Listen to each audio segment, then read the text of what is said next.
Hey guys, tonight we're diving into something that would get you arrested faster than you can say CPS.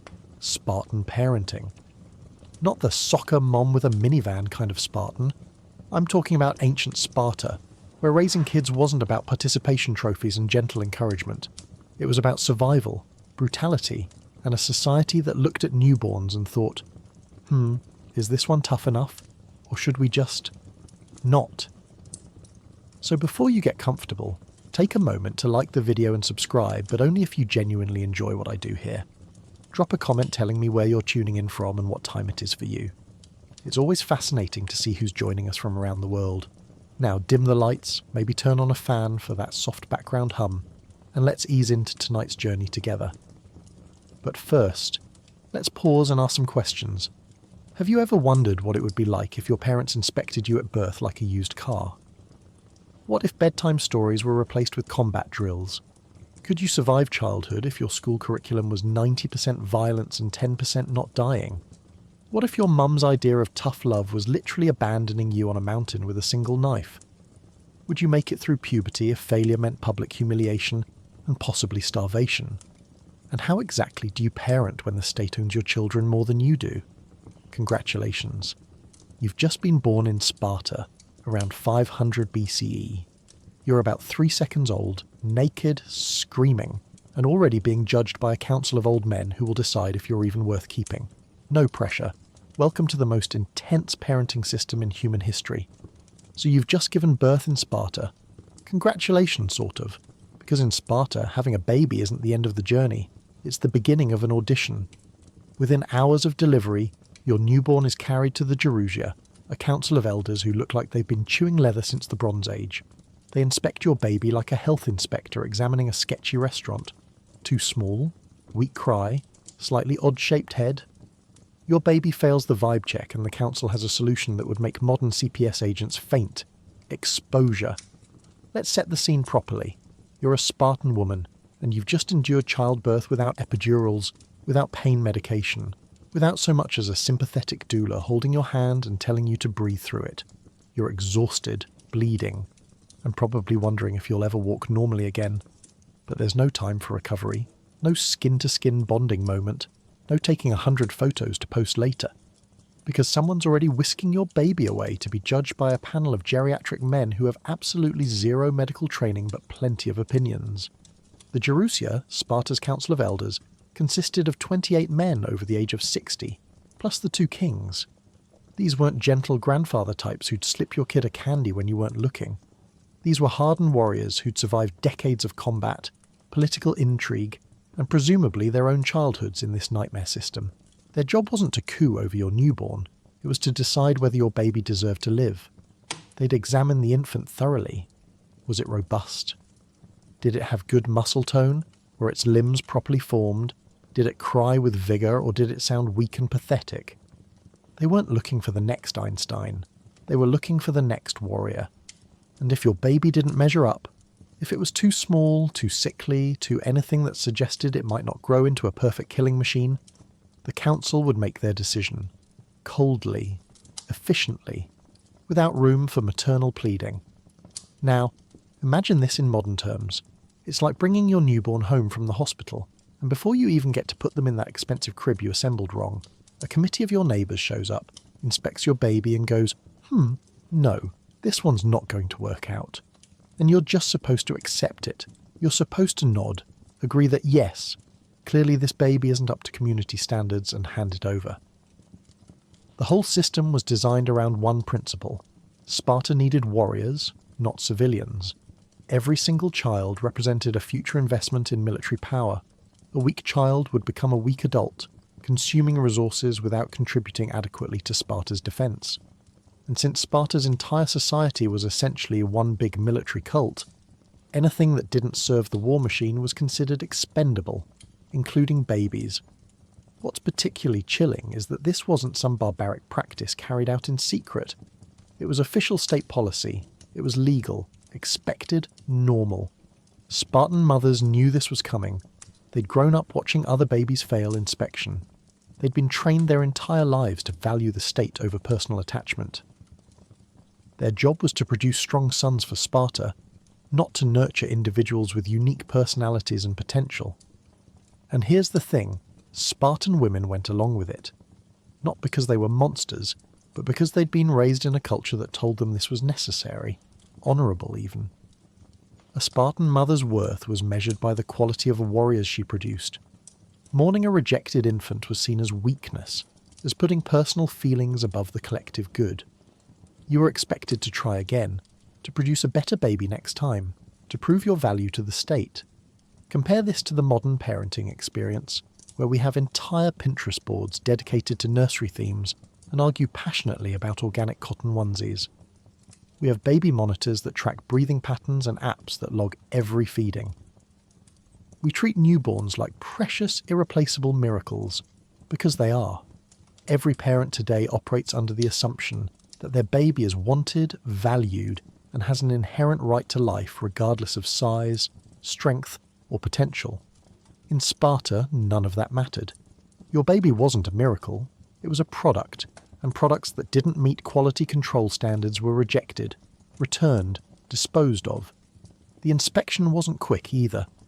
The elders would take their time, discussing, debating, sometimes even arguing about borderline cases. They'd hold the baby up to the light, they'd watch how it moved, they'd listen to its breathing. This wasn't a 30-second once-over.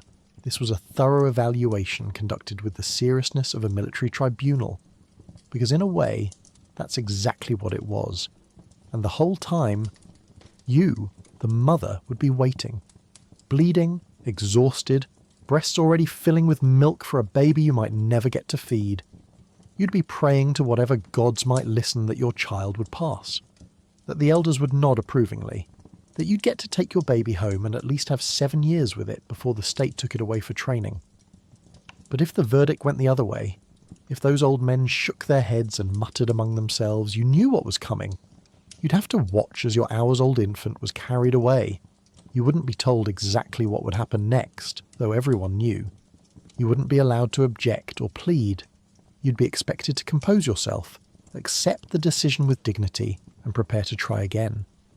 It's worth noting that other Greek city-states practiced infanticide too, but usually through private family decisions, often motivated by poverty or illegitimacy. Athens, Thebes, Corinth, they all had infant exposure, but Sparta made it official, bureaucratic. They turned it into a formal inspection process with clear criteria and state enforcement. They industrialized the rejection of babies.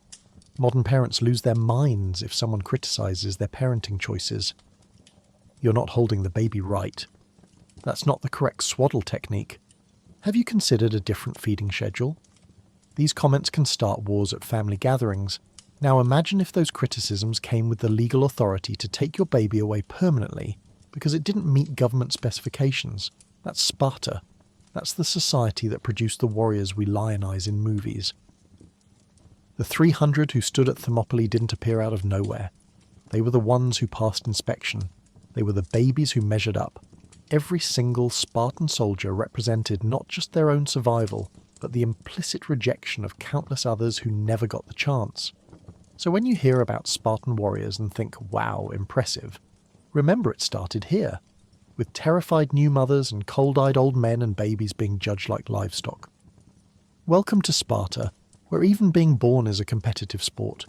If your baby didn't meet Spartan standards, and those standards were brutally high, it wasn't sent to foster care or given extra nutritional support. It was taken to the Apothete, a chasm on Mount Taygetus, and left there. Just left. Exposed to the elements, wild animals, and the cold indifference of a society that valued strength above all. This wasn't cruelty for cruelty's sake, at least not in their minds. Spartans believed they were creating a stronger society by only raising children who could survive anything. The Apothete wasn't some gentle hillside where rejected babies might be found by kind shepherds and raised as their own, like in a Disney movie. It was a rocky chasm, a literal pit on the slopes of Mount Taygetus, the mountain range that looms over Sparta like a permanent reminder of nature's brutality. The name itself, Apothetae, comes from the Greek word meaning deposits, or place of rejection, because that's what these babies were. Deposits, returns, defective merchandise. Here's how it worked. After the elders made their decision, someone, probably a state official, definitely not the parents, would carry the infant up the mountain. It wasn't a quick trip. Mount Taygetus rises over 7,000 feet, and while the apothecary wasn't at the summit, it was high enough that the journey took time during which you're carrying a crying, hungry newborn to its death, time to think about what you're doing. And yet they did it anyway, because orders were orders, and Sparta was nothing if not committed to following through. Once at the chasm, the baby would be placed among the rocks and simply abandoned. No ceremony, no prayers, no final goodbyes. Just a tiny human, hours or days old, left alone on cold stone with nothing but the clothes it was wrapped in, if it was even granted that dignity. Then the official would walk back down the mountain, probably stop for lunch, and file a report that the task had been completed. What happened next is exactly what you'd expect, and exactly as horrifying as it sounds. Babies can't regulate their body temperature well. They can't feed themselves. They can't move away from danger. They can't do anything except cry, and crying in the wilderness attracts exactly the kind of attention you don't want. Wolves roamed those mountains. So did wild dogs, birds of prey, and other scavengers who weren't particularly picky about their meals. If the animals didn't get there first, exposure to the elements would. Mediterranean nights can be cold, especially at elevation. A newborn left overnight would likely die of hypothermia within hours. If it somehow survived the cold, dehydration would finish the job within a day or two. The whole thing was designed to ensure the baby died, just without anyone having to technically do the killing. It's the ancient equivalent of, I didn't murder anyone, I just left them in circumstances where death was inevitable. Totally different. Modern parents can't fathom this. We live in a world where we have entire industries built around keeping babies safe. Car seats with 17-point harnesses, baby monitors with night vision and movement sensors, apps that track sleep patterns and send alerts if something seems off. We've eliminated almost every danger, and we're still anxious. The idea of deliberately placing a baby in mortal danger is so far outside our moral framework that it feels like something from a horror movie, not actual history. But for Sparta, this was policy, this was normal, this was Tuesday, and it wasn't even rare. We don't have exact numbers. Sparta wasn't big on record keeping about their infant mortality rates, probably because the records would have been deeply incriminating, but scholars estimate that a significant percentage of babies born in Sparta never made it past inspection. Some historians suggest it could have been as high as 1 in 10, possibly more for girls, who were more likely to be rejected unless they showed exceptional promise. Think about that. 1 in 10 babies just gone. Not from disease or accident, but from deliberate policy. Entire families would have multiple children rejected over the years. Mothers would give birth knowing there was a solid chance they'd never see that baby again after the first day. And they couldn't protest. They couldn't hide the baby. They couldn't run away. Because Sparta was a police state where everyone watched everyone, and defying the elders' decision would have meant punishment for the entire family. There's a famous story, possibly apocryphal, but it captures the Spartan mindset, about a Spartan mother who, when told her infant son had been rejected, simply said, "Good, he would have been weak." No tears, no grief, just cold acceptance that the system had worked as intended. Whether this story is true or not, the fact that it exists, that it was told and retold as an example of proper Spartan virtue, tells you everything you need to know about how thoroughly this society had internalized its own brutality. Compare this to modern adoption systems. Today, if parents can't care for a child, there are safe surrender laws. Fire stations, hospitals, churches, places where babies can be left anonymously with the understanding that they'll be cared for and placed with families who want them. We've built entire social structures around the belief that every baby deserves a chance at life regardless of circumstances, even in the most desperate situations, even when parents are struggling with poverty, addiction or mental illness. The default is to preserve life and find solutions. Sparta's default was death. And here's the particularly twisted part. Spartans genuinely believed they were doing the right thing. In their worldview, raising a weak child was cruel. To the child, to the family, and to society. Better to end it quickly than to let that child grow up struggling, consuming resources, and potentially weakening Sparta's military capacity. They saw exposure not as murder but as quality control. Harsh, yes, but necessary for the greater good. It's the same logic that appears throughout history whenever societies decide that some lives are worth less than others. The same reasoning that leads to eugenics programs, forced sterilizations, and genocides. It starts with, we're just trying to improve society, and ends with corpses. Sparta's version involved babies and mountains, but the underlying philosophy, that the state has the right to decide who deserves to live, is the same poison that's contaminated human civilization for millennia. Archaeological excavations of the apothetae have been limited and inconclusive. Some researchers claim to have found infant remains, others dispute this. The site is difficult to excavate because it's been used for dumping all sorts of things over the centuries, and separating ancient infant bones from other remains is nearly impossible. But whether we can prove it archaeologically or not, the historical sources are clear. Sparta threw babies off mountains, and they did it systematically, legally, and without apparent remorse. Modern child protection laws exist specifically to prevent this kind of thing. Every developed nation has laws against child abandonment, child endangerment, and infanticide. Parents who leave babies in dumpsters or on doorsteps face criminal charges. We've collectively decided as a civilization that Sparta had it wrong, that babies aren't quality control problems, that strength isn't the only virtue worth cultivating, that mercy, compassion, and the intrinsic value of human life matter more than producing the perfect warrior class. So the next time someone romanticizes Sparta, mentions their military prowess, or quotes that, "Come back with your shield or on it line, remember the apothetae, remember the chasm, remember the babies left to die alone in the cold because they weren't deemed useful enough," because Sparta's military success was built on a foundation of infant corpses, and that's not something worth celebrating. Let's say your baby survived the inspection. Congratulations again. Now comes the parenting. Spartan mothers didn't breastfeed on demand or worry about sleep schedules. Babies were fed, sure, but they were also deliberately toughened from day one. Spartan infants were bathed in wine instead of water. Yes, wine, to test their constitution. Weak babies would supposedly convulse or die. Strong ones would just smell like a frat house and carry on. The wine bath wasn't a one-time thing either. This was standard practice, repeated regularly throughout infancy. The ancient historian Plutarch described it as a test of strength, claiming that epileptic or sickly children would have seizures when exposed to undiluted wine, while healthy children would actually become stronger and more robust. Which is absolutely not how biology works. But Spartans weren't big on peer-reviewed medical studies. They were big on traditions that sounded tough, and bathing your infant in alcohol definitely checked that box. Imagine explaining this at a modern parenting class. So we're going to start by dunking your newborn in Chardonnay. Don't worry, if they survive, they'll be really strong. If they don't, well, you probably should have tried for a better baby. You'd be arrested before you finished the sentence. Child Protective Services would show up with police escorts.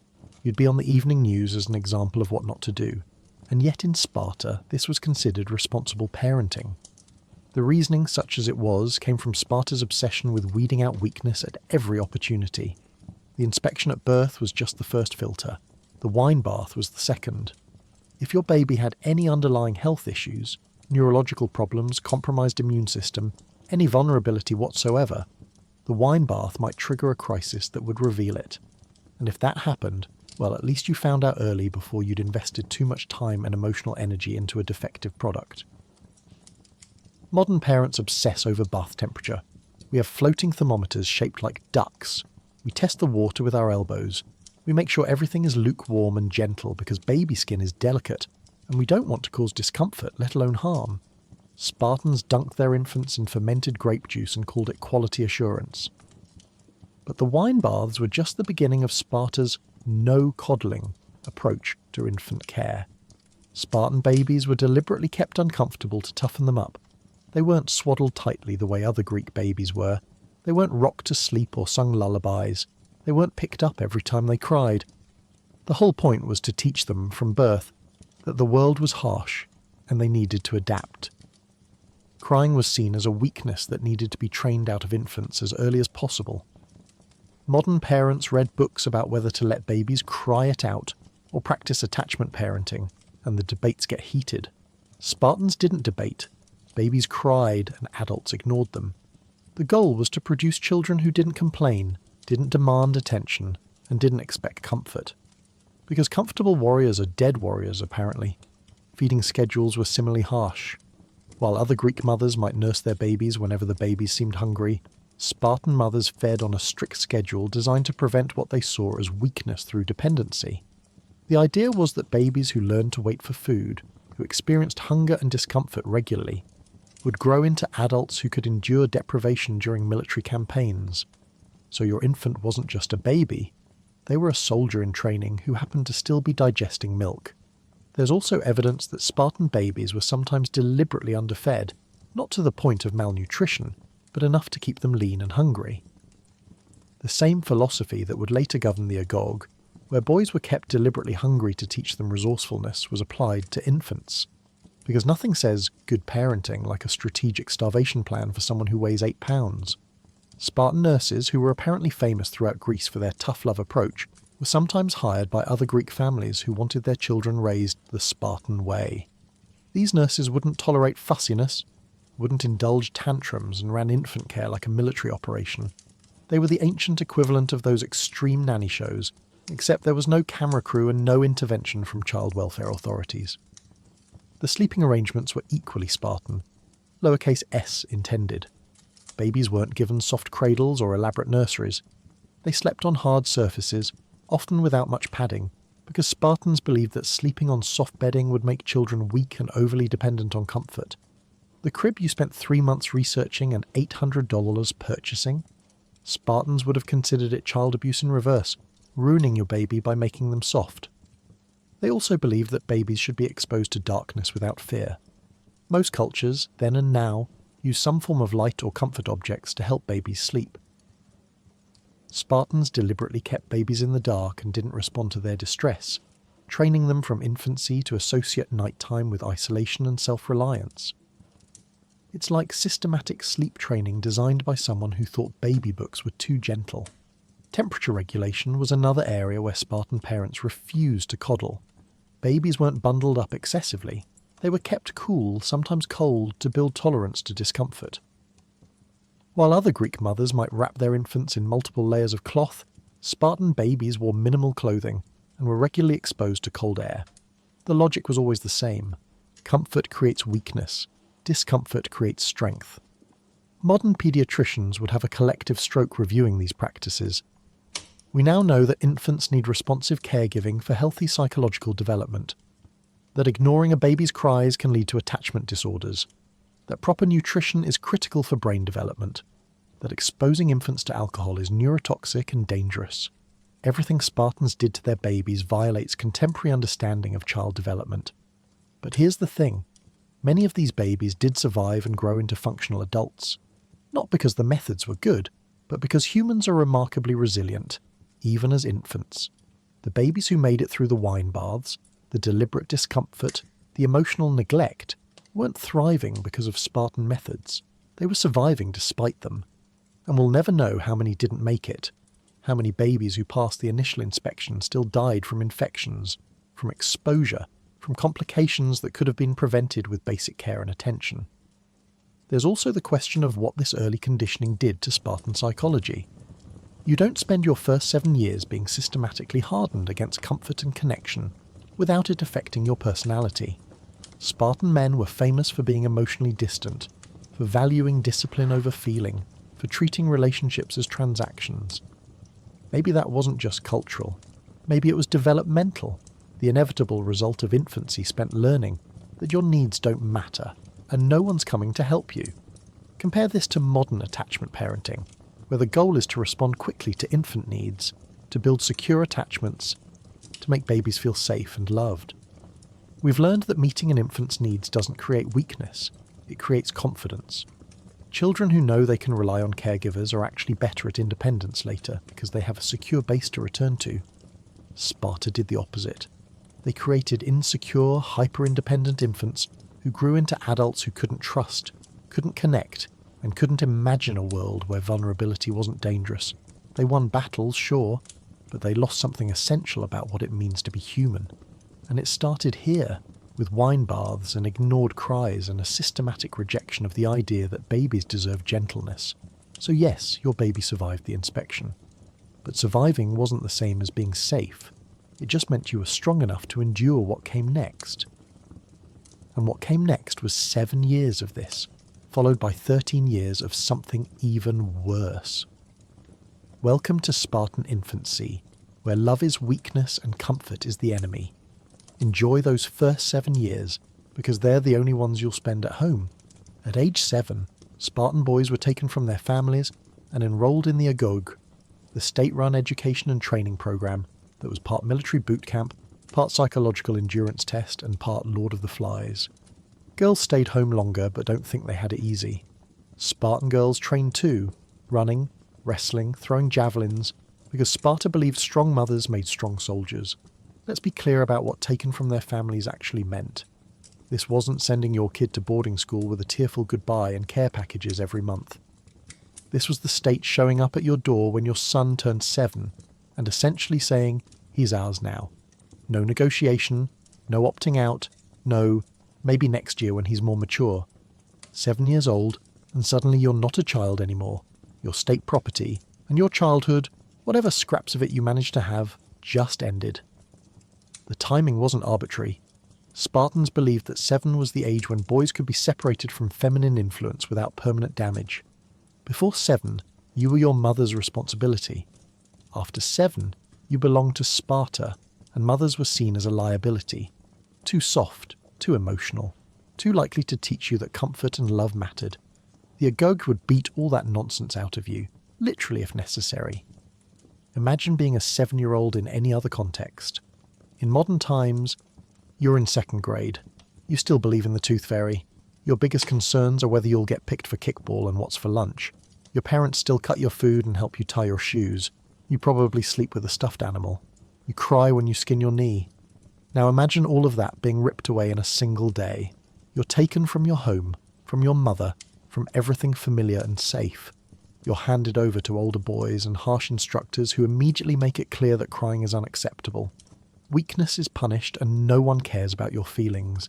You're thrown into a group of other terrified 7-year-olds, told you're now part of a herd, and informed that your job for the next 13 years is to become a killing machine.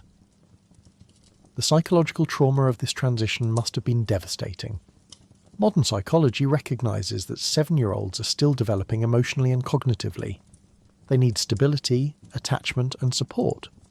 Removing them suddenly from their primary caregivers, especially in a harsh and punitive environment, would be classified today as severe abuse, but in Sparta it was graduation day. Mothers had no say in this. Even if you'd bonded with your son despite Sparta's best efforts to prevent maternal attachment, even if you'd raised him with whatever scraps of gentleness you could manage in a society that despised gentleness, it didn't matter. 7 years old, and he walked out your door for the last time as your child. Oh, you might see him occasionally at public events or festivals, but he wouldn't run to you. He wouldn't hug you. He'd been taught that such displays were shameful. You'd watch your son from a distance, becoming more of a stranger with each passing year. Fathers were expected to approve of this system and take pride in it. Your son being selected for the Agog wasn't a tragedy. It was an honour. He was being moulded into a Spartan warrior, the highest calling imaginable. If you showed sadness or reluctance, you were revealing yourself as weak, as someone who valued personal feelings over state necessity. So fathers smiled and nodded and clapped their sons on the shoulder and said something about bringing honour to the family. And then they went home to houses that felt emptier and tried not to think about what their 7-year-olds were enduring. The Agos didn't ease boys into military life. There was no orientation period, no gradual adjustment. From day one, you were thrown into a system designed to break you down and rebuild you as something else. Something harder, colder, and infinitely more violent than the child you'd been the day before. The instructors weren't teachers in any modern sense. They were drill sergeants with unchecked authority and a mandate to produce warriors at any cost. Boys were immediately organised into age-based groups and assigned to older boys who served as leaders and often as tormentors. This created a hierarchy of abuse where everyone except the youngest had someone to kick down on. It was Lord of the Flies made official policy. The older boys had survived the system, and they'd learned that the way to assert dominance was through cruelty. So they passed that cruelty down, and the cycle continued year after year, generation after generation. Now let's talk about the girls, because they didn't escape either. While boys were sent to the école, girls remained at home, but home didn't mean safety or normalcy. Spartan girls underwent their own brutal training regime, just slightly less formalised than their brothers. They ran races, they wrestled, they threw javelins and discuses. They competed publicly, often wearing very little clothing, which scandalised every other Greek city-state, but which Spartans defended as necessary for physical development. The goal wasn't to create female warriors, though undoubtedly some Spartan women could have held their own in combat. The goal was eugenic. Sparta wanted physically strong women because they believed physical strength in mothers produced strong sons. Pregnancy and childbirth were seen as challenges that required physical fitness to survive. Weak mothers meant weak babies, and Sparta couldn't afford weakness anywhere in the production chain. Spartan girls also learned to endure pain, to compete without complaining, to value physical prowess over traditionally feminine qualities like beauty or grace. They were taught that their worth lay in their ability to produce warriors, and everything about their education reinforced this message. You weren't being prepared for marriage in the romantic sense. You were being prepared for biological warfare, turning your body into a factory for future soldiers. This meant Spartan girls had more physical freedom than girls in other Greek city-states, where women were often confined to home and expected to be pale, soft, and decorative. Spartan women could own property, participate in public life to some degree, and had a reputation for being outspoken and bold. But this freedom came with a price. You weren't valued as a person with inherent worth. You were valued as a means of reproduction, and all that physical training was just quality control for the product you'd eventually manufacture. Modern parents agonize over sending kids to overnight camp for a week. We worry about homesickness, about whether they'll make friends, about whether they're emotionally ready. We text the camp directors, we send care packages, we count the days until pickup. The idea of permanently surrendering our 7-year-old to a government institution that we know will subject them to abuse, deprivation, and psychological trauma is beyond comprehension. But that's exactly what Spartan parents did. They handed over their children, smiled through gritted teeth, and pretended this was normal. Because in Sparta, it was normal. The abnormal thing would have been refusing, and refusal wasn't really an option unless you wanted your entire family to become social outcasts, stripped of citizenship and probably killed. So you savoured those 7 years. You watched your son learn to walk, to talk, to laugh. You watched your daughter grow strong and fierce, and then you let them go, because Sparta demanded it, because the state owned your children more than you ever did, because individual families didn't matter, only the collective military machine mattered. And on the day your 7-year-old walked out the door toward the agog, you were expected to be proud, to stand tall, to show no emotion. Because Sparta valued strength above all else, even when that strength meant watching your childhood disappear into an institution designed to destroy everything soft and human inside them. Welcome to Spartan parenting, where 7 is the age when childhood dies and warfare begins. The agog wasn't summer camp. It wasn't even regular school. It was a 13-year crucible designed to strip away weakness, individuality, and anything resembling a normal childhood. Boys were divided into groups called herds and placed under the supervision of older boys and brutal instructors. Your curriculum? Fighting, stealing, enduring pain, and learning to obey without question. There were no participation trophies here, only survival. First things first, the name. You weren't part of a class or a cohort or a grade. You were part of a herd. Like cattle, like animals being raised for slaughter. The terminology wasn't accidental. Sparta wanted to strip away any sense of individual identity and replace it with pack mentality. You weren't Leonidas, son of someone. You were that kid in the herd of 7-year-olds. Your personality, your interests, your dreams, none of that mattered. What mattered was whether you could keep up with the group and follow orders without hesitation. The herds were organised by age, with each age group living, training and suffering together. around 20 to 30 boys per herd, all thrown together in cramped, uncomfortable barracks with minimal supervision beyond what the older boys provided. And that supervision was less guidance and more systematic bullying with state approval. The older boys, usually teenagers who'd survived several years of the agauge themselves, ran the herds like miniature dictatorships. They could punish younger boys, beat them, humiliate them, all in the name of toughening them up. Modern anti-bullying campaigns would have a collective aneurysm. We spend enormous resources trying to prevent exactly this kind of hierarchical abuse in schools. We train teachers to recognise it. We implement zero-tolerance policies. We teach kids that reporting abuse isn't snitching, it's self-protection. Sparta did the opposite. They institutionalised bullying and called it education. The physical conditions were deliberately harsh. You slept on reed beds you made yourself, thin, uncomfortable mats that you had to gather and weave from rushes along the riverbank. No mattresses, no pillows. No blankets unless you were clever enough to steal one, and even then you had to hide it because possessing comfort items was seen as weakness. The barracks were cold in winter, stifling in summer, and never cleaned properly because cleaning supplies would have been seen as luxury items. You got one cloak. One. It served as your blanket, your coat, your towel, and your general purpose fabric for the entire year. It wasn't replaced until it literally fell apart, and sometimes not even then. Imagine wearing the same unwashed piece of cloth for 12 months while training, fighting, sleeping in it, and occasionally using it to wipe yourself because toilet paper hadn't been invented. The smell alone must have been biological warfare. Bathing was rare and discouraged. Water was for drinking, not for prissy hygiene rituals. You might get to wash in the river occasionally, but soap wasn't part of the programme. Spartans believed that accumulating grime built character. Modern dermatologists would disagree. So would anyone with a functioning nose. The barracks must have smelled like a locker room that had been sealed for several years and then used as a storage facility for deceased animals. Food was scarce by design. Meals were provided, but they were deliberately insufficient. The famous black broth, a disgusting concoction made from pork, blood and vinegar, was a staple. It was so notoriously awful that a visiting foreigner once tried it and remarked that he now understood why Spartans were so eager to die in battle. Anything was better than another meal of blood soup. But you ate it because it was either that or starve. And starving wasn't a valid excuse for poor performance.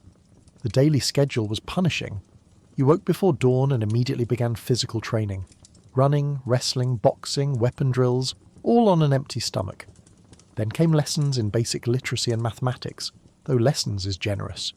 You learned enough to read military orders and count enemy soldiers. Poetry, philosophy, art, these were distractions for weak city-states like Athens. Sparta needed warriors, not thinkers. After minimal academic instruction came more physical training, then fighting, then weapon practice, then more fighting. The entire day was structured around violence, learning to inflict it, endure it, and survive it. You fought other boys in your herd. You fought boys from other herds. You fought older boys who had size and experience advantages. You fought until someone gave up, got injured, or an instructor decided you'd suffered enough for one day. And speaking of instructors, let's talk about the paidonomos, the official overseer of the agauge. This wasn't a kindly teacher who encouraged personal growth. This was a state-appointed enforcer with a whip, literally, who maintained discipline through fear and pain. The paidonomos could punish any boy for any perceived weakness or failure. Crying, whipped, complaining, whipped, moving too slowly, whipped. The infractions didn't need to be serious. The point was to create an environment where pain was constant and unpredictable. Underneath the paidonomos were the older boys who served as leaders and enforcers. They were called erins, typically ages 18 to 20, and they ran the day-to-day operations of the herds with absolute authority. These were young men who'd spent over a decade being brutalised, and now they got to be the brutalisers. Some probably tried to be fair, most didn't. Why would they? Fairness hadn't been shown to them. The system rewarded cruelty and punished mercy. The erins could beat younger boys whenever they felt like it. They could devise punishments, create arbitrary rules, and generally make life miserable for anyone they didn't like. This created a culture where everyone was paranoid, everyone was competing, and trust was impossible. Your fellow herd members weren't friends. They were competitors for limited resources and approval. The boy sleeping next to you might report you for showing weakness. The older boy supervising you was looking for excuses to hurt you. There was no safety anywhere. Modern child psychology recognizes that children need security, consistency, and supportive relationships to develop properly. They need to know that adults will protect them, that rules are fair and predictable, that effort will be recognized and rewarded. The Agok provided none of this. It was designed to create trauma, to break down normal psychological development, and replace it with military conditioning. And it worked, sort of. Boys who survived the Agok did become tough, disciplined, and capable of enduring extraordinary hardship. But they also became emotionally stunted, incapable of normal relationships, and psychologically damaged in ways that would take lifetimes to unpack if ancient Sparta had believed in therapy, which they absolutely did not. The success stories, the boys who thrived in this environment, weren't succeeding because the system was good. They were succeeding through natural resilience, despite being subjected to what we'd now classify as severe abuse. And for every boy who made it through relatively intact, how many were broken? How many developed psychological disorders? How many internalized the violence so thoroughly that they became monsters themselves? We'll never know, because Sparta didn't keep those records. They only celebrated the survivors, the ones who became full citizens and warriors. Everyone else, the boys who couldn't adapt, who broke under the pressure, who fled or fought back or simply gave up, they disappeared from history. Maybe they died, maybe they were enslaved, maybe they were exiled. Sparta didn't care enough to document what happened to failures. Compare this to modern military training, which is tough, sure, but also regulated, overseen, and subject to rules designed to prevent abuse. Even in the most demanding special forces training programs, there are limits. Trainees can quit, instructors can be reported, medical care is available, and crucially, the trainees are adults who volunteered. They chose this. Spartan boys were 7 years old and had no choice whatsoever. They were trapped in an abusive system for 13 years, with no escape, no recourse, and no expectation that anyone would help them. Welcome to the Agog, where childhood dies and something darker takes its place. Here's a fun Spartan parenting hack. Don't feed your kids enough. Seriously. The Agog deliberately kept boys underfed to teach them resourcefulness. If you were hungry, you were expected to steal food. But here's the catch. If you got caught, you weren't punished for stealing. You were punished for being bad at it. The lesson wasn't don't steal, it was don't get caught. Because apparently, petty theft is a valuable life skill when you're training warriors. The official rations provided to boys in the Agog were calculated to be just enough to keep you alive but not enough to satisfy hunger. You'd get your portion of that revolting black broth, maybe some barley bread, occasionally some cheese or figs, and that was it. Not enough calories for a growing boy engaged in constant physical activity. Not enough to build muscle or recover from training. Not enough to feel full, ever. You went to bed hungry every single night for 13 years. This wasn't an oversight or a budget issue. Sparta wasn't struggling to feed its children. This was intentional policy, clearly articulated in their educational philosophy. The reasoning went like this. Soldiers on campaign would often face food shortages. They'd need to forage, raid enemy supplies, or simply endure hunger while maintaining combat effectiveness. Therefore, boys should learn to function while starving from childhood onward. It's like teaching someone to swim by throwing them in the ocean during a storm. Technically they might learn, but they also might just drown. Modern parents obsess over nutrition. We have food pyramids and portion guidelines and apps that track macronutrients. We worry about picky eaters and growth charts and whether our kids are getting enough protein. We pack elaborate lunches with balanced meals and snacks. The idea of deliberately starving our children as an educational technique would get us arrested faster than you can say malnutrition. But in Sparta, it was considered inspired pedagogy. So what did hungry boys do? They stole. They had to. Starvation is a powerful motivator, and when you're 10 years old and your stomach is eating itself, you become creative. Boys would sneak into homes, markets, gardens, storage facilities, anywhere food might be found. They'd steal from farmers, from merchants, from other Spartans, even from religious offerings at temples. Nothing was off limits when you were desperate enough. The stealing itself wasn't just tolerated, it was encouraged. Instructors expected it. They wanted boys to develop cunning, stealth, and the ability to acquire resources in hostile territory. These were all useful military skills, after all. A soldier who could infiltrate an enemy camp and steal supplies was valuable. A soldier who could feed himself by raiding during a campaign was an asset. So boys learned to be thieves, and the state called it education. But if you got caught, that's when the real punishment began. Not because stealing was wrong, remember, they wanted you to steal, but because getting caught meant you were bad at it. It meant you'd been sloppy, careless, insufficiently stealthy. And if you couldn't steal a loaf of bread from a baker in Sparta, how could you be trusted to raid an enemy supply depot? So you'd be beaten, sometimes severely, while the instructor explained exactly what you'd done wrong tactically. There's a famous story, possibly apocryphal but illustrative of Spartan values, about a boy who stole a fox and hid it under his cloak. When the owner came looking for it, the boy stood there calmly while the fox, trapped and panicking, literally tore into his stomach with its claws. The boy didn't cry out, didn't reveal what he'd stolen, and maintained perfect composure even as the fox disemboweled him. Eventually he collapsed and died, still clutching the fox. The moral of the story, as Spartans told it, that's dedication, that's self-control, that's a proper Spartan. Modern readers hear that story and think that's child abuse leading to a preventable death. Spartans heard it and thought, inspiring. The fact that they told this story approvingly, that it was held up as an example of proper behaviour, tells you everything about how thoroughly twisted their value system was. A child died rather than admit to theft, and they celebrated it. The psychological impact of this system must have been devastating.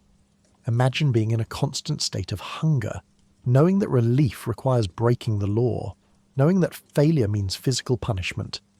You're not just learning to steal, you're learning that authority figures will deliberately harm you, that your suffering is entertainment for them, that your needs don't matter.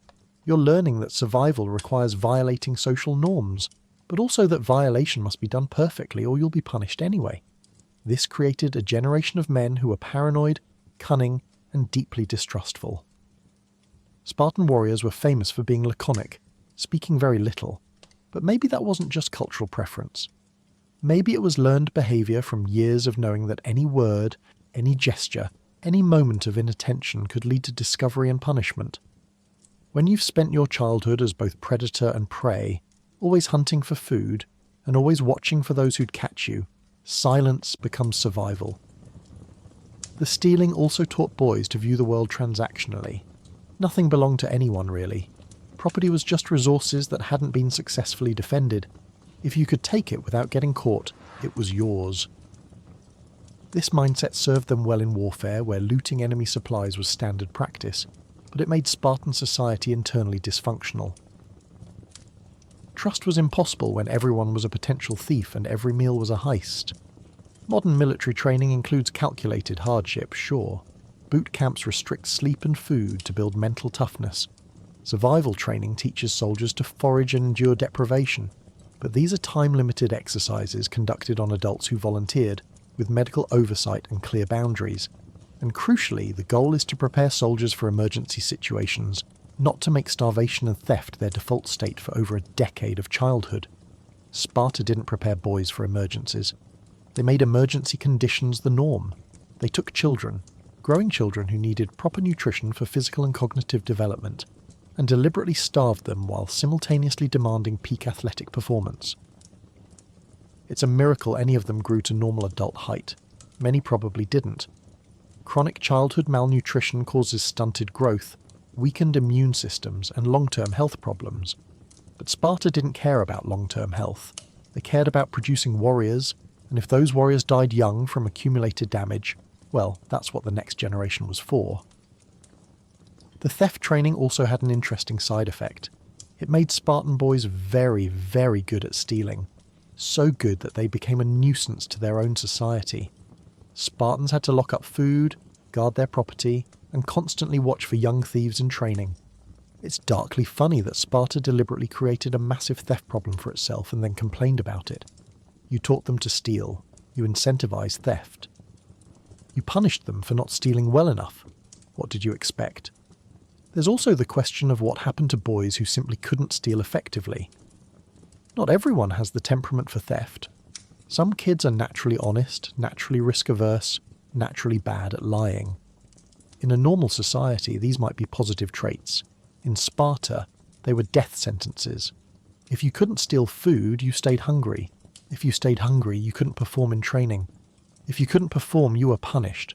And if you failed consistently enough, you might be rejected from the agog entirely, stripped of citizenship, and condemned to a life as a periokoi, a free but non-citizen underclass, or worse. So boys learned to steal or they starved. They learned to lie convincingly or they were beaten. They learned that survival meant abandoning conventional morality and replacing it with something colder and more calculating. And modern parents wonder why Spartan men had trouble with emotional intimacy and tended to solve problems through violence. Maybe it's because they spent their entire childhood in a state-sponsored survival nightmare where every meal was a crime and every day was a test of whether you deserve to eat. Compare this to how we feed children today. School lunch programs exist specifically to ensure kids aren't hungry during learning. We recognise that hungry children can't focus, can't learn, can't develop properly. We've done studies proving that food insecurity in childhood leads to lifelong problems, cognitive deficits, behavioural issues, health complications. We feed our children because we understand that nutrition is essential for development. Sparta understood this too. They just didn't care. Or rather, they cared more about creating warriors than about creating healthy, well-adjusted humans. So they starved boys deliberately, systematically for 13 years and called it education. Welcome to Spartan nutritional policy, where dinner is a felony and hunger is the curriculum.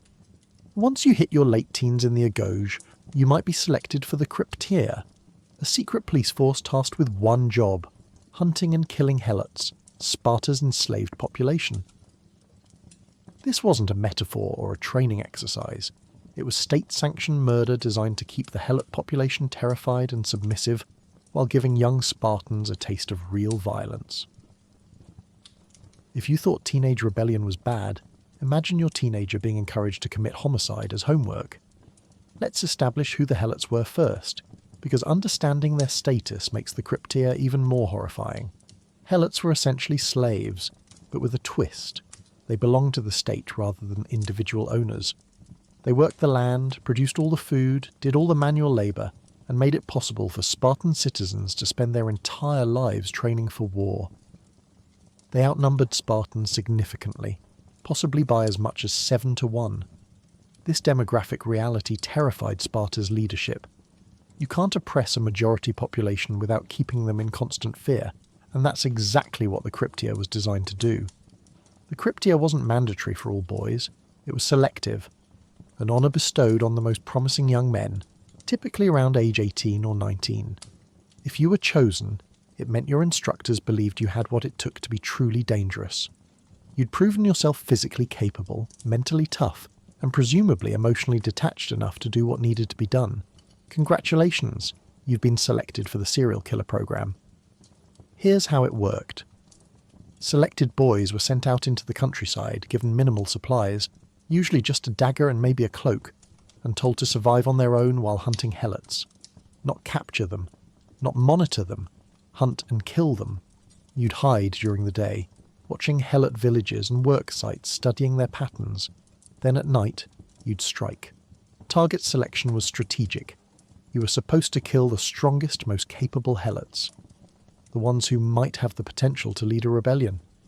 But let's be honest, when you're an 18-year-old with a knife and state permission to murder, strategic targeting probably became whoever I can catch. The victims were unarmed civilians, farm workers, people walking home at night, someone's father, brother, son. They'd be ambushed in the dark, stabbed and left to die. No trial, no charges, no justification needed beyond they were helots. It was terrorism, plain and simple, designed to make an entire population afraid to resist, afraid to organise, afraid to even walk outside after sunset. Modern readers struggle with this because it's so far outside our moral framework. We have laws against murder, we have human rights. We have an understanding that killing civilians for political purposes is not only wrong but constitutes a war crime. The Krypteia violated every principle of justice we hold dear, and Sparta institutionalized it as a coming-of-age ritual for their best and brightest young men. Think about what this does to an 18-year-old psychologically. You're still technically a child. Brain development isn't complete until the mid-20s. You're being asked to commit murder. Not in the heat of battle, not in self-defense, but cold-blooded assassination of unarmed people who've done nothing to you personally. Some boys probably did it without hesitation, their empathy already beaten out of them by years in the agog, but others must have struggled, must have had nightmares, must have looked at the person they were about to kill and seen a human being rather than a target. And what happened if you couldn't do it? If you failed this test of ruthlessness? We don't know for certain, but given Sparta's track record, failure probably meant you weren't considered reliable for full citizenship. You'd spent 13 years being brutalized in the agog, survived everything they threw at you, and then at the final test, the test of whether you could murder an innocent person in cold blood, you flinched. That was career-ending. The Krypteia also served a practical purpose beyond terrorism. It was combat training, but without the safety protocols of sparring or drills. This was live-fire exercise with real stakes. You learned to move silently, to track prey, to strike from ambush, to kill efficiently with a knife. These were all useful military skills, but they were being taught through ethnic cleansing. It's like if modern special forces training involved being dropped in a civilian neighbourhood and told to practice your skills on randomly selected residents. We'd call that a war crime and prosecute everyone involved. Historical sources on the Krypteia are limited and sometimes contradictory, but the broad outlines are agreed upon. Plutarch, writing centuries later, described it with a mixture of fascination and horror. He noted that the Krypteia was accompanied by a formal declaration of war against the Helots, renewed annually, so that killing them wouldn't technically be murder under Spartan law. It was a legal fiction, a bureaucratic workaround to genocide. Every year, Sparta's leadership would stand up and declare war on their own enslaved population, giving them legal cover for systematic killing. Modern legal frameworks have specific terms for this: crimes against humanity, ethnic cleansing, state-sponsored terrorism. The Krypteia checks all those boxes. It was organised by the state, targeted a specific ethnic group. Helots were largely descended from the Messenians, whom Sparta had conquered, and was designed to maintain oppression through fear and violence. The Nazis had the Einsatzgruppen, Stalin had the NKVD, Sparta had the Krypteia. They're all the same thing: state murder as policy. And here's the darkest part: it worked. The Helots didn't successfully rebel until Sparta's power was already declining.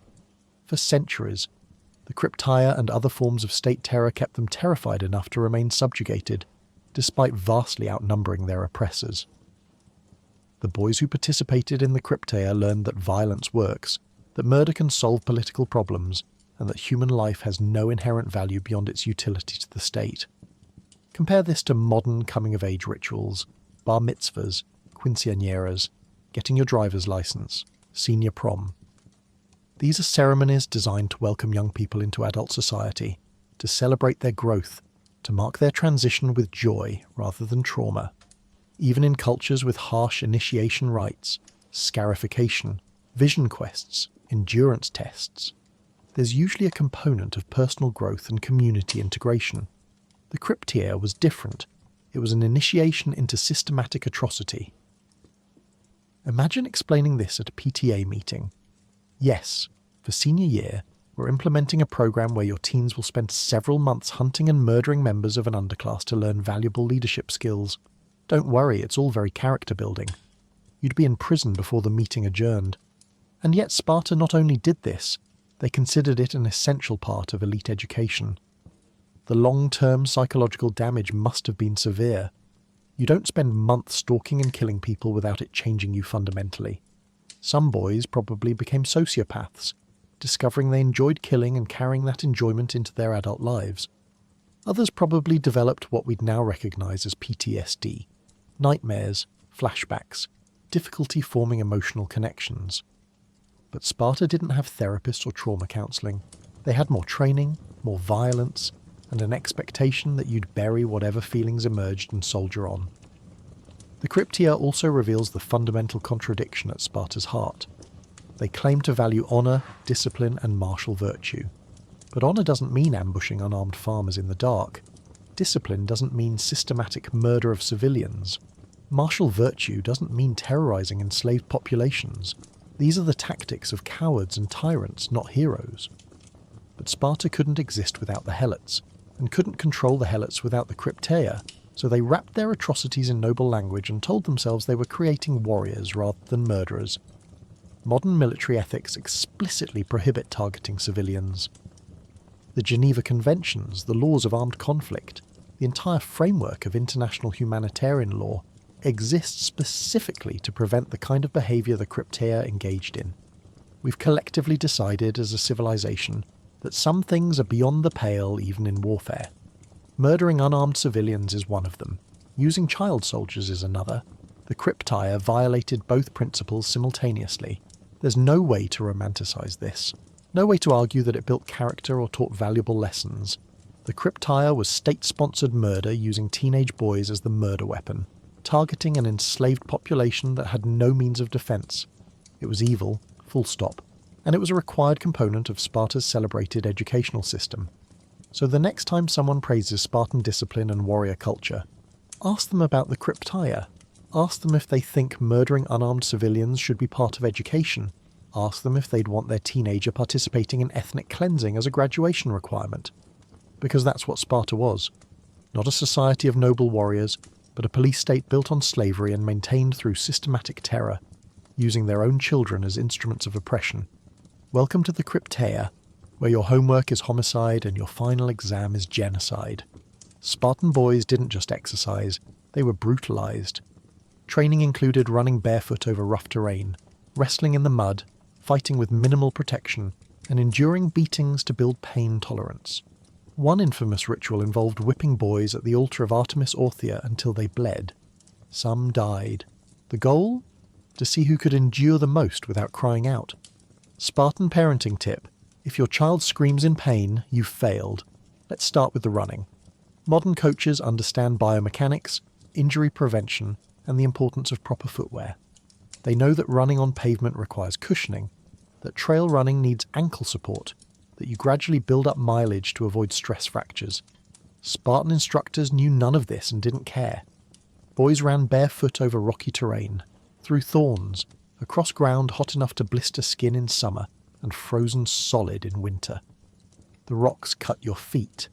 The thorns embedded themselves in your soles, and if you slowed down or complained, you were beaten for weakness. The goal wasn't cardiovascular fitness or building endurance in any modern sense. The goal was pain tolerance. They wanted boys whose feet were so scarred and calloused that they could run over anything without flinching. They wanted soldiers who could march for days without proper footwear, because proper footwear might not be available during a campaign. So they destroyed boys' feet systematically, year after year, until either your feet became leather or you became permanently lame. Either outcome was acceptable to the instructors. One produced a tough soldier, the other eliminated a weak one. Wrestling was similarly brutal. Not the Olympic sport with weight classes, rules and referees. This was wrestling in the dirt, often deliberately staged in mud or dust, with minimal rules and maximum violence. Gouging eyes was allowed. Breaking fingers was encouraged. The fights continued until someone submitted or couldn't continue. And submissions were shameful, marking you as weak. So boys fought past the point of injury, past the point of pain, into the territory where permanent damage occurs. Broken bones were common and expected. There was no medical treatment beyond maybe splinting a fracture and telling you to walk it off. Concussions happened regularly. We'd now call them traumatic brain injuries and treat them with serious protocols. Sparta called them learning experiences and sent boys back into combat training the next day. The long-term consequences, chronic pain, reduced mobility, neurological damage, weren't considered problems. They were proof you'd trained hard enough. Then there was boxing, or rather ancient Greek boxing, which makes modern boxing look like a pillow fight. Fighters wrapped their hands in leather strips, sometimes studded with metal, and beat each other until someone dropped. No rounds, no breaks, no weight classes, no referee stopping the fight if someone was clearly outmatched. You fought until you won, lost, or died. Boys as young as 12 participated in these bouts. matched against older, larger opponents, because Sparta believed fighting bigger enemies built character. Modern parents freak out about youth sports injuries. We have concussion protocols, liability waivers, and heated debates about whether tackle football is appropriate for children. We pull kids from games if they seem dazed. We ice injuries immediately. We understand that developing bodies are vulnerable, and that childhood injuries can have lifelong consequences. Sparta understood all this too. They just considered it desirable. They wanted soldiers who'd survived childhood trauma because those soldiers would be harder to kill in battle. The most infamous physical training ritual, though, was the whipping ceremony at the altar of Artemis Orthia. This wasn't occasional punishment. It was an annual public spectacle, a religious festival where teenage boys were whipped until they bled, sometimes until they died, while spectators watched and cheered. The altar would be covered in cheese, and boys had to try to steal the cheese while older boys whipped them. The longer you endured, the more cheese you could grab, the more honour you received. Passing out was shameful. Crying out was unthinkable. Dying was tragic, but also kind of impressive. Ancient sources describe boys being whipped so severely that blood pooled on the altar. Plutarch mentions that some boys died during this ritual, and their deaths were considered honourable sacrifices to Artemis. Modern sources have tried to downplay this, suggesting it was exaggerated or symbolic. But archaeological evidence confirms there was a theatre built around the altar specifically for spectators to watch these whippings. You don't build stadium seating for a symbolic ritual. You build it because people want to watch teenagers get brutalised, and you need to accommodate the crowds. This ritual persisted for centuries, even into the Roman period, when Roman tourists would come to Sparta specifically to watch boys being whipped. It became a tourist attraction, Sparta's version of gladiatorial games. Except the participants were children, and the entertainment was watching how much pain they could endure before breaking. It's like if we turned child abuse into a spectator sport and sold tickets. Actually, it's exactly that. The justification, as always, was toughness. Pain tolerance was essential for warriors. Soldiers got wounded in battle and needed to keep fighting. They endured exposure to heat, cold, hunger, thirst, all manner of physical discomfort. Therefore, boys should learn to endure pain from childhood, building tolerance through repeated exposure. It's not entirely illogical as theory. In practice, it was torture disguised as education. Modern understanding of pain is more nuanced. We know that pain serves a protective function, signalling injury and prompting us to avoid further damage. We know that chronic pain changes brain structure, and that childhood trauma, including physical trauma, has lasting psychological effects. We know that pain tolerance can be built through gradual exposure and mental conditioning, but that deliberately inflicting severe pain on children is abuse, not training. Sparta knew none of this, and wouldn't have cared if they did. They had empirical evidence that their methods produced tough soldiers. Spartan warriors were genuinely formidable in combat, could endure extraordinary hardship, and rarely fled from battle. From their perspective, the system worked. That thousands of boys suffered, that many were permanently injured, that some died. These were acceptable costs for military superiority. The physical training also included weapons drills, but even these were more brutal than necessary. Learning to fight with spears, swords, and shields is one thing. Learning while being actively beaten by instructors who hit you every time you make a mistake is another. Modern military training includes physical discipline and stress inoculation, but there are limits. Drill instructors can't actually injure recruits. Training accidents are investigated. There's medical oversight. Spartan training had no oversight, no limits, and injuries weren't accidents. They were intended outcomes. If you finished a training session without new bruises, cuts, or pain, the instructors considered it a wasted day. They were trying to hurt you, trying to find your breaking point and then push past it. Day after day, year after year, from age 7 to 20, your body was systematically damaged in the name of toughness. The long-term physical consequences must have been severe. Chronic joint damage from repeated injuries, arthritis setting in by age 30 from years of impact, reduced life expectancy from accumulated trauma. Spartan men were famous for their physical prowess, but how many were actually healthy? How many walked with limps from old breaks that healed poorly? How many had chronic pain from injuries that never properly healed? We don't know, because Sparta's culture didn't allow complaining. You didn't admit to pain. You didn't seek treatment for anything less than a potentially fatal injury. You certainly didn't retire from military service because your knees hurt or your back was shot. You fought until you died, or became so disabled you physically couldn't continue. Then you sat around telling younger men to toughen up, probably while barely able to walk yourself. Compare this to modern athletic training. We have physical therapists, sports medicine, recovery protocols. We understand periodization, cycling hard training with rest and recovery. We know that overtraining leads to injury, that pushing through pain often makes things worse, that rest is when muscles actually build strength.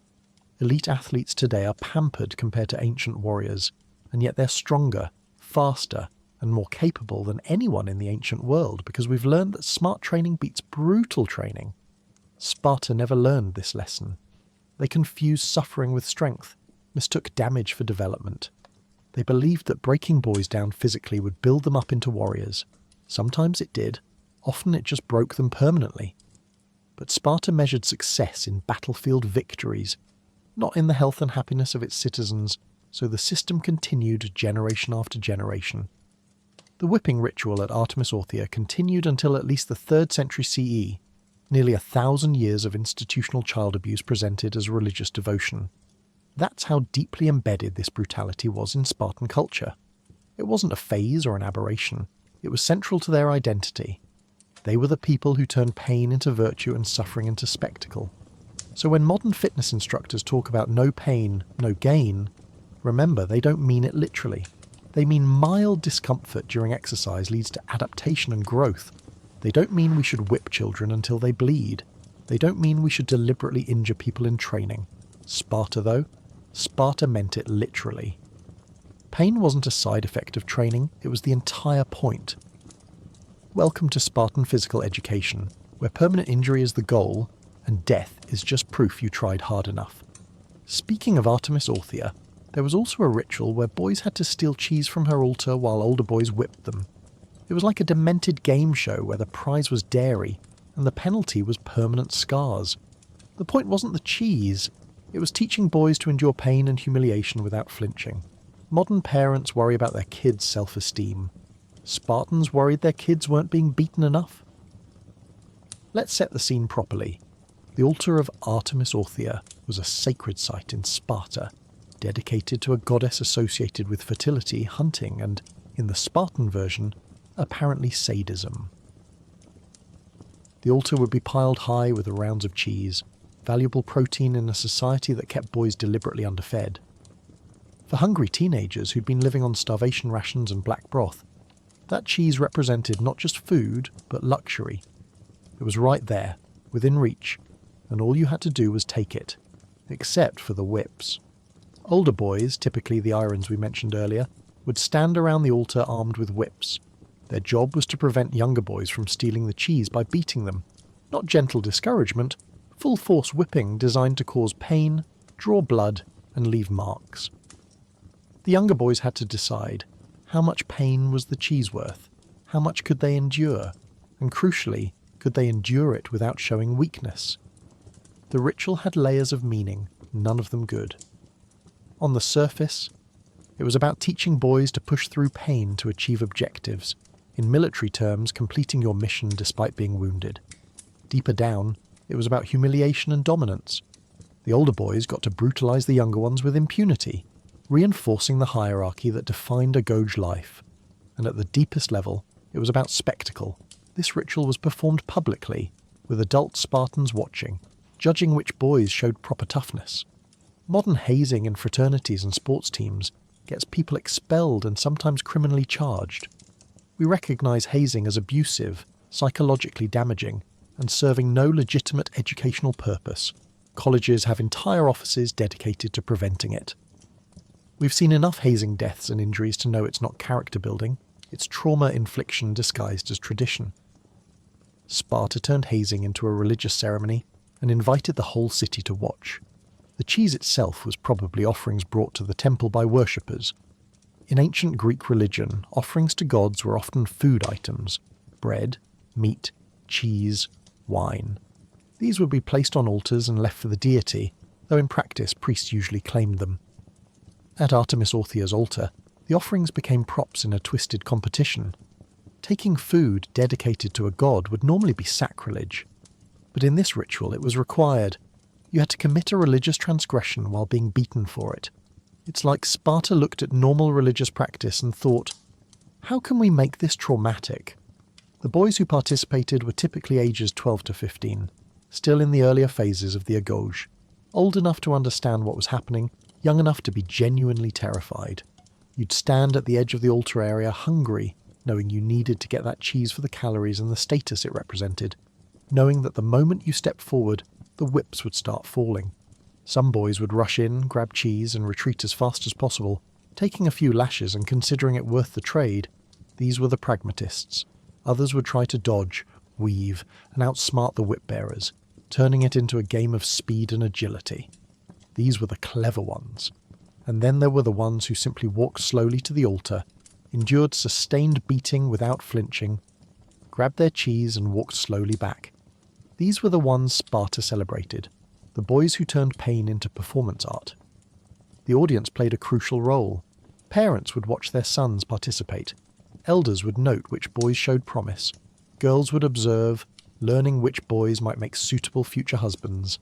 Spoiler alert, it was the ones who could be beaten without crying, because that's definitely the most important quality in a life partner. The public nature turned a painful ordeal into a status competition. It wasn't enough to endure pain. You had to endure it with style, with dignity, with an audience critiquing your performance. This is psychologically devastating in ways Sparta probably didn't fully understand.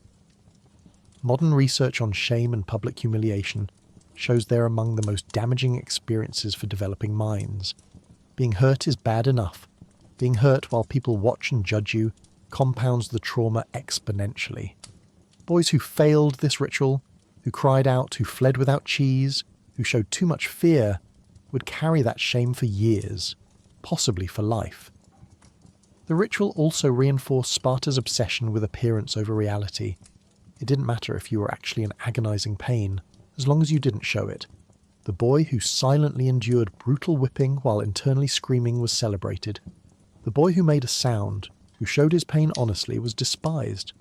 Sparta was teaching boys that authenticity was weakness, that showing emotion was failure, that your internal experience mattered less than external performance. Compare this to modern approaches to building resilience in children. We teach coping skills, emotional regulation, and healthy ways to process difficult experiences. We want children to be able to endure hardship, sure, but also to understand their feelings, seek support when needed, and recognize that asking for help is strength, not weakness. We've learned that people who can acknowledge pain and seek assistance recover better from trauma than those who suppress everything. Sparta taught the opposite. Suppress, endure, never acknowledge difficulty. Feel nothing, or at least show nothing. The internal cost of this, the psychological damage, the inability to form healthy relationships, the disconnection from your own emotions, didn't matter as long as you could stand there while being whipped and not scream. The cheese-stealing ritual continued for centuries alongside the more famous whipping ceremony. Sometimes they were combined. You'd try to steal cheese while being whipped until you bled.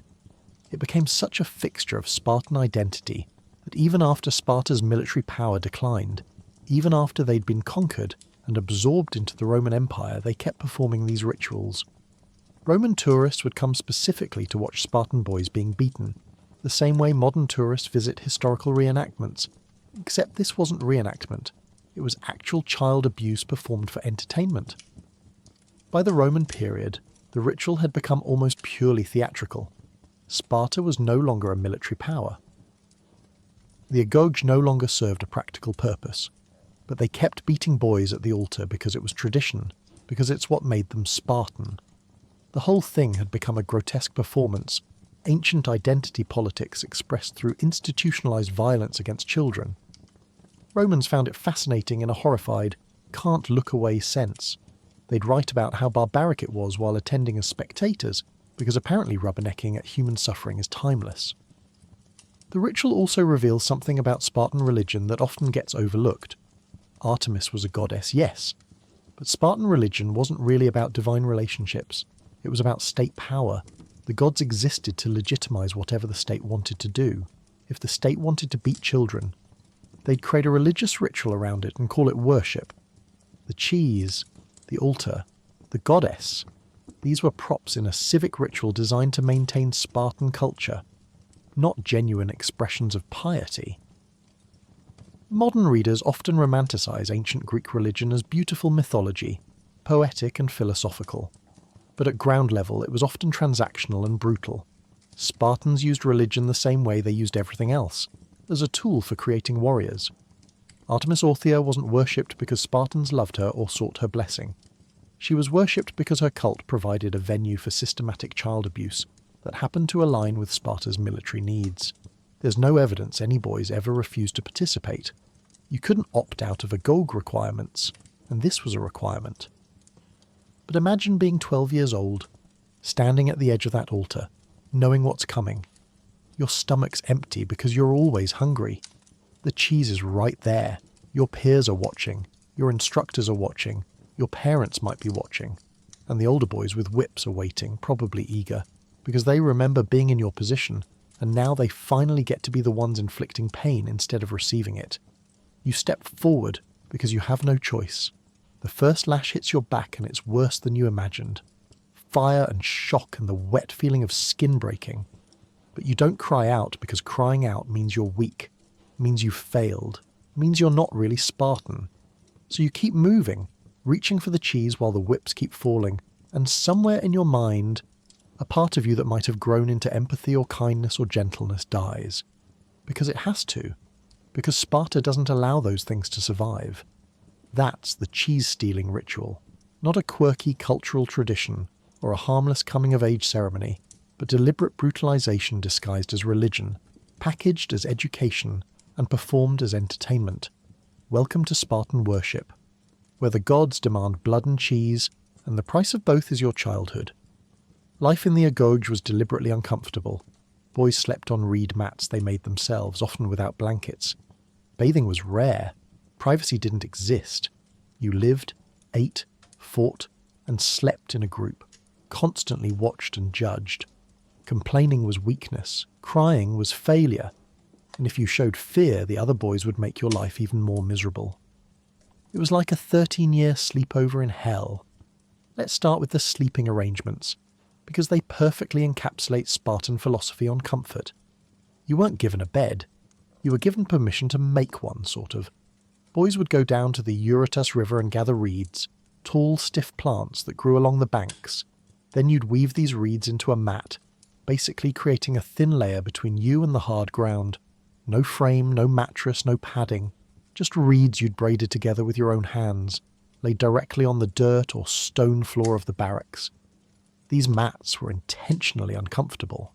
Reeds are scratchy, pokey, and they break down quickly. After a few weeks, your mat would be flattened, fragmenting, probably mouldy, definitely full of insects.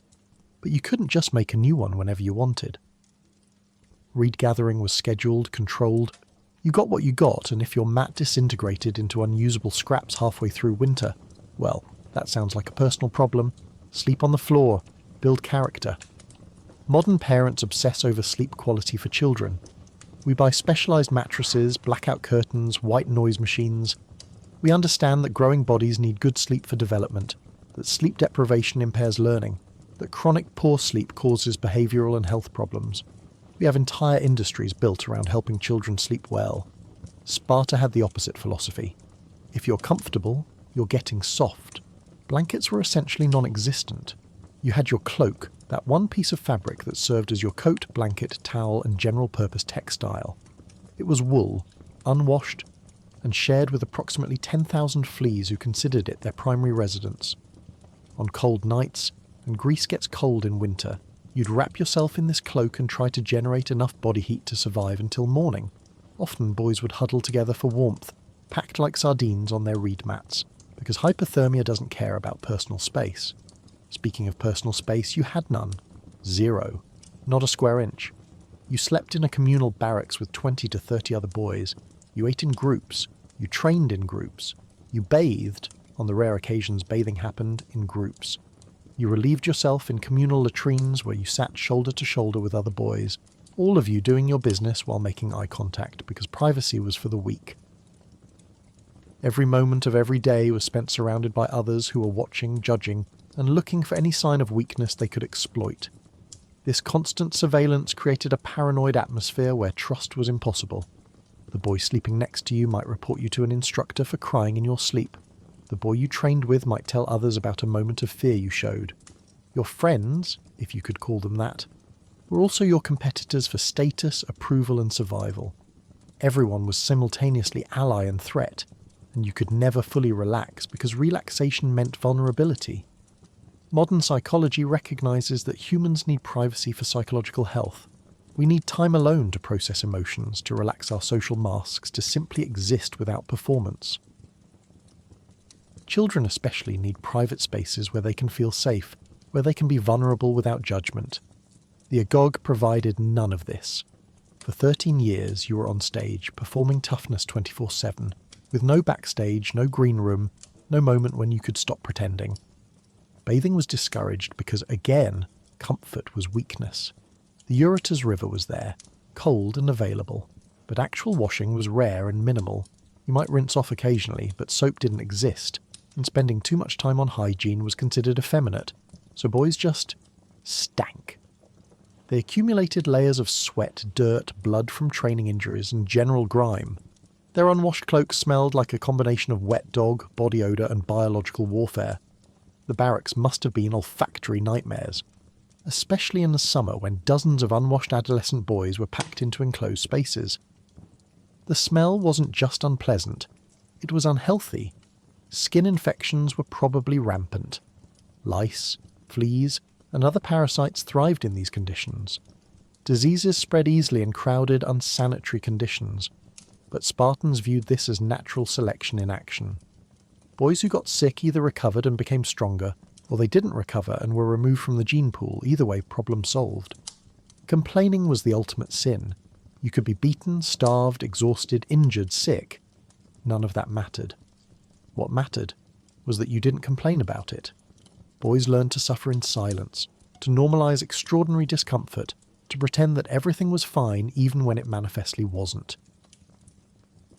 This created a culture where acknowledging reality was taboo. You couldn't say, "I'm hungry," even though everyone was hungry. You couldn't say, "I'm cold," even though everyone was cold.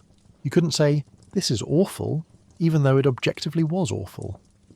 Modern mental health understanding recognizes that being unable to acknowledge difficult feelings leads to psychological problems. Suppression doesn't make emotions go away. It just makes them come out sideways through anxiety, depression, rage, or physical symptoms. The Agog was basically a 13-year program in emotional suppression, training boys to disconnect from their internal experiences so thoroughly that they couldn't access those experiences even if they wanted to. Crying was perhaps even worse than complaining. Tears were evidence of weakness visible to everyone. Boys who cried would be mocked, beaten, ostracized. They'd be given derogatory nicknames that would stick for years. They'd be targeted by older boys who saw them as easy victims. So you learned not to cry, no matter what. Your friend dies in training? No tears. You're whipped until you bleed? No tears. You're so hungry and exhausted you can barely stand? Definitely no tears. This created Spartan men who were famously laconic, speaking little, showing less emotion, presenting an almost robotic stoicism to the world. Modern readers often interpret this as cool, controlled strength, but it might have been dissociation, the psychological defense mechanism where you disconnect from your emotions because accessing them is too painful or dangerous. Spartans weren't necessarily strong. They might have been traumatized people who'd learned that feeling anything was unsafe. The lack of comfort extended to illness and injury. There was no sick day policy in the Agog. You trained whether you were healthy or not. Broken bone, wrap it and keep going. Fever, walk it off. Infection, probably just need more exercise. The idea of resting to recover was foreign. Rest was for the weak, for the old, for the dead. If you were alive and under 20, you were training, full stop. Modern athletic programs understand that recovery is essential for performance. You can't train hard every day without rest periods. That's how overtraining injuries happen. Elite athletes today spend enormous effort on recovery.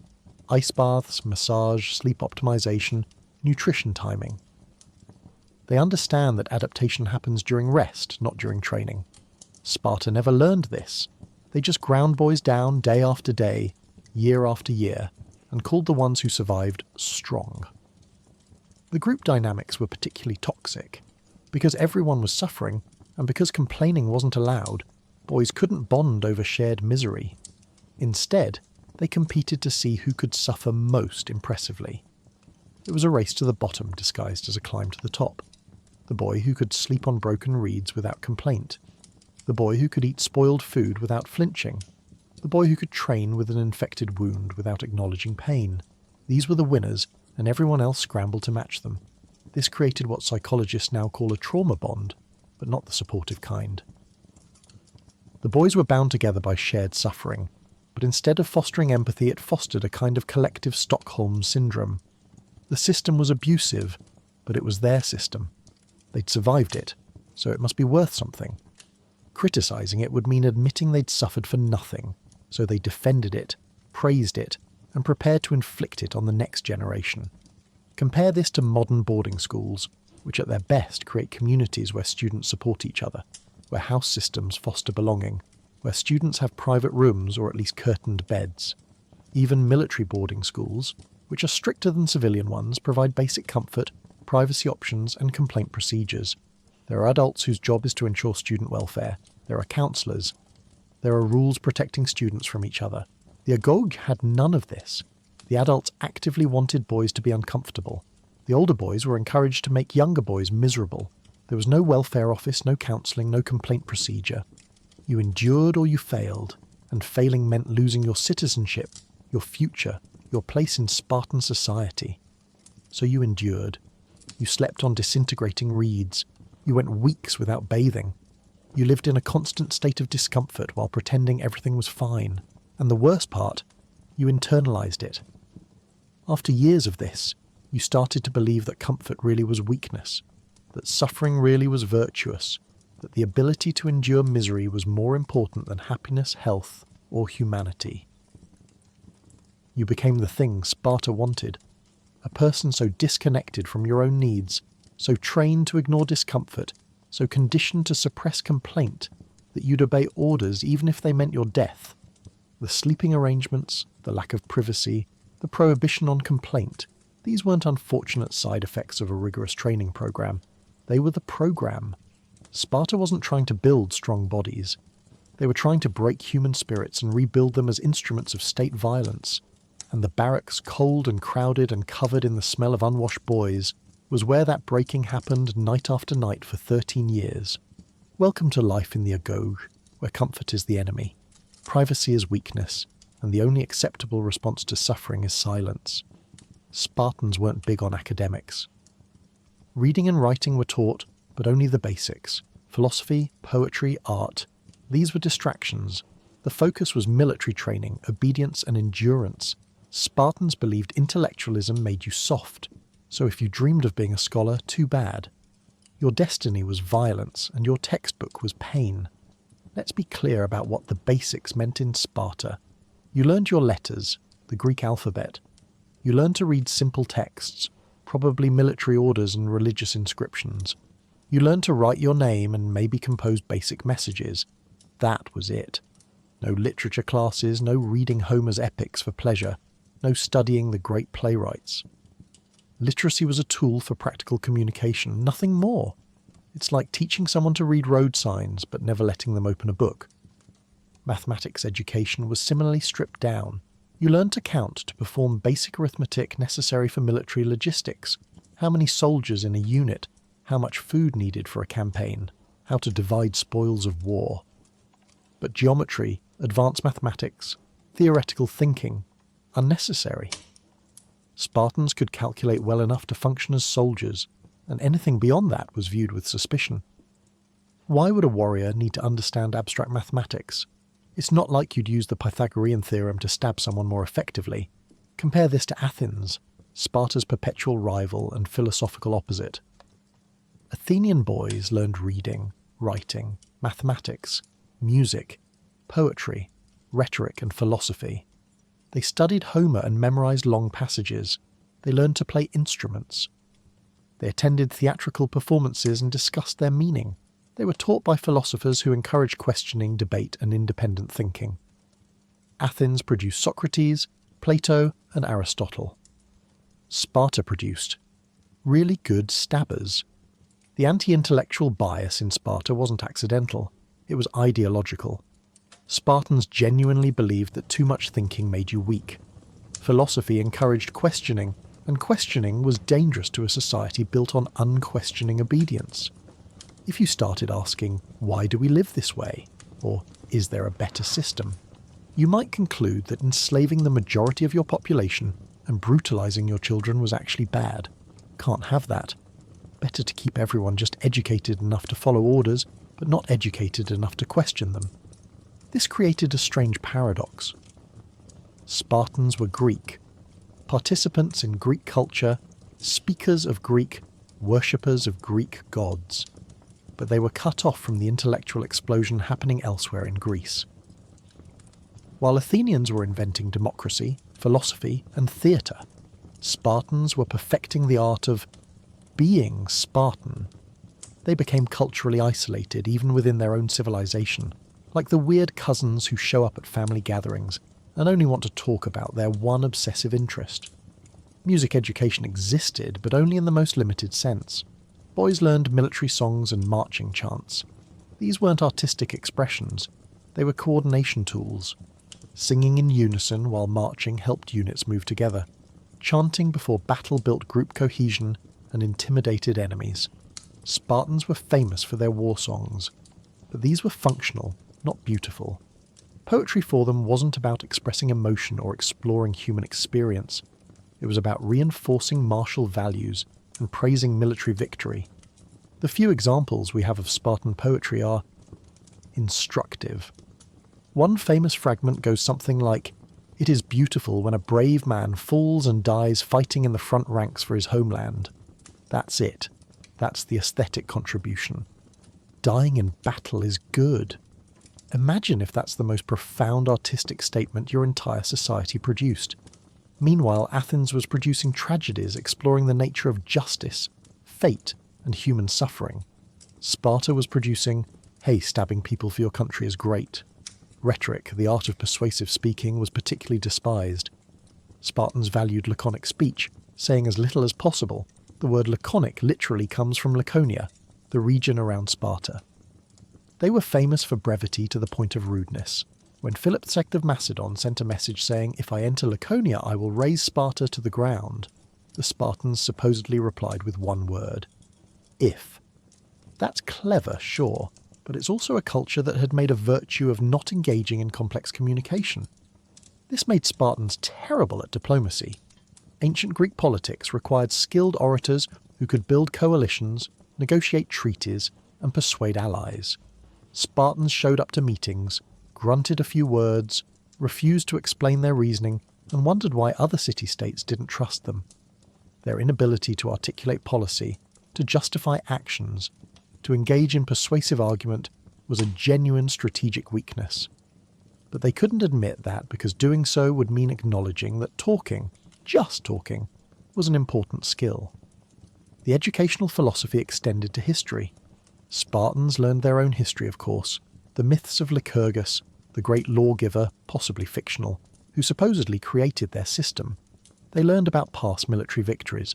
They memorized lineages of kings. But comparative history, learning from other cultures, studying different political systems, dangerous. Why would you study how other societies organize themselves unless you were considering alternatives to Sparta? And alternatives to Sparta didn't exist because Sparta was perfect. Circular logic at its finest. Modern education recognizes that critical thinking is essential. We teach students to analyze, question, and evaluate. We want them to understand different perspectives, to engage with complex ideas, to develop their own informed opinions. Even in subjects like mathematics and science, we emphasize understanding principles, not just memorizing procedures. We've learned that education should develop the whole person, intellectual, emotional, creative, not just train them for a single function. Sparta did the opposite. They created human tools, specialised for one purpose. It's like if modern schools decided that since most people would work in offices, we should only teach typing and email etiquette. No history, no science, no literature, no art. Just job-specific skills.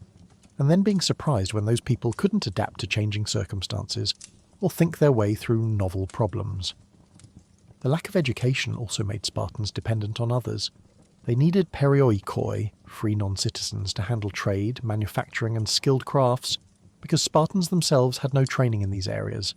They needed helots to farm because agricultural knowledge wasn't part of military training. They needed to hire foreign experts for engineering projects, diplomatic missions, and administrative tasks that required literacy beyond basic orders. This dependency was a vulnerability. When Sparta's military power declined, they had nothing to fall back on. No merchant class, no intellectual tradition, no artistic legacy, no technological innovations. Other Greek city-states could pivot to trade, to philosophy, to cultural influence. Sparta just faded.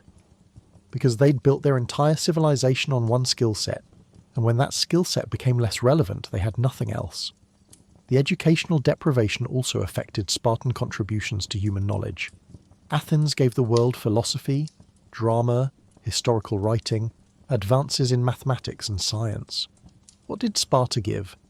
Military tactics, sure, which were studied and adapted, but intellectually, culturally, scientifically, nearly nothing.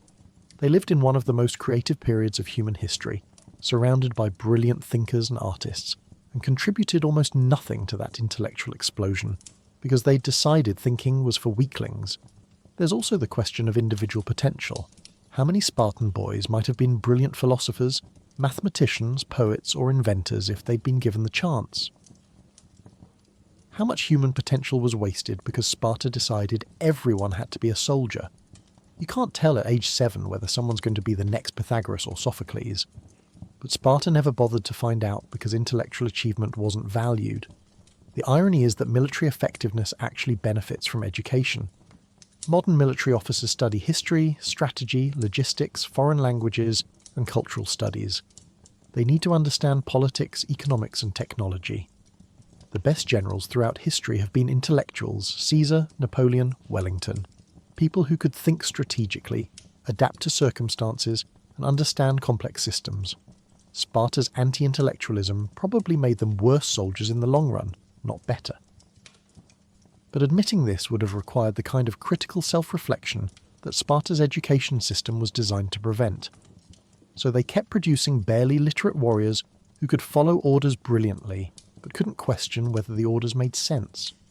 They created soldiers who could die bravely for Sparta, but couldn't explain why Sparta was worth dying for beyond, because that's what we do. Compare this to modern special forces training, which is intellectually rigorous. Elite soldiers today learn multiple languages, study foreign cultures, receive advanced technical training, and are expected to make complex decisions independently. They're not just strong, they're smart. They're not just obedient, they're adaptable. Modern militaries learned what Sparta never did, that the best warriors are also thinkers. So yes, Spartan boys received an education, just enough to read orders, count rations, and remember which end of the spear goes into the enemy. Philosophy, art, science, literature.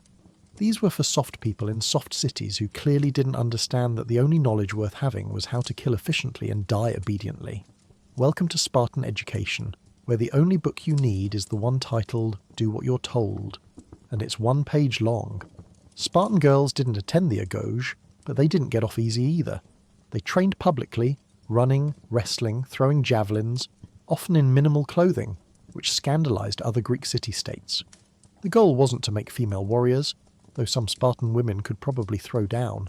It was to produce strong mothers who could birth strong sons. Sparta didn't care about your feelings, it cared about your abs. Let's talk about what minimal clothing meant, because it was genuinely shocking to other Greeks. While Athenian girls were kept indoors, covered head to toe, barely allowed to be seen by men outside their immediate family, Spartan girls exercised in public wearing short tunics that exposed their legs, or sometimes even less.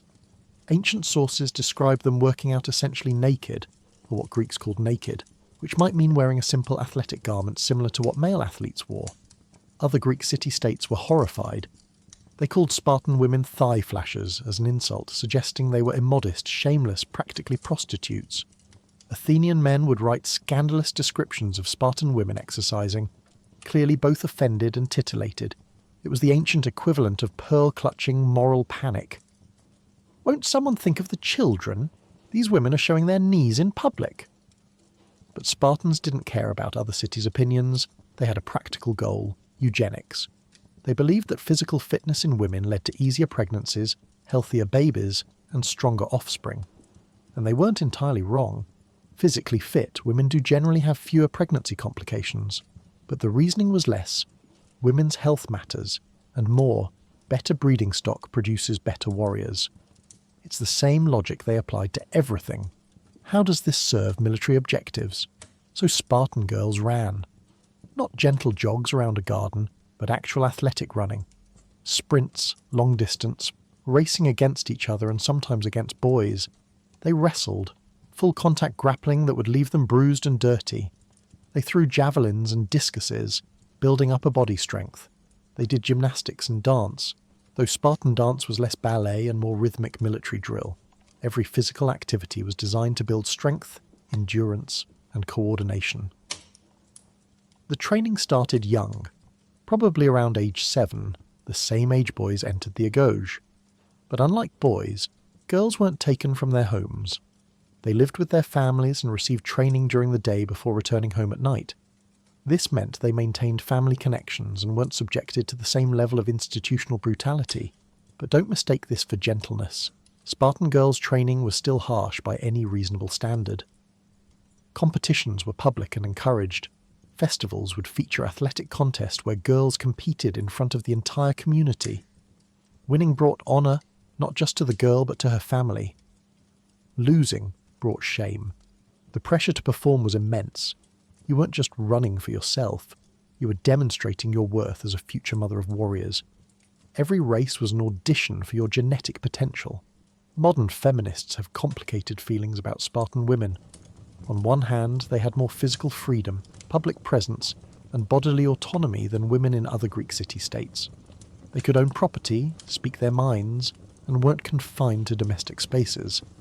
Spartan women were famous throughout Greece for being bold, outspoken, and physically formidable. Some ancient sources claim they essentially ran Sparta while the men were off at war, managing estates and making economic decisions. On the other hand, all this freedom existed purely for reproductive purposes. You weren't valued as a person with inherent worth. You were valued as a baby-making machine. All that athletic training? Not for your benefit, but to make you better at producing sons. The ability to own property? Only because men were always away and someone needed to manage resources. The freedom to speak? Only if what you said reinforced Spartan values. There's a famous collection of sayings of Spartan women preserved by Plutarch. Most of them are about encouraging sons to die bravely in battle.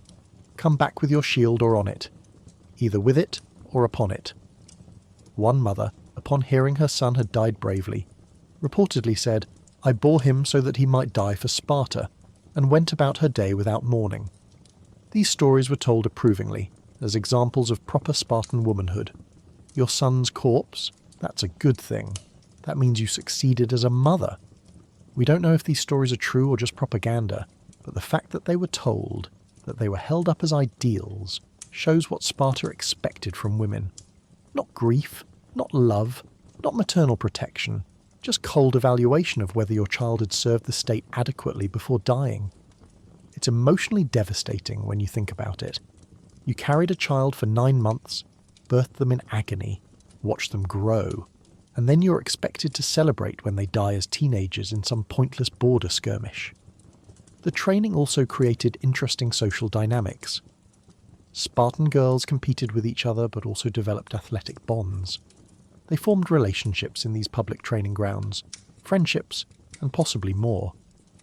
Ancient sources hint at romantic relationships between Spartan women, though details are scarce because men writing history rarely considered women's relationships worth recording unless they could sexualize them. One thing that made Spartan women different was their delayed marriage age. While Athenian girls were married off at 13 or 14, often to men decades older, Spartan women typically married in their late teens or early 20s. The reasoning was, again, eugenic. They believed women who were physically mature produced healthier babies. But the practical effect was that Spartan women had several more years of development, education, and physical training before taking on reproductive duties. The wedding rituals themselves were bizarre. The groom would kidnap his bride in a staged ceremony. She'd have her head shaved and be dressed in men's clothing. Then they'd consummate the marriage in darkness, with the groom sneaking in and out like he was committing a crime. Some historians think this was meant to ease the transition from the homosocial world of athletic training to heterosexual marriage, but honestly, it just sounds traumatic. Surprise! You're married now! Also, here's some gender confusion and a strange man in the dark. Have fun! After marriage, Spartan women continued their training to some degree. Staying fit was expected because you needed to be ready for multiple pregnancies, and because physical weakness was always shameful in Sparta. But the focus shifted to household management and child rearing, or rather childbearing, since boys would be taken away at 7 anyway. Spartan women also engaged in what we might call eugenics advocacy. They were encouraged to mock weak or cowardly men, to refuse marriage to men who hadn't proven themselves in battle, to shame anyone who didn't meet Spartan masculine ideals. They were enforcers of the system, not just products of it. This makes sense in a twisted way. If the system had been purely male-imposed, it might have faced more resistance. But when women also policed masculinity and femininity, when they also mocked weakness and praised violence, the system became self-reinforcing. Compare this to women's roles elsewhere in ancient Greece. Athenian women lived in separate quarters of the house, rarely left home, received minimal education, and were essentially property passed from father to husband. They had no legal rights, no political voice, no public presence. Spartan women had significantly more freedom and influence. They could insult men publicly, manage property, participate in religious festivals as full members of the community. But this freedom came with invisible chains. You could speak freely as long as you said the right things. You could manage property as long as you used it to support the military state. You could have a public presence as long as you used it to shame men into dying bravely. Step outside these boundaries, and you'd face social consequences that might be worse than Athenian confinement, because at least Athenian women weren't expected to celebrate their sons' deaths. Modern girls' athletics emphasizes participation, personal growth and health. We want girls to be strong for themselves, to enjoy physical activity, to develop confidence and skills. We've fought hard for title and equal access to sports because we believe girls deserve opportunities regardless of how those opportunities serve broader social goals. The point is the girls themselves, not what they might produce later. Sparta didn't care about girls as individuals. They cared about optimizing the baby factory. Every javelin thrown, every race run, every wrestling match was ultimately about pregnancy outcomes. You weren't an athlete. You were a genetically enhanced warrior incubator in training. And the truly insidious part was convincing girls that this was empowerment, that their athletic freedom meant they were valued, when really they were just being prepared for a different kind of servitude. There's also the question of girls who weren't athletic, who didn't excel physically, who couldn't or wouldn't conform to Spartan expectations. What happened to them? Ancient sources are silent, but we can guess. Shame, reduced marriage prospects, social isolation. If your worth was determined by your physical fitness and your ability to produce strong sons, and you failed at the first part, your future looked grim. So yes, Spartan girls had more freedom than other Greek women. They exercised publicly, spoke boldly, owned property, and lived with less male supervision. But calling this freedom ignores that it all served the same brutal system that broke boys in the Agoge and murdered helots in the Crypteia. Spartan women weren't free, they were just assigned a different role in the machine, and the machine's ultimate purpose was always violence. Welcome to being a Spartan girl, where you get to exercise in public and own property, but only because the state needs your uterus to be in peak physical condition for warrior production. Progress, apparently. When it came time to marry, Spartans didn't do courtship or flowers. Marriage was a transaction designed to produce children. Grooms would kidnap their brides in a ritualized ceremony, shave their heads, dress them in men's clothing, and consummate the marriage in the dark. Romantic? Absolutely not. Efficient? Spartans thought so. Love was optional. Offspring were mandatory. Let's break down this ceremony step by step because each element is weirder and more disturbing than the last. First, the kidnapping. This wasn't a surprise. Both families knew it was happening. Arrangements had been made, possibly dowries exchanged. But the groom would still stage an abduction, sometimes with friends helping, grabbing the bride and carrying her away from her family home. The bride was expected to resist, at least symbolically, creating a ritualized struggle that everyone pretended was real. Modern wedding traditions have some odd elements. Throwing rice, wearing something borrowed, carrying the bride over the threshold. But these are symbolic gestures wrapped in celebration and consent. Spartan marriage started with simulated kidnapping, which is less quirky tradition and more acting out a crime. The message was clear from day one. This isn't about romance or partnership. This is about male possession and female submission, dressed up as ritual. Once kidnapped, the bride was handed over to a woman who prepared her for the wedding night. And this preparation was deeply strange. First, her head was shaved, completely bald. The woman who had spent years building athletic strength, competing publicly, speaking boldly, suddenly she was stripped of a key marker of feminine identity. Hair length was one of the few physical distinctions between men and women in ancient Greece. Cutting it off was symbolically masculinizing, erasing her female identity at the moment she was about to perform the most stereotypically female role, reproduction. Then came the clothing. Instead of a wedding dress or feminine attire, the bride was dressed in men's clothing, a tunic and cloak identical to what boys wore. She was then laid on a mat in a dark room, alone, waiting for her new husband to arrive. Think about this from her perspective. You're 18 or 19, you've just been ritually abducted, your head has been shaved, you're dressed as a man, and you're waiting in the dark for someone to have sex with you. If this sounds like the setup for a psychological horror film, that's because it basically was.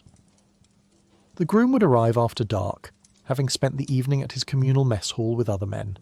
He'd sneak into the room. Remember, he didn't live with his wife. He still lived in the barracks, have sex with his disguised, shaved, waiting bride, and then sneak back out before dawn. This would continue for weeks, months, sometimes years. Secret nocturnal visits, always in darkness, always brief. The couple barely knew each other. They certainly didn't live together. Ancient sources offer various explanations for this bizarre setup. Some historians suggest the masculine clothing and shaved head were meant to ease the transition for men who'd spent their entire lives in a homosocial environment, surrounded only by other males. After 13 years in the agog where women were absent and male bonding was intense, perhaps making a woman look more like a boy made the whole heterosexual experience less jarring, which is a deeply unsettling theory when you think about it.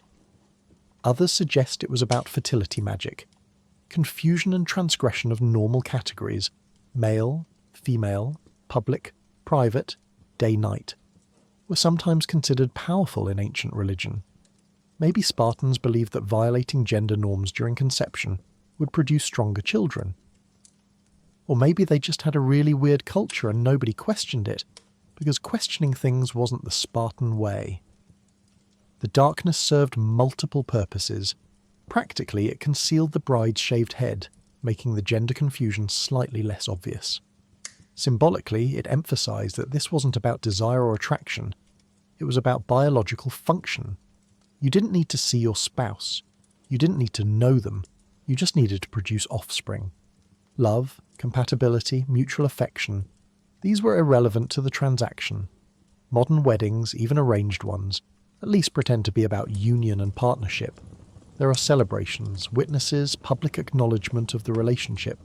Spartan marriages happened in secret, in darkness, with one party dressed as the wrong gender and the other sneaking around like a criminal.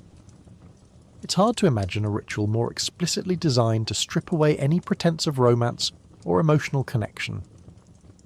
The sneaking around continued even after the initial consummation. Spartan men didn't move in with their wives until age 30. when they completed their full military service and became eligible for citizenship. Until then, home visits were covert operations. You'd leave the barracks after dark, spend an hour or two with your wife, and return before dawn. If you got caught by your commanders, you'd face punishment for desertion. This created absurd situations. A Spartan man might have children he barely knew. He might father several kids while still technically living as a bachelor in communal barracks. His wife ran the household, managed property, and raised children largely as a single parent. Some Spartan men reportedly had grey hair before they'd ever seen their wives in daylight. The whole system prioritised male bonding and military cohesion over family formation. Compare this to marriage in other Greek city-states. Athenian marriages were arranged and often loveless, sure, but at least the couple lived together. There were household rituals, shared meals, daily interaction. The goal might have been producing heirs, but there was at least opportunity for affection, companionship or partnership to develop. Spartan marriage was designed to prevent these bonds from forming, or at least from interfering with military loyalty. The theory was that men who weren't emotionally attached to wives and children would fight more fiercely, care less about personal safety, and prioritise military objectives over family. If you barely know your wife and only see your kids occasionally, you're less likely to hesitate in battle, because you're not thinking about what happens to your family if you die. It's strategically logical and humanly monstrous. This also meant Spartan women had unusual independence, but not the empowering kind. You were married but functionally single. You managed estates, made financial decisions, raised children, and handled all domestic matters without male supervision. Later, Greek and Roman writers noted that Spartan women essentially controlled the wealth of Sparta because their husbands were always absent, and women inherited property from fathers and brothers who died in endless wars. But this independence was born from neglect, not respect. You weren't trusted with power, you were abandoned with responsibility. Your husband wasn't helping with childcare because he valued your time. He was absent because the military state demanded it. You weren't managing property because Sparta believed in women's rights. You were doing it because someone had to and all the men were playing soldier. The marriage system also created interesting genetic situations. Because husbands were rarely home and marriages were pragmatic rather than passionate, extramarital relationships were somewhat tolerated if they served eugenic purposes. If an older man with a young wife wanted to improve his offspring's genetic potential, he might encourage his wife to have children with a younger, stronger man, with his permission. The children would still be his legally, but the biology would be upgraded. This wasn't about female sexual freedom. It was about treating women as breeding stock that could be assigned to different studs for optimal results. Ancient sources present this as enlightened policy. Look how logical Spartans are, not letting possessiveness interfere with producing better warriors. Modern readers recognise it as dehumanising. Women as interchangeable vessels, men as genetic donors, children as products to be optimised.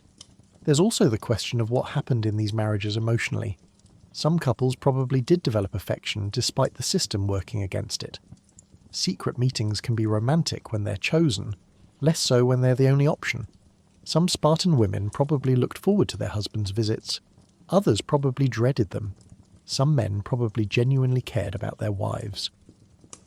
Others probably saw them as duty, no different from any other military obligation. But the system didn't care about individual variations. Whether you loved your spouse or not, you still had to follow the rules. Live separately, meet secretly, prioritise military service over family, and above all produce children for the state. Your feelings, your preferences, your desires, none of this mattered. You were fulfilling a function, playing a role in the great Spartan machine. Modern marriage has problems, absolutely. But at least we pretend it's about love, partnership, and mutual choice. We have engagement periods where couples get to know each other. We have ceremonies celebrating the union.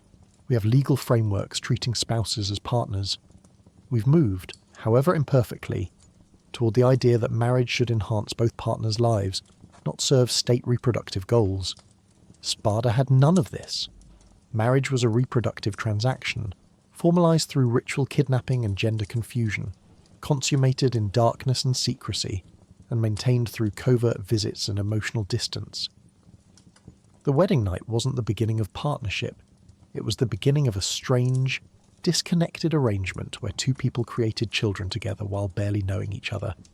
And the truly tragic part: Spartan children produced through this system would grow up to repeat it. Boys would spend 13 years learning that emotional connections were weakness, that family was less important than military unit, that women existed primarily for reproduction.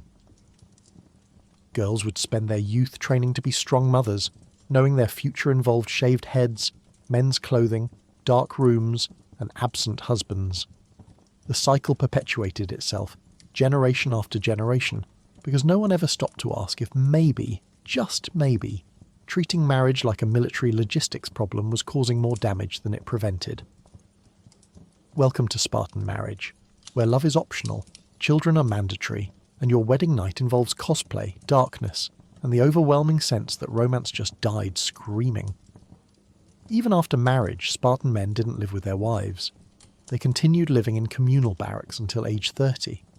Visits home were brief, secretive, and purely functional. This meant Spartan wives ran the household, managed property, and raised children largely alone. In a weird way, Spartan women had more independence than women in other Greek city-states, mostly because their husbands were never home. Let's put this in modern terms to understand how absurd it was.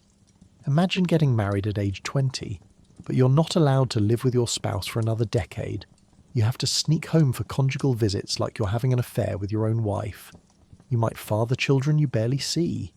You'd know your drinking buddies better than your own kids. Your wife would run the entire household, make all decisions, handle all crises, and you'd be essentially a sperm donor who occasionally shows up for dinner.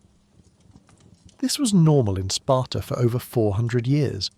The barracks life didn't end with graduation from the agoge. Spartan men from ages 20 to 30 lived in communal mess halls called syssitia. These were mandatory dining and living arrangements where 15 to 20 men ate together, slept in nearby quarters, and spent their free time. You were assigned to a syssitia in your early 20s, and this group became your primary social unit. More important than your family, more constant than your marriage, more central to your identity than anything else. Every evening men gathered at their syssitia for dinner. You were required to contribute a monthly quota of food, barley, wine, cheese, figs, from your family estate. If you couldn't afford your contribution, you lost citizenship. So even though you didn't live at home, you depended on your wife's management of the estate to maintain your status. She did all the work. You got the citizenship. It's like modern couples where one person handles all household responsibilities while the other takes credit for being a provider, except institutionalized and mandatory. The meals themselves were deliberately awful. That famous black broth again? Blood, vinegar, and pork in various states of decomposition. The point wasn't nutrition or enjoyment. It was solidarity through shared misery. You ate bad food together. You suffered together. And this created bonds that supposedly transcended family ties. Ancient sources say the food was so revolting that foreign visitors who tried it claimed they now understood why Spartans were so willing to die in battle. Death seemed preferable to another meal, but these weren't just dinner clubs. The syssitia were political units. Members voted on admitting new members. It only took one negative vote to blackball someone. They supported each other financially and socially. They fought together in battle, arranged in units based on their mess hall affiliations. Your syssitia brothers were your squad, your support network, and your surveillance committee all rolled into one. This system created intense male bonding, but at the cost of family formation. You spent every evening with 15 guys who'd survived the agoge with you, sharing meals and stories, probably sharing the occasional romantic or sexual relationship, because ancient Greek male homosociality often had those components. Meanwhile, your wife was at home alone, pregnant with your third child, managing the estate, dealing with helot workers, and wondering if you'd bother to visit this week. The sneaking home arrangement was genuinely bizarre. You'd wait until dark, slip away from the barracks hoping your commanders didn't notice, make your way home through darkened streets, spend an hour or two with your wife, then sneak back before dawn. It was like being married and grounded simultaneously. Some men reportedly went weeks or months without seeing their wives. Others made the effort regularly, but always under cover of darkness, always briefly. always with the awareness that they were technically breaking rules. This created a strange dynamic where Spartan men often knew their male friends intimately, their fears, hopes, experiences, but barely knew their wives. You'd spent 13 years living with these men, suffering alongside them, and now another decade dining with them nightly. Your wife? You'd see her occasionally, in the dark for reproductive purposes. Ancient sources claim some Spartan men didn't recognize their wives in daylight, because they'd literally never seen them in full illumination. Compare this to the modern military, which has family separation during deployments but considers it a hardship. We recognize that long separations strain marriages, that service members miss important family moments, that children suffer when parents are absent. We've built support systems, family readiness groups, counselling services, communication technology to minimise the damage. And deployments end. Service members come home. Spartan men never fully came home, not for a decade. Their deployment was permanent residence in barracks a few miles from their actual homes. They weren't fighting wars overseas. They were eating bad soup with their buddies, while their families managed without them. The separation wasn't necessary for military operations. It was ideological, designed to ensure that male loyalty remained with the military unit rather than the family. The system had predictable effects on children. Spartan boys had absent fathers until age 7, then were taken away entirely. They grew up watching their mothers manage everything, which probably contributed to the relative respect Spartan women commanded. But they also learned that fatherhood was optional, that male relationships mattered more than family bonds, that being a good Spartan meant prioritising your mess hall brothers over your wife and children. Daughters had a different experience. They grew up in mother-headed households, seeing women make decisions, manage resources, and function independently. This probably contributed to Spartan women's legendary boldness and assertiveness. But they also learned that marriage meant functional abandonment, that husbands were occasional visitors rather than partners, that running a household alone while pregnant was just normal life. The absent father model also meant Spartan mothers had enormous influence over early childhood development. Until age 7, boys were entirely in female care. This created anxiety for Spartans who worried about women making boys soft. Hence the wine baths, the deliberate discomfort, the refusal to coddle. Mothers were supposed to toughen boys preemptively, preparing them for eventual transfer to the agoj. Motherhood wasn't about nurturing. It was about pre-training your son not to need nurturing. At age 30, Spartan men finally gained the right to live at home, but by then patterns were established. You'd spent a decade living with men, eating meals communally, and visiting your wife like she was a mistress rather than a spouse. Many men probably continued the pattern, even when no longer required. Why disrupt a comfortable routine? Your friends were at the Syssitia. Your wife had been managing everything fine without you. Moving home meant confronting children who barely knew you, and a spouse who'd learned not to depend on you. Some marriages probably survived this system and even thrived. Absence can make the heart grow fonder. Independence can build respect. Some couples might have enjoyed the space, developing a partnership that didn't require constant proximity.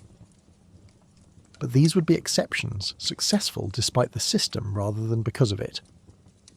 Most Spartan marriages were probably emotionally distant, functionally single-parent families with the father as occasional visitor rather than engaged partner.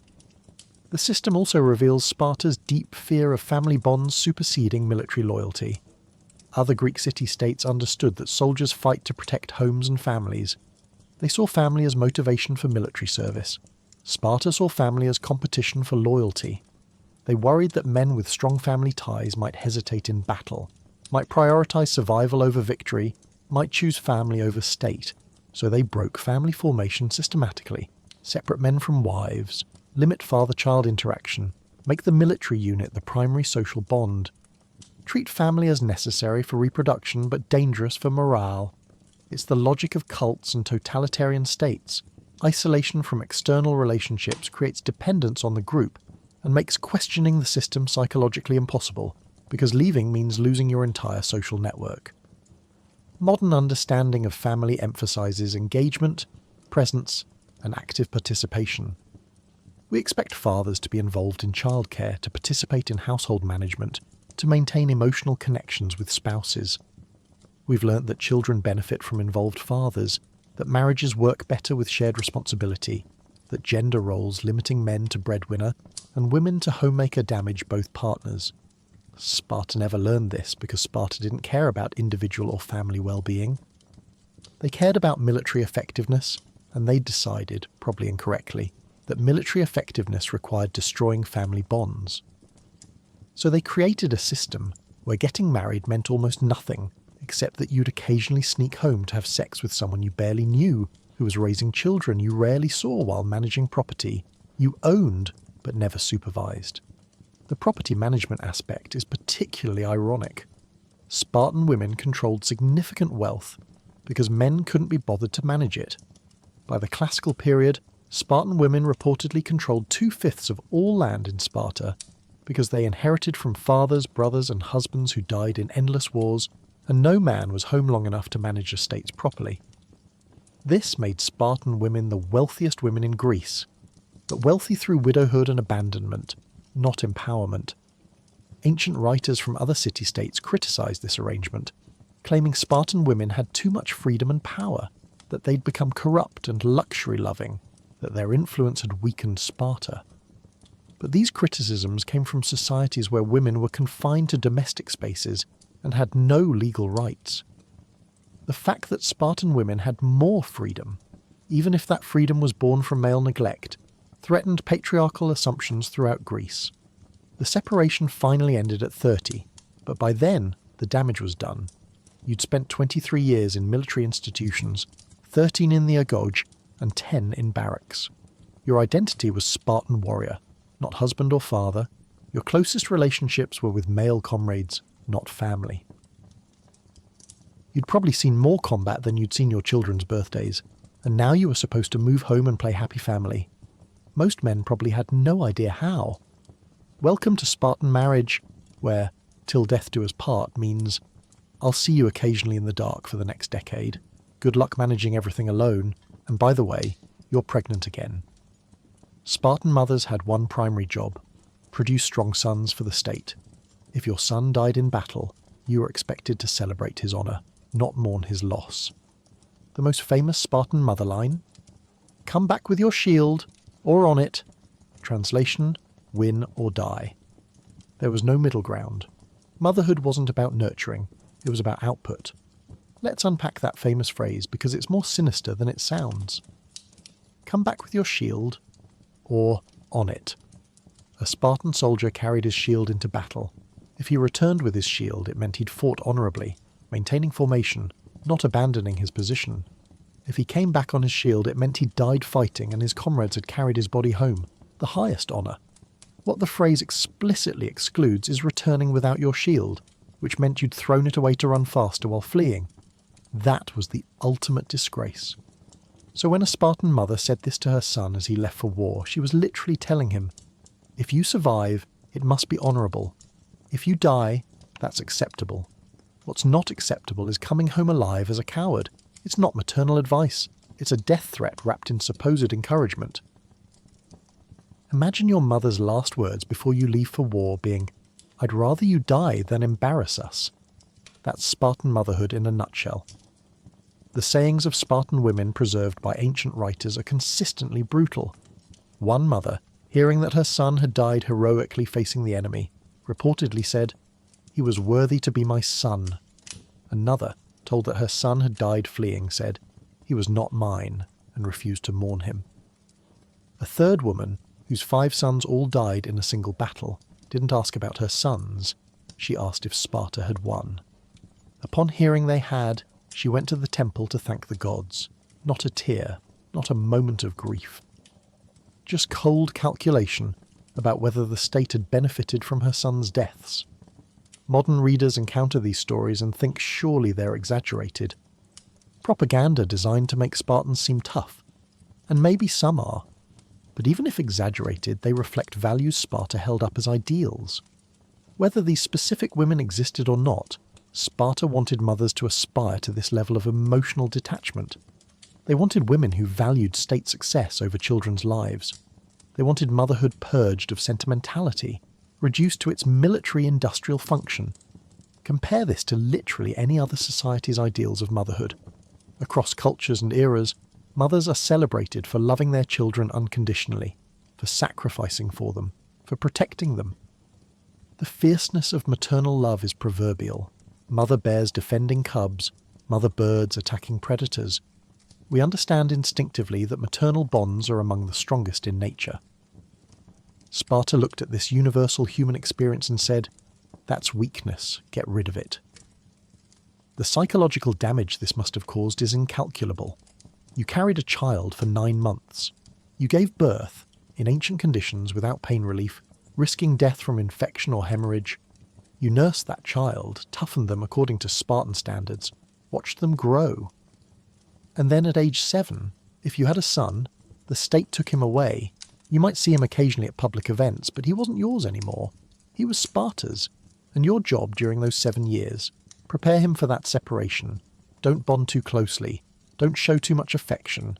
Teach him that comfort is weakness, that emotions are shameful, that Sparta matters more than family.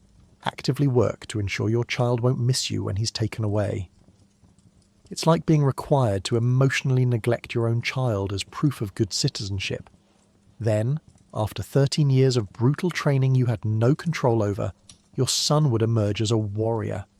You'd have minimal relationship with him. He'd been shaped by institutions, not by you. And then he'd go to war, and you were expected to send him off with encouragement to die bravely rather than live dishonourably. Your role had been reduced to biological reproduction and ideological reinforcement. You weren't a mother in any nurturing sense. You were a patriotic baby factory. Daughters offered a slightly different experience, but ultimately the same message. You raised them, trained them physically, taught them to value strength and despise weakness. You prepared them for marriages to men they'd barely see, for managing households alone, for reproducing the next generation of warriors. You were training them to repeat your experience: functional abandonment, emotional suppression, and reduction to reproductive utility. Motherhood as intergenerational trauma. The system also created impossible binds. If you showed too much affection for your children, you were failing as a Spartan mother. You were making them soft, prioritizing family over state. If you showed too little, you were a monster by any normal human standard. The only correct position was precisely calibrated coldness. Care enough to raise them properly, but not enough to regret their deaths. It's an emotional tightrope that's probably impossible to walk without severe psychological costs. And what happened to mothers who couldn't perform this role? Who mourned too openly? Who protested when sons were taken? Who begged them not to go to war? Ancient sources don't tell us, probably because these women were shamed into silence. In a society that celebrated mothers who celebrated their sons' deaths, there was no room for maternal grief. It had to be suppressed, hidden, denied. The emotional labour of pretending not to care about your children's survival must have been devastating. Modern psychology recognises ambiguous loss, the unique pain of losing someone who's not clearly gone. Children taken from parents, loved ones with dementia, soldiers missing in action. These losses are particularly traumatic because there's no closure, no clear endpoint to grief. Spartan mothers experienced this at multiple levels. Your son is taken at 7. He's alive but gone from your daily life. He goes to war. He might die but hasn't yet. He dies in battle. You're expected to celebrate, not mourn. At every stage, your natural emotional responses are invalidated by societal expectations. The come back with your shield or on it mentality also meant Spartan mothers couldn't advocate for their son's safety. In other societies, mothers might plead with rulers to avoid unnecessary wars, might push for diplomatic solutions, might value any approach that brought sons home alive. Spartan mothers were expected to enthusiastically support every military action, cheer for aggressive foreign policy, and treat their sons' lives as expendable resources in pursuit of Sparta's glory. This had real political consequences. Without mothers advocating for peace or caution, without families pushing back against militarism, Sparta's war machine faced no internal resistance. The people who normally might restrain military adventurism, those with the most to lose, had been ideologically conditioned to support it. It's brilliantly evil social engineering. Convince mothers that their children's deaths are desirable, and you've eliminated a major source of anti-war sentiment. There's also the demographic reality. Spartan women had fewer children than women in other Greek city-states, possibly because of delayed marriage age, possibly because of the physical demands of their training, possibly because frequent pregnancies while managing estates alone was unsustainable, and more of their sons died. Sparta's constant warfare meant high casualty rates. The combination of fewer births and higher deaths created a declining population that eventually became Sparta's existential crisis. By the 4th century BCE, Sparta couldn't field armies because they'd literally run out of citizens. This was partly caused by their own motherhood ideology. When you teach women that their value lies in producing warriors who will die young, when you make motherhood about quantity and quality of military output, rather than raising humans who'll live full lives, you create a death spiral. Fewer children, more deaths, smaller population, more pressure on remaining women to produce more children. Repeat until collapse. Modern militaries understand that soldiers with families fight differently, often harder, because they have something to protect, but also with more caution, because they want to survive and return home. Family ties are considered beneficial for morale and retention. The most effective fighting forces aren't composed of people with nothing to lose, they're composed of people with everything to lose who fight to preserve it. Sparta got this exactly backward. They tried to create soldiers with nothing to lose by severing family bonds, by making mothers indifferent to children's deaths, by treating family as obstacle rather than motivation. And it worked for a while. Spartan warriors did fight with remarkable courage and discipline, but they also died in huge numbers, and nobody cared enough to question whether constant warfare was sustainable. The mothers who should have asked, "Why are we sacrificing our sons?" had been trained not to ask. There's a darker possibility too.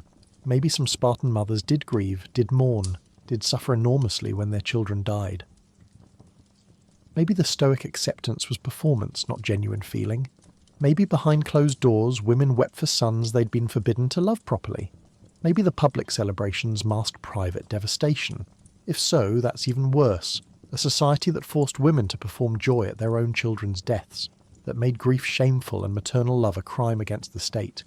The legacy of Spartan motherhood is complicated. On one hand, Spartan women had agency other Greek women lacked: property rights, public presence, bold speech.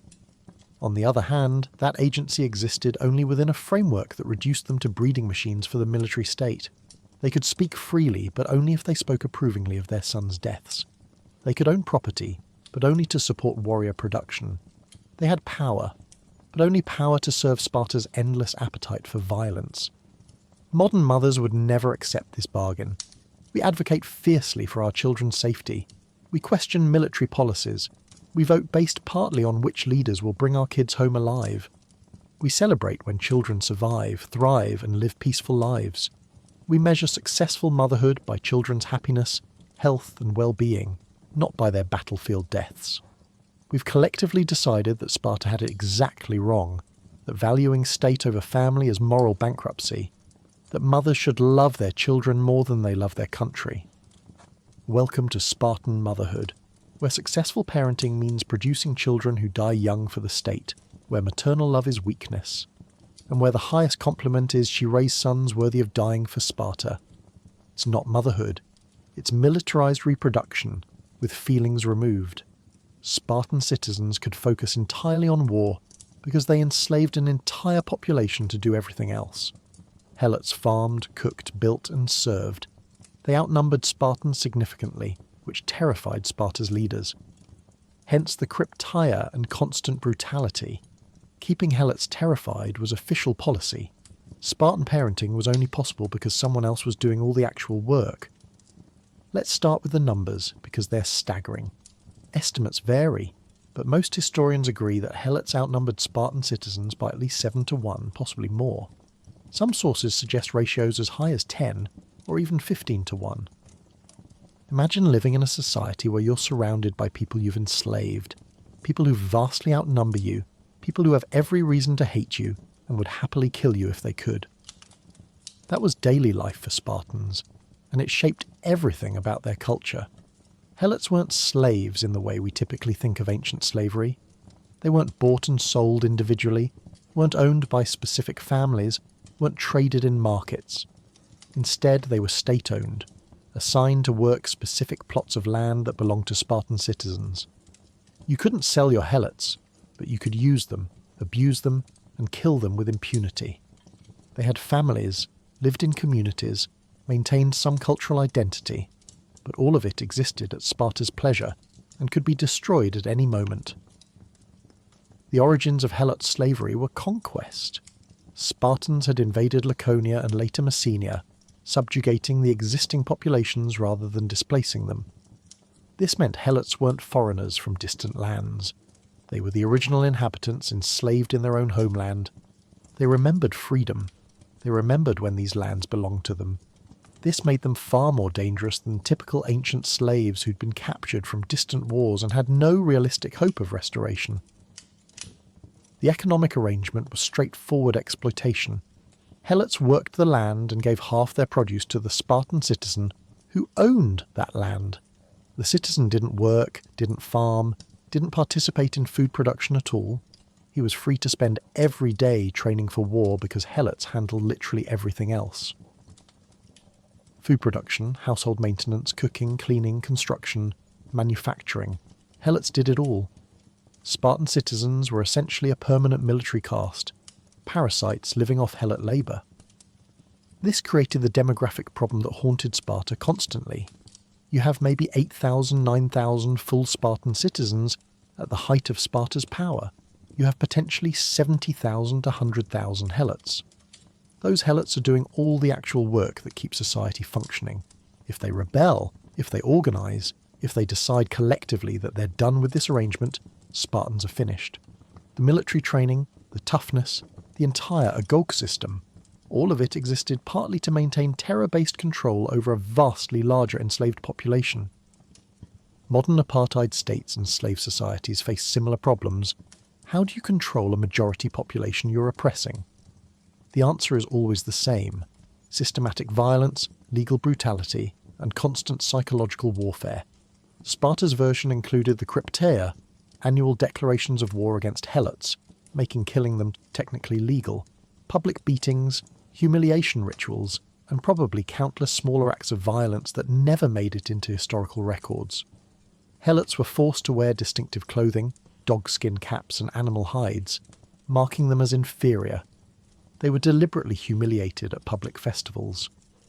One particularly nasty tradition involved forcing helots to get drunk and perform degrading dances at Spartan festivals, supposedly to show Spartan youth what happens when you lack self-control. It was dehumanization as public policy, designed to convince both Spartans and helots that the hierarchy was natural and unchangeable. Compare this to other Greek slavery systems. Athenian slaves came from various backgrounds, could sometimes earn freedom, might work alongside free citizens, and occasionally rose to positions of responsibility. Slavery was still brutal and dehumanizing, but it wasn't explicitly organized around ethnic subjugation and terror. Sparta's helot system was different.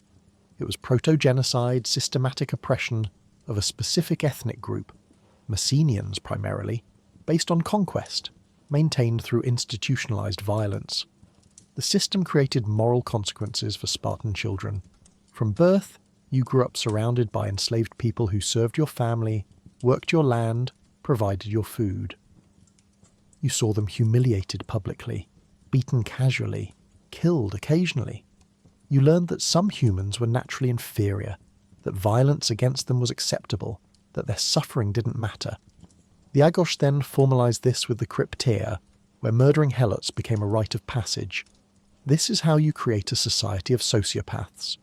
Not through individual moral failing, but through systematic desensitization starting in childhood. You normalize horror until it becomes background. Spartan children didn't grow up thinking helot oppression was evil. They grew up thinking it was just how the world worked. The enslaved people serving your family were like livestock, maybe slightly more useful. Their humanity didn't register because acknowledging it would make the entire system morally unbearable. The helot system also created economic stagnation. Because Spartans didn't work and weren't allowed to engage in commerce or craft production, these were considered degrading, They developed no economic innovations, no technological advances, no commercial networks. Other Greek city-states traded, manufactured, innovated. Sparta just extracted resources from helots and recycled them into military training. When their military dominance faded, they had nothing else. No industry, no trade relationships, no economic foundation. Helots did rebel occasionally. The most famous rebellion was in the 460s BCE, after a massive earthquake damaged Sparta. Helots in Messenia saw opportunity and rose up, fighting for nearly a decade before being brutally suppressed. The rebellion terrified Spartans so badly that it shaped policy for generations. They became even more paranoid, even more violent, even more committed to the crypteia and other terror tactics. Every moment of their existence was haunted by the knowledge that the people sustaining their society wanted them dead. Modern historians debate whether to call helots slaves or serfs.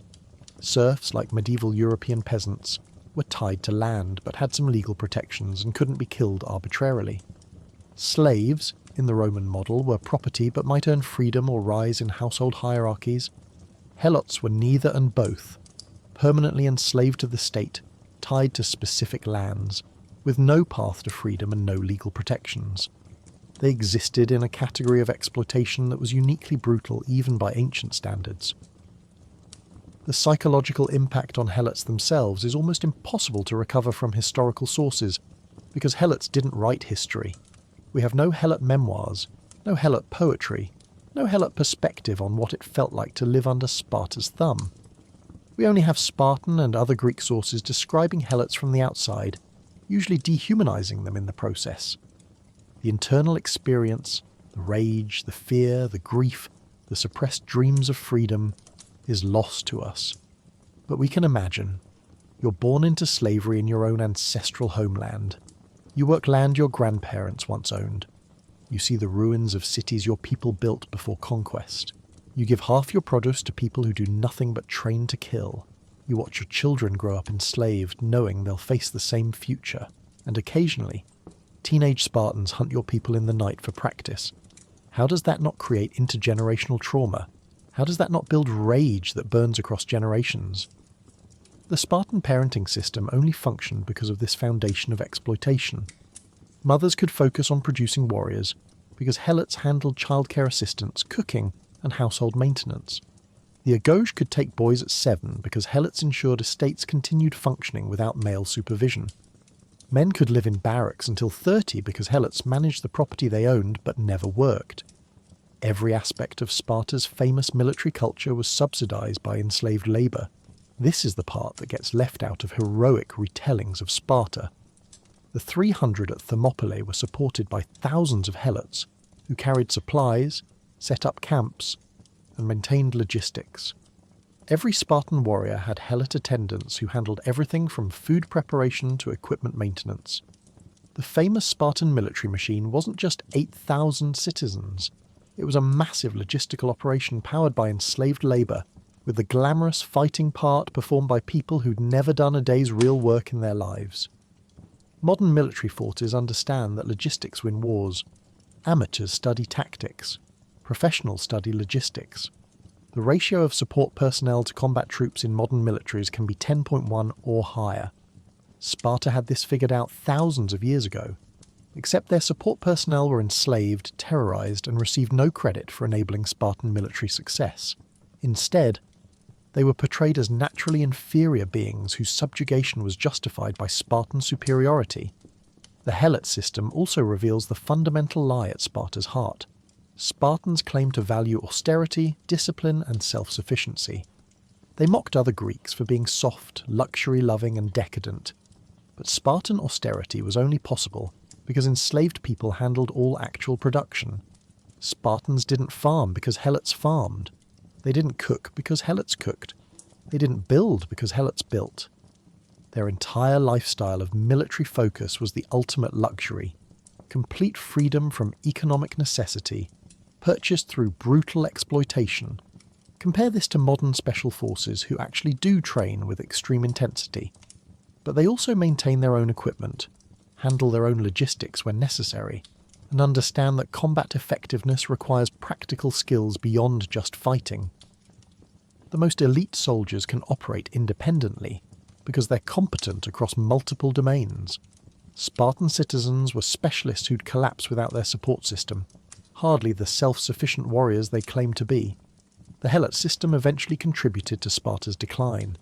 The constant need for internal repression diverted military resources.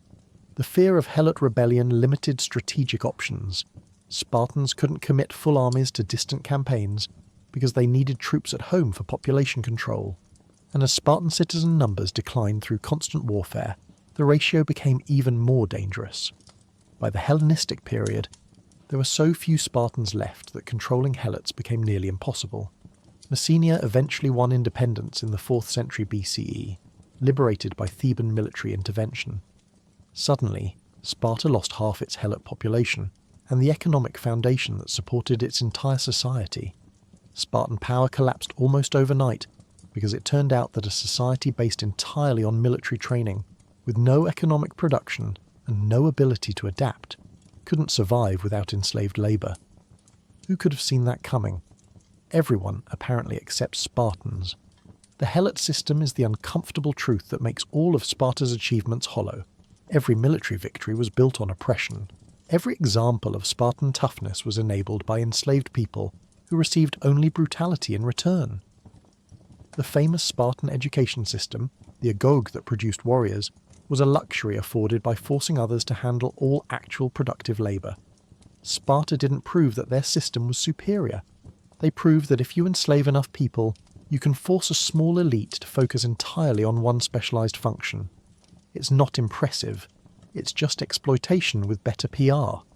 Welcome to the foundation of Spartan society, where everything you've heard about Spartan warriors was made possible by systematic brutalisation of the majority population, where the famous military culture was subsidised by enslaved labour, and where the greatest act of Spartan courage might have been facing each day knowing that thousands of people justifiably wanted you dead.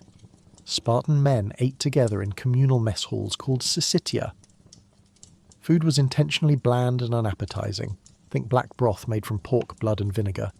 The point wasn't nutrition, it was solidarity and submission. You ate what you were given, you didn't complain. And if you couldn't contribute your share of food to the mess, you lost citizenship. Even meals were a test. The syssitia weren't just dining clubs, they were political institutions with the power to make or break your entire life. Each mess hall consisted of about 15 men, and admission required unanimous approval. Every member had to vote yes for a new candidate to join. The voting method was telling. Members would drop bread balls into a container, and a flattened ball counted as no. A single flattened ball, one member's rejection, and you were out.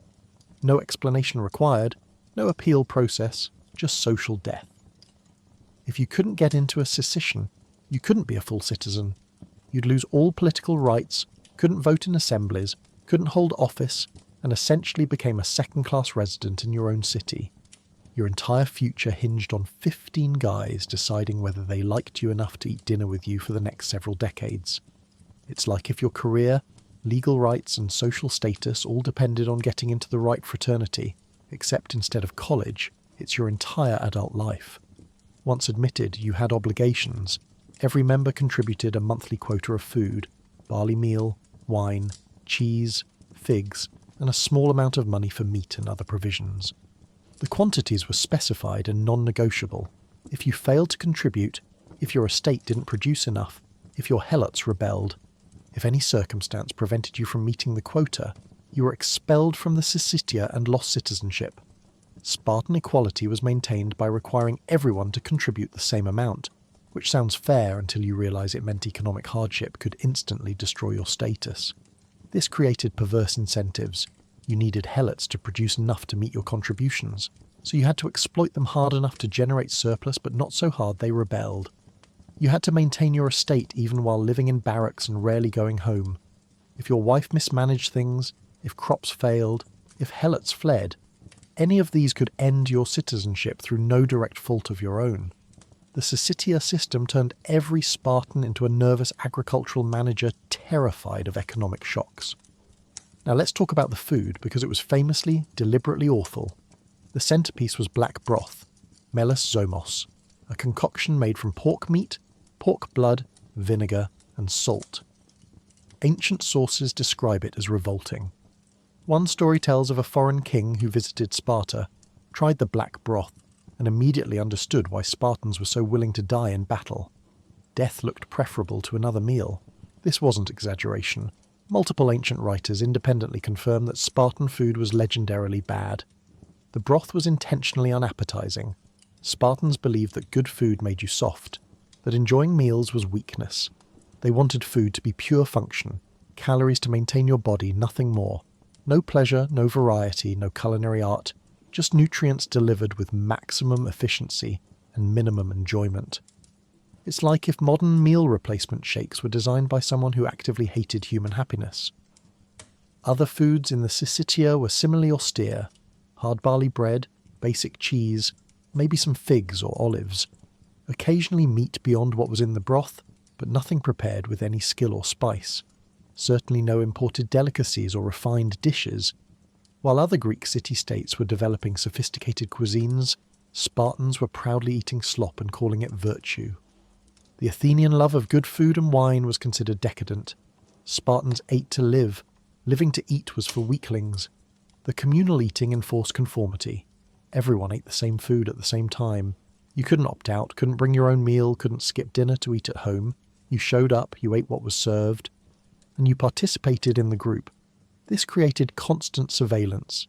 Your messmates watched how much you ate, how you reacted to the food, whether you complained. Everything was data about your loyalty and toughness. Modern nutritionists would be horrified. The diet was probably protein-heavy but lacked variety, fresh vegetables, and essential vitamins. Scurvy was likely common from lack of vitamin C, dental problems from coarse bread and poor hygiene, digestive issues from the rich, vinegar-heavy broth. But Spartans weren't concerned with nutritional science. They were concerned with making meals into endurance tests. If you could eat black broth every night for 40 years without complaint, you could probably endure anything. The mess halls also served as social spaces where bonds were formed and maintained. You spent every evening with these men, talking, drinking, though excess was discouraged, sharing stories. This created intense loyalty within Syssitia groups, but also fostered insularity. Your messmates became your entire social world. You fought alongside them in battle, arranged in military units based on Syssitia membership. If your mess hall brothers died, you lost not just friends but your entire support network. The drinking culture was carefully controlled. Wine was served but diluted with water, and drunkenness was shameful. Spartans prided themselves on maintaining self-control, unlike those sloppy Athenians who got drunk at symposia and discussed philosophy. Spartan men drank together but stayed alert, disciplined, ready. Even leisure was militarized, turned into another arena for demonstrating toughness. Compare this to mess halls in modern militaries. Military dining facilities serve food that's functional but generally edible, sometimes even good. There's variety, nutritional balance, and consideration for dietary needs. Eating together builds camaraderie, sure, but it's not a citizenship requirement. You can't lose your rank because you couldn't contribute enough food from your personal farm. The comparison makes Sparta's system look less like military discipline and more like a bizarre cult that used food as a control mechanism. The Syssitia system also enforced age-based hierarchy. Younger men deferred to older members, who had more influence over conversation and decisions. The oldest, most respected member often led discussions, told stories of past battles, and reinforced Spartan values. It was intergenerational indoctrination disguised as dinner conversation. Every meal was a chance to remind younger men of their duties, their heritage, and what was expected of them. There's something deeply psychological about using food this way. Humans have shared meals since before recorded history. It's how we bond, celebrate, mark important occasions. Spartans weaponized this instinct, turning the communal meal from a source of pleasure and connection into a test of endurance and conformity. You couldn't even enjoy eating without betraying weakness. The very act of nourishment became ideological performance. Women didn't participate in syssitia, which meant married couples rarely shared meals. Think about that. You marry someone, but you never eat dinner together. You never have that daily ritual of sharing food, talking about your day, connecting over a meal. Husbands ate with their messmates. Wives ate at home with children and household helots. Even the most basic domestic intimacy was sacrificed to the military system. The financial burden of Syssitia contributions also reveals class tensions Spartans pretended didn't exist.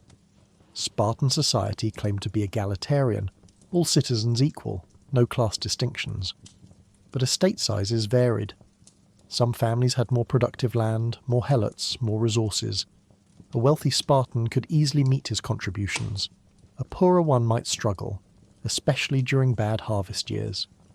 The system that supposedly ensured equality actually punished economic misfortune, and could push marginal citizens out of citizenship entirely.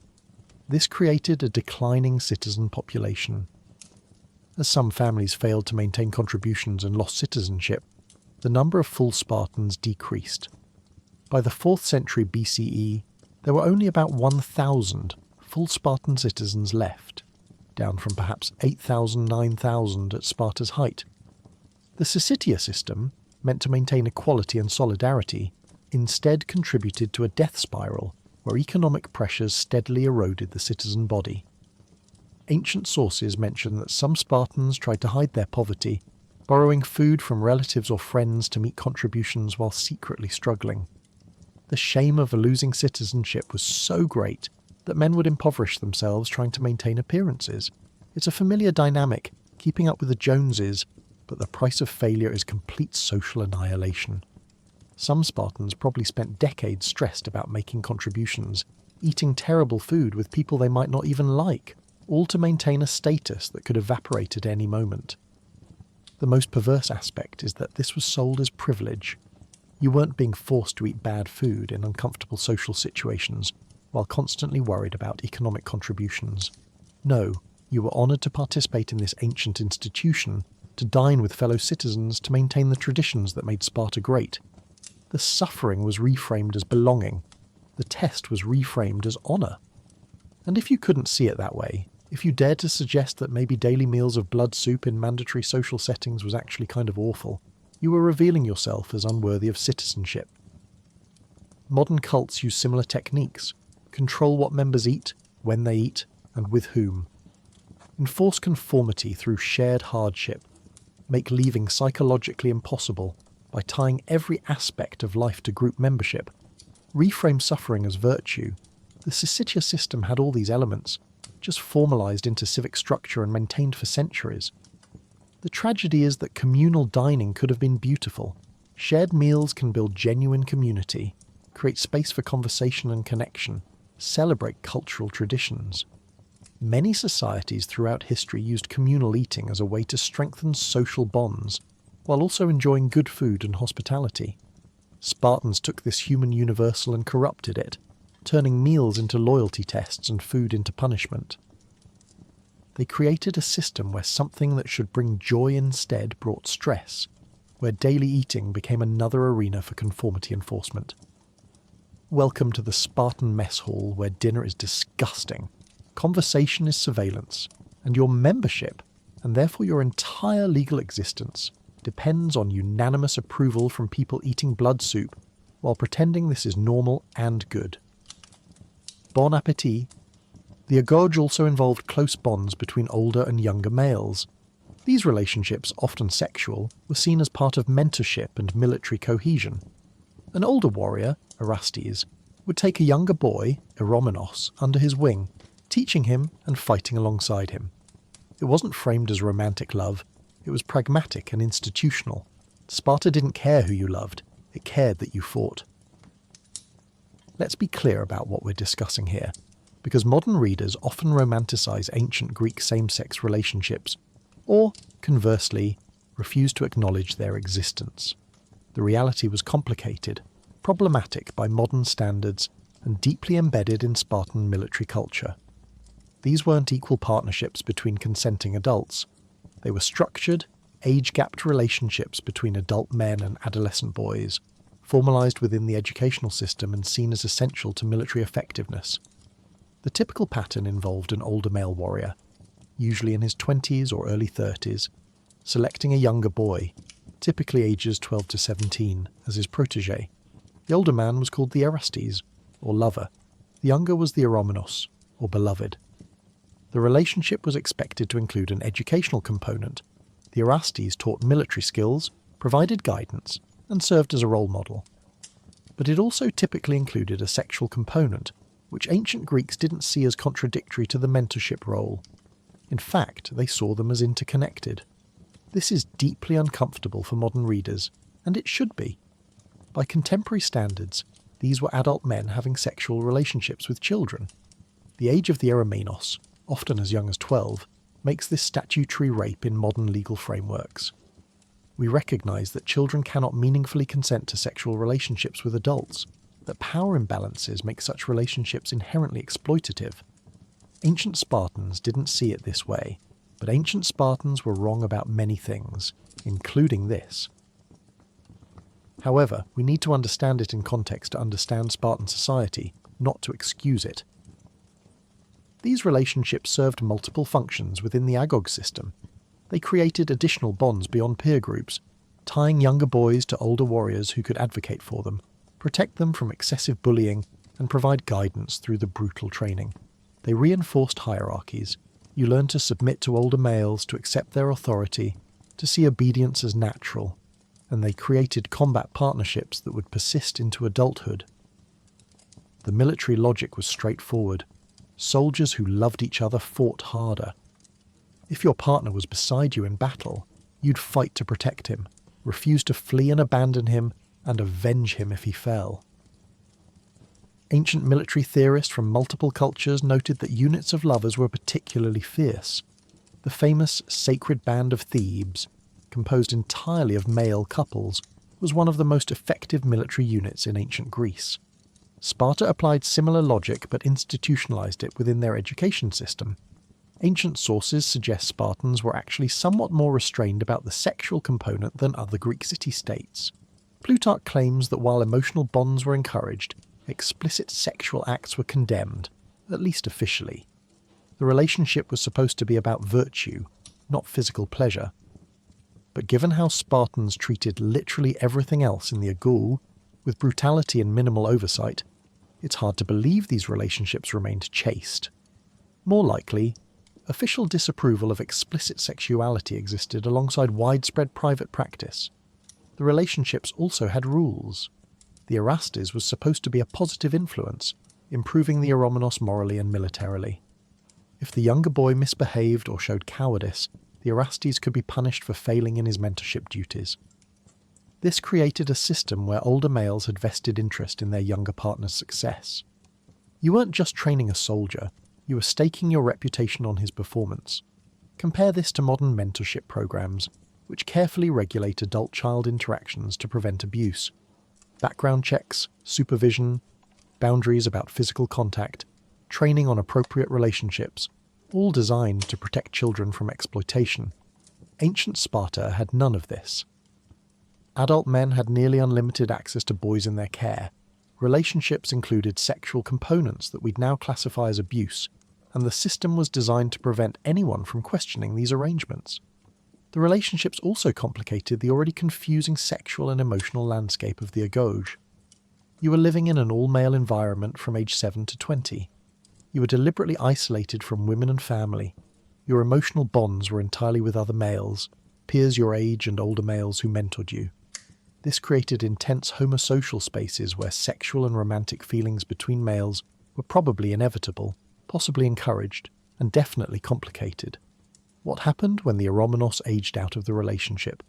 Typically, around age 18, the younger partner would transition from beloved to lover, selecting his own younger protégé and continuing the cycle. The previous relationship might continue as friendship and military partnership but without the sexual component, which was supposed to end when the younger partner reached adulthood.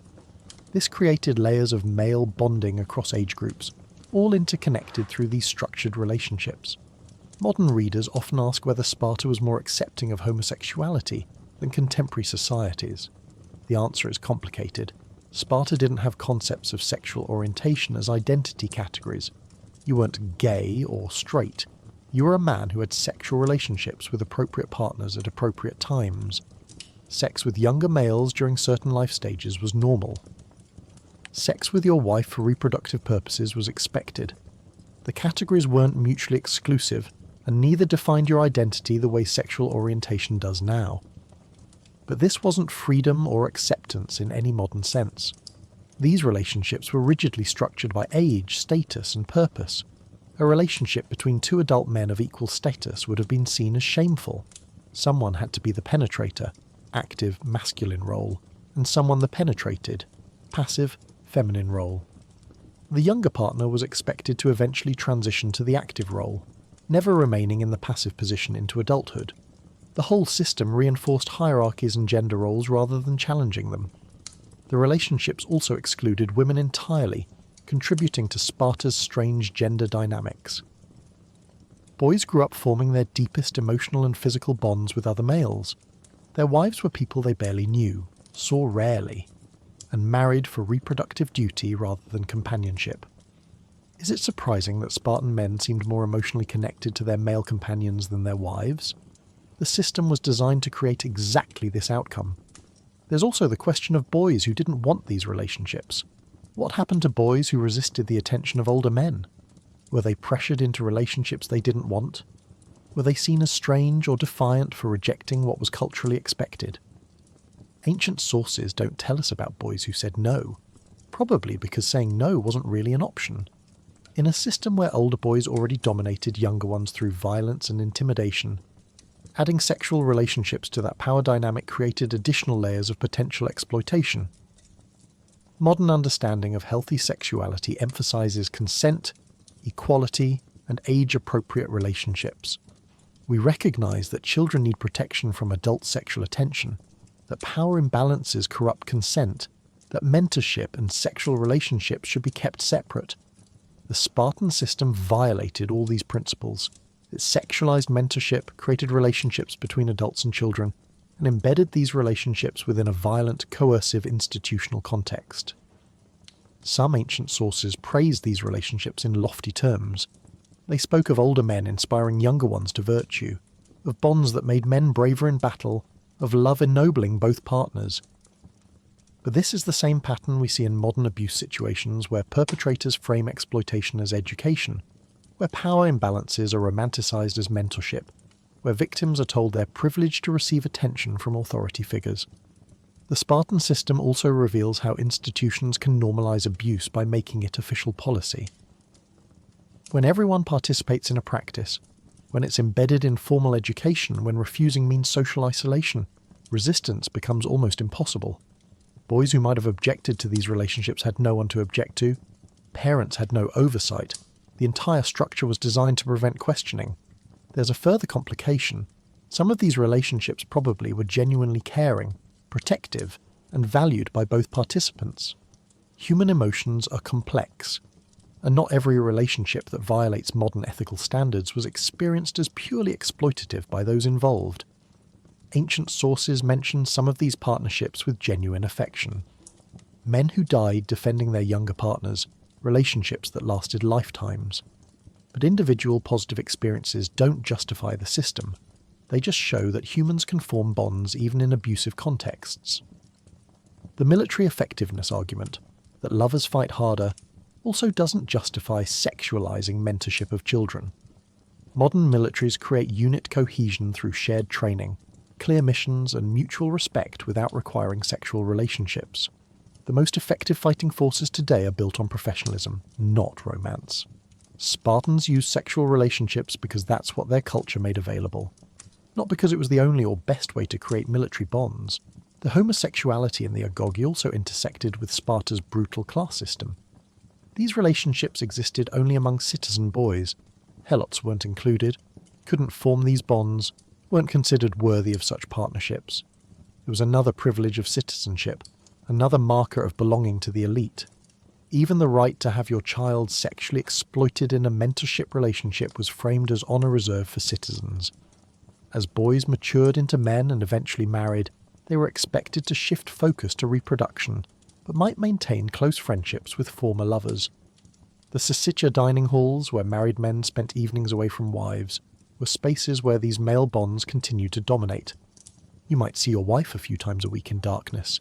You saw your male companions every single day, sharing meals, stories, and your entire social life.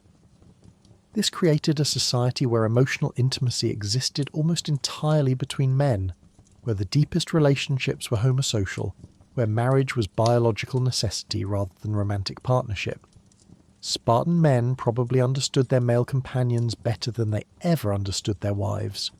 They'd lived with these men, suffered with them, possibly loved them romantically in youth, and continued fighting alongside them in adulthood. Modern societies that persecute LGBTQ+ individuals sometimes point to ancient Sparta as an example of accepting same-sex relationships. But this misunderstands both ancient practices and modern identity. Sparta didn't accept modern concepts of sexual orientation. Those concepts didn't exist yet.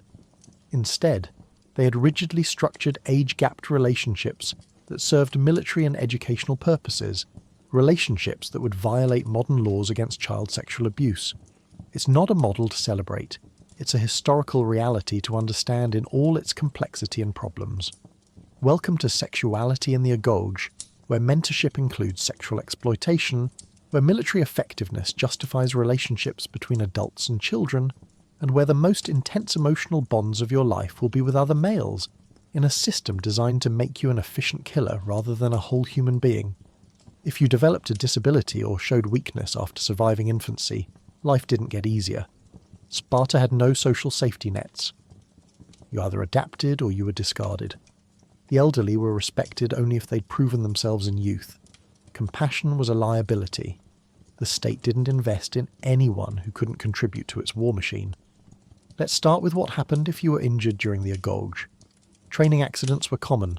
Broken bones from wrestling, concussions from boxing, permanent damage from beatings. If your injury was minor, you pushed through.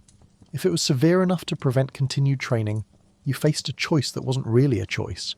Somehow keep up anyway, or fail out of the Agorge and lose your path to citizenship. There was no medical leave, no accommodation for disability. No, take some time to heal and rejoin later. You were either capable or you were finished.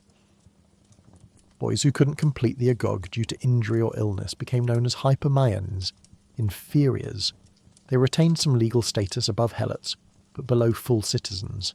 They couldn't vote, couldn't hold office, couldn't participate fully in Spartan society. Imagine spending years enduring brutal training, then one bad fall, one infection that won't heal, one injury that limits your mobility, and suddenly your entire future is gone. Not because you were weak-willed or cowardly, but because your body failed you in a society that treated bodies as the only measure of worth. The hypocrisy is stunning. Sparta claimed to honour military virtue, courage and sacrifice. But if you were wounded in battle, permanently injured while serving the state, that honour had limits. If your wounds left you unable to continue fighting, you became functionally useless to Sparta. Ancient sources mention injured veterans living in reduced circumstances, their contributions forgotten, their disabilities marking them as failed citizens rather than heroes who'd sacrificed for the state. Compare this to modern militaries, which have extensive systems for wounded warriors. Medical discharge with benefits, disability payments, rehabilitation services, prosthetics, adaptive equipment, vocational training for new careers. We recognise that people injured in service deserve support, that their sacrifice matters even if they can't continue serving. Sparta offered none of this. You fought until you couldn't anymore, then you were discarded like broken equipment. Chronic illnesses were similarly devastating.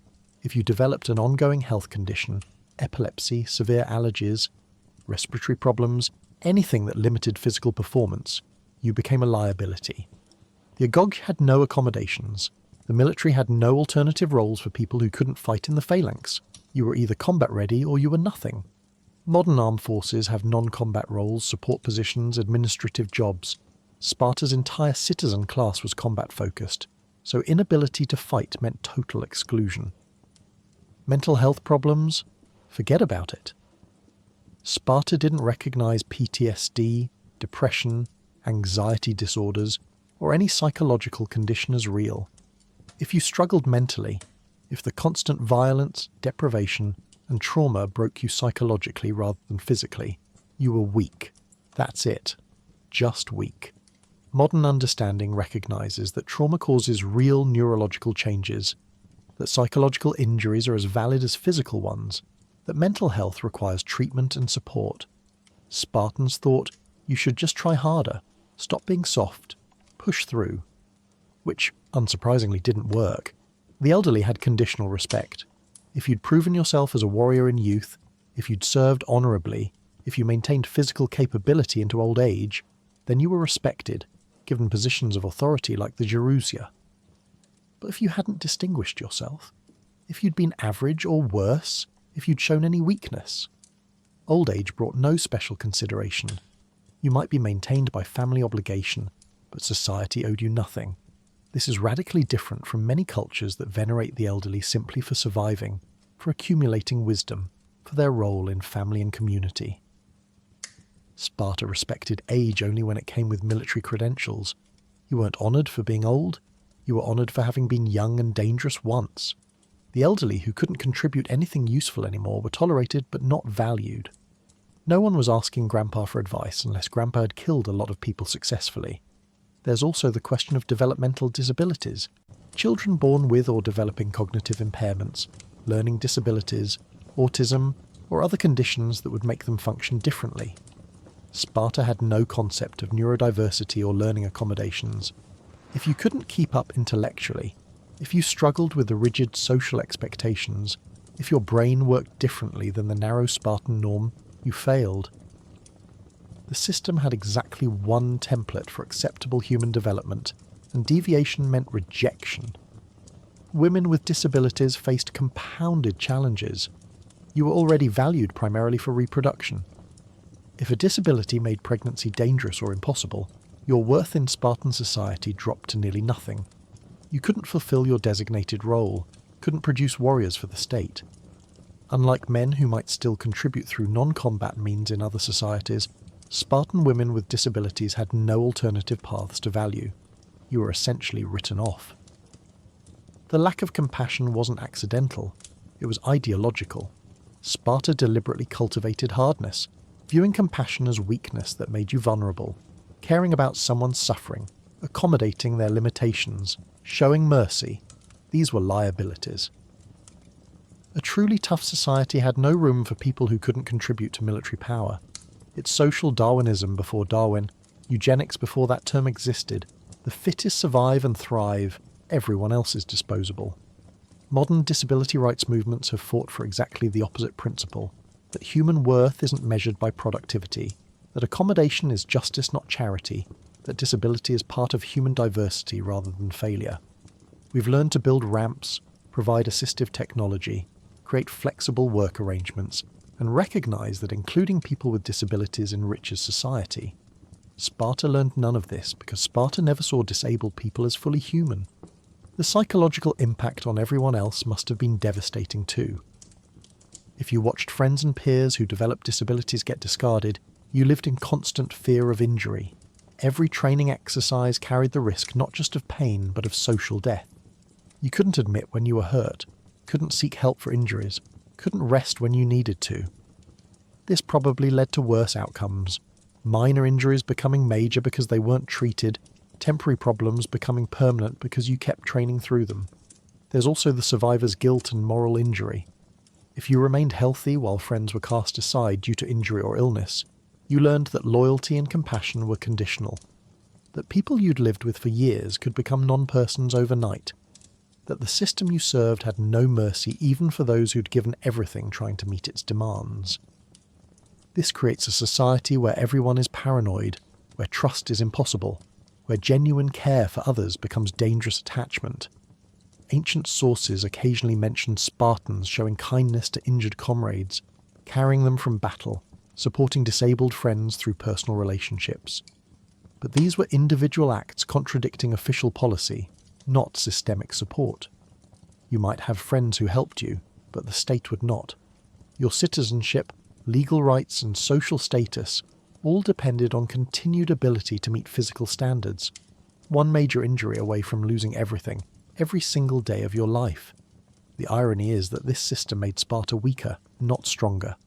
By excluding anyone with disabilities, they lost potential contributions from people who might have excelled in strategy, logistics, diplomacy, or other non-combat roles. By creating a society where no one could afford injury, They probably discouraged reasonable caution in training and combat. Better to die gloriously than live disabled. By refusing to support wounded warriors, they probably reduced morale. If this is what awaits the injured, why fight so hard? Modern militaries understand that supporting wounded service members isn't just moral obligation, it's strategic necessity. It maintains morale among active troops who know they'll be cared for if injured. It preserves expertise from experienced personnel who can contribute in new ways. It demonstrates that the institution values people beyond their immediate utility. Sparta understood none of this, or understood and rejected it as softness. The treatment of disabled people also reveals Sparta's fundamental inhumanity. A society's character shows in how it treats its most vulnerable members. Do you provide support, accommodation, and inclusion? Or do you discard anyone who can't keep up with narrow standards? Sparta chose the latter, consistently, systematically, without remorse. They created a society where disability meant social death, where injury meant abandonment, where any limitation made you subhuman. This extended even to minor differences. If you were shorter than average, weaker, less aggressive, less coordinated, any deviation from the ideal warrior type, you faced constant ridicule and marginalization. Sparta didn't just exclude obvious disabilities. They created a hierarchy where only physical perfection was acceptable. Everyone else existed on a sliding scale from barely tolerable to completely worthless. The disabled people themselves, what were their lives like? We don't really know because they didn't write history. We only have records of the system that excluded them, not their experience of exclusion. But we can imagine the constant shame, the knowledge that your worth was measured solely by physical capacity you didn't have, the watching your former peers advance while you were left behind, the understanding that society viewed you as defective rather than different. Some probably internalized these values, believing themselves genuinely inferior. Others must have raged against the injustice, recognizing that arbitrary physical standards shouldn't determine human worth. Some might have found meaning in whatever limited roles they could occupy. All of them lived in a society that told them daily they were failures, that their existence was barely tolerated, that compassion for their situation was weakness. Modern readers often struggle with this aspect of Sparta because it's so indefensible. You can make arguments about their military tactics, debate their political system, discuss their gender dynamics with some nuance. But the treatment of disabled people, it was just cruel. There's no "but they were products of their time" excuse that makes it better. Plenty of ancient societies cared for disabled members, showed compassion to the injured, created roles for people with different abilities. Sparta chose not to. This choice reveals what Sparta truly valued. Not human flourishing, not the well-being of citizens, not even military effectiveness broadly defined. They valued a narrow vision of physical perfection and were willing to sacrifice everyone and everything that didn't fit. They created a society so rigid, so unforgiving, so inhuman, that developing a limp could destroy your life. And they called this strength. Welcome to Sparta if you have a disability, where there's no accommodation, no support, no compassion, just the cold understanding that your worth is measured solely by your utility to the war machine. And the moment you can't contribute, you become invisible, inferior, and utterly disposable. If you survived the agog, the wars, and the constant testing, you finally became a full Spartan citizen at age 30. You could live at home, participate in political life, and enjoy a sliver of personal freedom. But even then, you were expected to stay fit, attend military drills, and remain ready for war. Retirement didn't exist. You were a soldier until death. Let's put this timeline in perspective. You entered the agog at 7. 13 years later, at 20, you graduated to active military service but continued living in barracks. Another 10 years passed. 10 years of eating at the Syssitia, sleeping in communal quarters, sneaking home to visit your wife in darkness, fathering children you barely knew. Finally, at 30, you earned the right to live in your own home. 23 years of institutional control before you could enjoy the basic freedom of sleeping in your own house. That's longer than most modern prison sentences for violent crimes. The transition at 30 must have been strange. You'd spent your entire conscious life in all-male institutional settings. Your routines, relationships, and identity were all built around military life. Suddenly you could go home whenever you wanted, spend evenings with your wife, see your children in daylight. For many Spartan men, this was probably the first time they'd experienced anything resembling normal domestic life. Some probably adjusted well, grateful for the change. Others probably had no idea how to function in a household, how to relate to children, how to be a husband rather than a barracks mate. Your wife, meanwhile, had been running the household alone for a decade. She'd made all decisions, managed the estate, raised children, handled finances, and generally functioned as a single parent and estate manager. Now suddenly her husband was home full-time. He had opinions. He wanted involvement in decisions. He expected to be household head despite having contributed nothing to household management for 10 years. The potential for conflict was enormous. Many Spartan marriages probably struggled with this transition, or men simply continued spending most time at the Sicea because that's where they felt comfortable. Full citizenship at 30 came with new rights and responsibilities. You could now vote in the Appella, Sparta's citizen assembly. You could be elected to offices. You could participate fully in political life, which in Sparta meant mostly voting on proposals from the Gerousia and the kings. It wasn't democracy in the Athenian sense. You didn't debate policy, propose laws, or engage in open political discourse. You voted yes or no on what the elders had decided, and your vote was measured by volume of shouting rather than counting. But at least you could participate. The political system reveals Sparta's continued distrust of individual judgment. Even at 30, having proven yourself through the agog and military service, you weren't trusted with complex political decisions. The Gerousia, men over 60 who'd survived everything Sparta could throw at them, made real policy. Everyone else just ratified it. Participation wasn't empowerment. It was theatre designed to create the illusion of collective decision-making while maintaining gerontocratic control. You were also finally allowed to grow your hair long. Yes, really. This was a significant marker of full citizenship. Spartan warriors were famous throughout Greece for their long hair, carefully maintained and groomed before battle. But this was a privilege of citizenship, earned only at 30. For 23 years you'd had short hair, the mark of youth and subordination. Now you could grow it out, oil it, make it look fabulous while killing people. Ancient priorities were strange, but freedom was relative. You were still expected to maintain peak physical condition. Daily exercise wasn't optional. Military drills continued, though less intensely than during the agog. You could be called up for military campaigns at any time, and were expected to serve without complaint. The idea of a middle-aged man saying, "Sorry, I'm too old for this military expedition," was inconceivable. You served until you physically couldn't anymore, and even then, you were expected to contribute somehow. The physical toll of this lifestyle was severe. Modern athletes retire in their 30s because bodies break down from intense physical stress. Spartan men were expected to maintain combat readiness into their 50s and beyond. The accumulated damage from the agog, from battles, from decades of constant training, chronic pain must have been universal. Arthritis, old fractures that never healed properly, torn muscles and ligaments that hurt whenever it rained. You just lived with it because complaining was weakness, and pain relief was for soft people. Compare this to modern military service, where even career soldiers retire after 20 or 30 years of service. They receive pensions, benefits, and the freedom to pursue new careers. They're honoured for their service and allowed to transition to civilian life. Spartan men never transitioned. There was no civilian life. You were a warrior from 7 until death, with the only change being where you slept and whether you could grow your hair out. The expectations for fitness created interesting dynamics. At 30, you were competing with the younger men who just graduated from the agog, men in their early 20s who were at peak physical capability. The only way to maintain status was to stay competitive with them.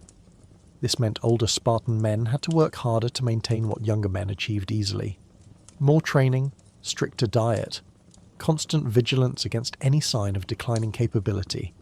Getting old was a battle against your own body, with your social standing as stakes. There was also the awkward reality that at 30 you'd been away from home so long that your children barely knew you. You might have sons ages 8, 6 and 4 who'd grown up seeing their father occasionally, in darkness, briefly.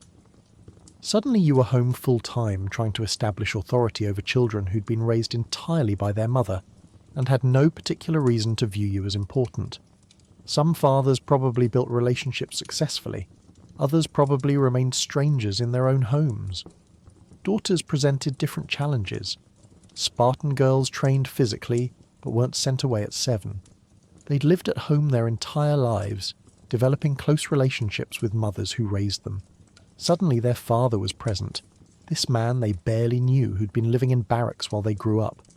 He had opinions about their training, their behaviour, their future marriages. The potential for resentment and conflict was obvious. Who is this guy to tell me what to do? Mum's been handling everything just fine without him. The return home also meant confronting the reality of your estate. While you were away, your wife had been managing helots, overseeing agriculture, handling finances. You'd reaped the benefits. The food contributions to your syssitia came from her labour, but hadn't participated in the work. Now you were supposed to take over management despite having no experience. Many Spartan men probably had no idea how to run an estate, how to deal with helots effectively, how to make agricultural decisions. They'd been trained for one thing: fighting. This created a situation where Spartan women often retained practical control even after husbands came home. The men might have legal authority, but the women had competence. Wives knew which helots were reliable, which fields were most productive, what trades were beneficial. Husbands knew how to kill people in formation. These are not equally useful skill sets for estate management. Many Spartan households probably continued operating as they had for years, with wives making real decisions and husbands taking credit. Age 30 also meant you were finally eligible for selection to the crypteer if you'd been overlooked earlier. Some men received this dubious honour in their 30s, getting to hunt helots as mature adults rather than as teenagers. The official justification was that experienced warriors could better identify dangerous helots who might lead rebellions. The reality was probably that Sparta's paranoia about helot uprisings never ended, and they wanted multiple age groups participating in terrorism to ensure continuous population control. The lack of retirement created a society with no exit strategy. In most cultures, people transition through life stages: childhood, education, work, family, elderhood, retirement. Each stage has different expectations and privileges. Sparta had 2 stages: childhood torture, the agog, and adult military service, everything after. You couldn't retire to pursue other interests, develop new skills, or simply rest. You were a warrior or you were useless, and usefulness was measured by continued capacity for violence. This probably contributed to Sparta's cultural stagnation. In Athens, men who'd fulfilled military obligations could pursue philosophy, poetry, politics, trade, or crafts. They could develop expertise in non-military fields, contribute to cultural and intellectual life, create innovations. Spartan men remained focused on the single skill set they'd been trained for at 7. They didn't diversify, didn't innovate, didn't contribute to human knowledge beyond military tactics, and even their military tactics eventually became outdated. The contrast with other Greek city-states is striking. Athenian men typically served 2 years of military training in youth, then could be called up for campaigns but otherwise lived civilian lives. They married, ran businesses, participated in democracy, attended theatre, and developed as multidimensional humans. Spartan men were one-dimensional by design, warriors who occasionally lived at home but never stopped being soldiers. Modern military culture recognises the importance of transition to civilian life. Terminal leave, retirement ceremonies, veteran services, career counselling, all designed to help service members become civilians again. The military to civilian transition is acknowledged as challenging, requiring support and adjustment. Sparta had no concept of this because there was no civilian life to transition to. You were born into a military state, trained for military service, served until you physically couldn't, and were buried with your shield. That was the entire life cycle. At 30, you'd survived horrors that would break most modern people. The agog's brutality, years of war, constant physical hardship, emotional suppression, separation from family. You'd earned full citizenship, the right to participate in politics, permission to grow your hair, and the privilege of sleeping at home. And in return, you were expected to maintain this lifestyle for another 20 or 30 years, training constantly, fighting regularly, suppressing any desire for a different life. Because in Sparta, there was no different life. There was only this: military service without end, toughness without purpose, and the grim satisfaction of having survived while so many others didn't. Welcome to turning 30 in Sparta, where you finally earned the right to live at home, but you're still a soldier first, citizen second, human being maybe third, and you'll remain a soldier until death finally gives you the retirement Sparta never would. Yes, the Battle of Thermopylae happened. Yes, 300 Spartans held off a massive Persian army, but the story has been mythologized beyond recognition. Spartans didn't fight alone. They had about 7,000 allies. They weren't indestructible supermen. They were highly trained soldiers with great PR, and they lost. Sparta's legacy is built on one glorious last stand and centuries of brutal, efficient child abuse. Let's start with the numbers, because this is where the mythology gets most distorted. The 300 Spartans under King Leonidas are famous, their number immortalised in everything from ancient monuments to modern movies. But they didn't fight alone. Historical sources, including Herodotus, who wrote within a generation of the battle, clearly state that the Greek force at Thermopylae included around 7,000 soldiers from various city-states. There were Thespians, Thebans, Phocians, Locrians, and contingents from several other cities. These allies fought, died, and held the pass just as the Spartans did. But somehow, history remembers only the 300. The Thespian contingent, about 700 men who stayed until the end and died alongside the Spartans, gets barely a footnote. The other Greek forces who held the line for days are forgotten. It's the ultimate example of Sparta's propaganda success. They turned a coalition defensive action into a Spartan-only heroic narrative, and that narrative stuck for over 2,000 years. Even when people know the facts, they still talk about the 300, as if those Spartans single-handedly faced Persia. The Persian numbers have also been wildly exaggerated. Ancient sources claim millions of Persians. Herodotus says over 2 million soldiers, plus support personnel. Modern historians estimate the actual Persian force at somewhere between 70,000 and 300,000. Still impressive, still a massive numerical advantage, but not the incomprehensible millions of legend. The Persians weren't an infinite horde. They were a large, well-organised army that had successfully conquered most of the known world. Treating them as mindless masses rather than skilled soldiers does them a disservice and makes Spartan resistance less impressive, not more. The tactical situation at Thermopylae was also more nuanced than 300 heroes versus millions of invaders. Leonidas chose to fight at a narrow pass where numbers didn't matter as much. The Greeks could form a phalanx across the entire width, meaning the Persians couldn't bring their numerical superiority to bear. It was smart strategy, not supernatural heroism. The Greeks held for 3 days not because Spartans were individually superior fighters, but because geography, tactics, and the phalanx formation were effective defensive tools. And let's be clear, they lost. Heroically, sure, but they lost. A Greek traitor showed the Persians a mountain path around the pass. The Persians outflanked the defenders. Leonidas, recognizing that defeat was inevitable, dismissed most of the allied forces and stayed with his 300 Spartans, the 700 Thespians, and some other Greeks for a final stand. They were surrounded and slaughtered. The Persians then marched south, burned Athens, and occupied most of Greece. Thermopylae was a temporary delaying action, not a victory. The actual victory that saved Greece came later at the naval battle of Salamis and the land battle of Plataea, both battles where Spartans participated but weren't the dominant force. At Salamis, it was primarily an Athenian victory, led by Athenian general Themistocles. At Plataea, Spartans fought well, but were part of a large Greek coalition. These battles actually stopped the Persian invasion and saved Greek independence. But they don't have the same romantic appeal as a glorious last stand, so they get less attention in popular culture. Modern retellings, especially the film 300, have turned Thermopylae into a myth about freedom-loving Greeks versus tyrannical Persians, individual liberty versus despotism, West versus East. But this is propaganda that would make ancient Spartans proud while being historically nonsense. Sparta wasn't fighting for freedom. They were a militaristic slave state. Persia wasn't uniquely tyrannical. Many Greek city-states had tyrannical governments, and Persia actually allowed considerable local autonomy in conquered territories.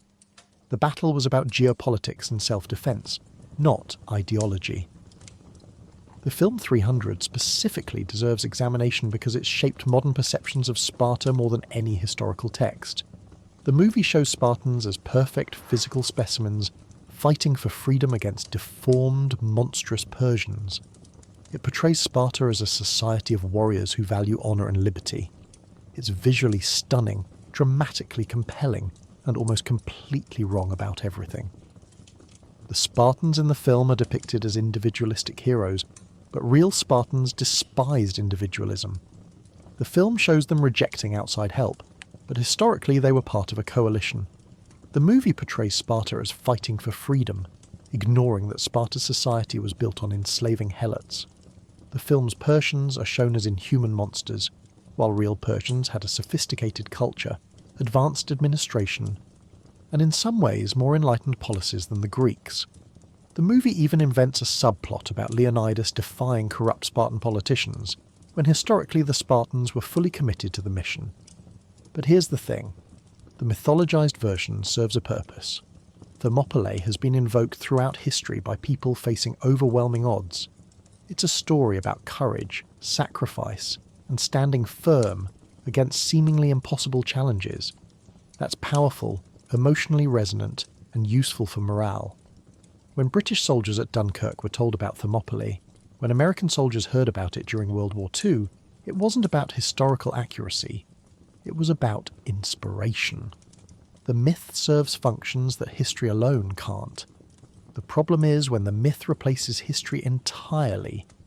When we forget that real Thermopylae was a coalition effort, that real Spartans were products of a brutal system, that real heroism doesn't require mythologizing or erasing allies' contributions. The 700 Thespians who died deserve remembrance. The Allied forces who held the line deserve credit.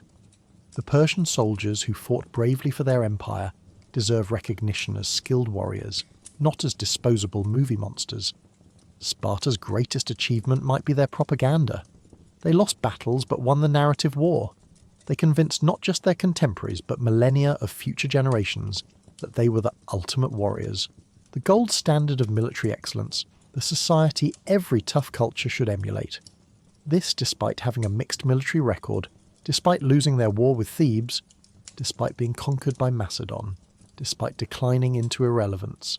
The brand survived long after the substance disappeared. Part of this propaganda success came from Sparta's deliberate mystique. They didn't write histories, didn't produce literature, didn't explain themselves to outsiders. This created an information vacuum that others filled with assumptions and projections. Athens had philosophers who critiqued Athenian society. Sparta had no such self-examination, at least none that survived. So outsiders, particularly Athenian intellectuals who were dissatisfied with Athenian democracy, romanticized Sparta as a stable, orderly alternative to messy Athenian politics. This romanticization continued through history. Plutarch, writing 600 years after Thermopylae, created detailed accounts of Spartan customs based partly on sources, but partly on idealized reconstruction. Renaissance thinkers admired Sparta's supposed stability. Enlightenment philosophers debated whether Sparta's system was preferable to commercial societies. Nazis appropriated Spartan imagery for their own militaristic, eugenics-based ideology. Every era has reinvented Sparta to serve contemporary purposes, usually ignoring uncomfortable realities. The modern fitness culture has embraced Spartan imagery enthusiastically. Spartan race obstacle courses, gyms with Spartan themes, workout programs promising to make you Spartan fit. It's all about toughness, endurance, pushing limits, the appealing parts of Spartan mythology without the child abuse, slavery and state terror. You can buy the aesthetic, the motivation, the challenge without the systematic brutality, which is fine for marketing but terrible for historical understanding. The military also invokes Spartan imagery regularly. Special forces units, military academies, training programs all reference Spartan toughness and warrior culture. Sometimes this is inspiring. Soldiers need to endure hardship, maintain discipline, fight effectively. Sometimes it's concerning, when it suggests that the Spartan model of suppressing emotion, showing no weakness, and prioritising mission over humanity is what modern warriors should emulate. We've learned that this model creates psychological damage, that soldiers need emotional processing, that rigid toughness without flexibility breaks people eventually. Thermopylae itself, the actual battle, was 3 days in 480 BCE. That's it. 3 days of fighting, then defeat. But those 3 days have been referenced, commemorated and mythologized for over 2,400 years. More ink has been spilled about Thermopylae than probably any other battle of similar size and strategic importance. The commemorative monument at the site, "Go tell the Spartans, stranger passing by, that here obedient to their laws we lie," has been quoted endlessly, usually without acknowledging that it was erected centuries after the battle as part of continuing Spartan propaganda. The real lesson of Thermopylae isn't about individual heroism or Spartan superiority. It's about how societies construct myths to serve their needs, how propaganda can outlive reality, how a single dramatic event can define a culture's entire legacy, regardless of the complexity behind it. Sparta created a myth of themselves, and that myth was so compelling, so emotionally powerful, that it survived Sparta's actual decline, its military defeats, its eventual irrelevance. The 300 Spartans at Thermopylae were real men who fought bravely and died defending their homeland. They deserve recognition for that, but they don't deserve to be separated from the 700 Thespians and thousands of other Greeks who fought alongside them. They shouldn't be used to erase the reality of Sparta's brutal society. Their courage shouldn't be twisted into justification for Sparta's system of child abuse and slavery, and their last stand shouldn't overshadow Sparta's overall historical record, which includes both genuine military accomplishments and profound moral failures. When you hear about the 300, remember, they were part of a larger coalition. They fought bravely but lost the battle. Their society produced them through systematic brutality. Their story has been mythologized far beyond historical reality. And while their sacrifice was real and meaningful, it doesn't justify romanticizing a society that threw babies off cliffs, murdered enslaved people for practice, and brutalized children in the name of toughness. Thermopylae was one battle. Sparta was centuries of choices about how to organize society, raise children, and treat human beings. The 300 might be remembered as heroes, but Sparta itself was never heroic, just effective at creating warriors, and even more effective at creating its own legend. Sparta's population problem eventually caught up with it. Constant warfare, low birth rates, and the rigid agoge system meant fewer and fewer full citizens. By the 4th century BCE, Sparta could barely field an army. Their military dominance faded, and other Greek city-states overtook them. Turns out, brutalizing children for 13 years isn't a sustainable population strategy. The numbers tell a devastating story. At Sparta's peak during the Persian Wars around 480 BCE, there were approximately 8,000 to 9,000 full Spartan citizens, Spartiates who'd completed the agoge and could vote, hold office, and fight in the phalanx. By 371 BCE, after the disastrous Battle of Leuctra against Thebes, ancient sources report only about 1,500 Spartiates remaining. That's an 80% decline in less than 110 years. By the Hellenistic period, the number had dropped to around 700. Sparta went from a major military power to essentially a living museum. The causes were multiple and interconnected. First, constant warfare killed Spartans faster than they could reproduce. Sparta was almost always at war, with Persia, with Athens, with Thebes, with neighbours, with Helots. Every campaign meant casualties, and unlike other Greek city-states that could absorb losses and replenish armies with immigrants or allies, Sparta's exclusive citizenship meant every dead Spartiate was irreplaceable. You couldn't become Spartan, you had to be born into it and survive the agoge. No immigration, no naturalization, no path for outsiders to join the citizen body. Earthquakes didn't help either. A massive earthquake struck Sparta around 464 BCE, killing thousands of citizens and triggering a major Helot rebellion. This was a double blow. Direct casualties from the disaster, and then more casualties fighting the rebellion. Sparta never fully recovered demographically from this catastrophe. Other societies might rebuild population through immigration or by expanding citizenship. Sparta just kept declining. The agoge system itself contributed to low birth rates. Boys were taken at 7 and lived in barracks until 30. Even after marrying, men spent most time with their Syssitia brothers rather than wives. The opportunities for reproduction were limited. Brief nighttime visits, always secretive, never prioritised. Spartan women married later than women in other Greek cities, reducing their reproductive years. And critically, Spartan couples probably had fewer children because the system made family formation nearly impossible. Compare this to Athens, where men married and lived with wives, where family life was normal despite its own problems, where couples had incentive and opportunity to produce multiple children. Athenian population remained stable or grew. Sparta's declined because their entire social system was designed to prevent the family bonds that lead to reproduction. You can't simultaneously tell men that family is less important than military unit and expect them to prioritise baby making. The economic system accelerated decline. Remember the Syssitia contributions? You had to maintain your estate's productivity to meet monthly food quotas or lose citizenship. As warfare continued and Spartan numbers declined, remaining citizens inherited multiple estates from fallen comrades and family members. This concentrated wealth in fewer hands, but also made it harder for marginal citizens to maintain contributions. If your small estate had a bad harvest, you lost citizenship. But wealthy Spartans with multiple estates could weather economic fluctuations easily. This created a vicious cycle. Economic hardship caused some Spartans to lose citizenship, reducing the citizen body, which meant more military pressure on remaining citizens, which caused more casualties, which concentrated more wealth, which made it harder for poorer citizens to maintain status.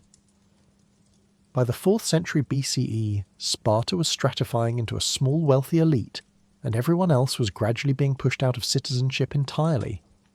The equality Sparta prided itself on had become a fiction. The rigid system couldn't adapt.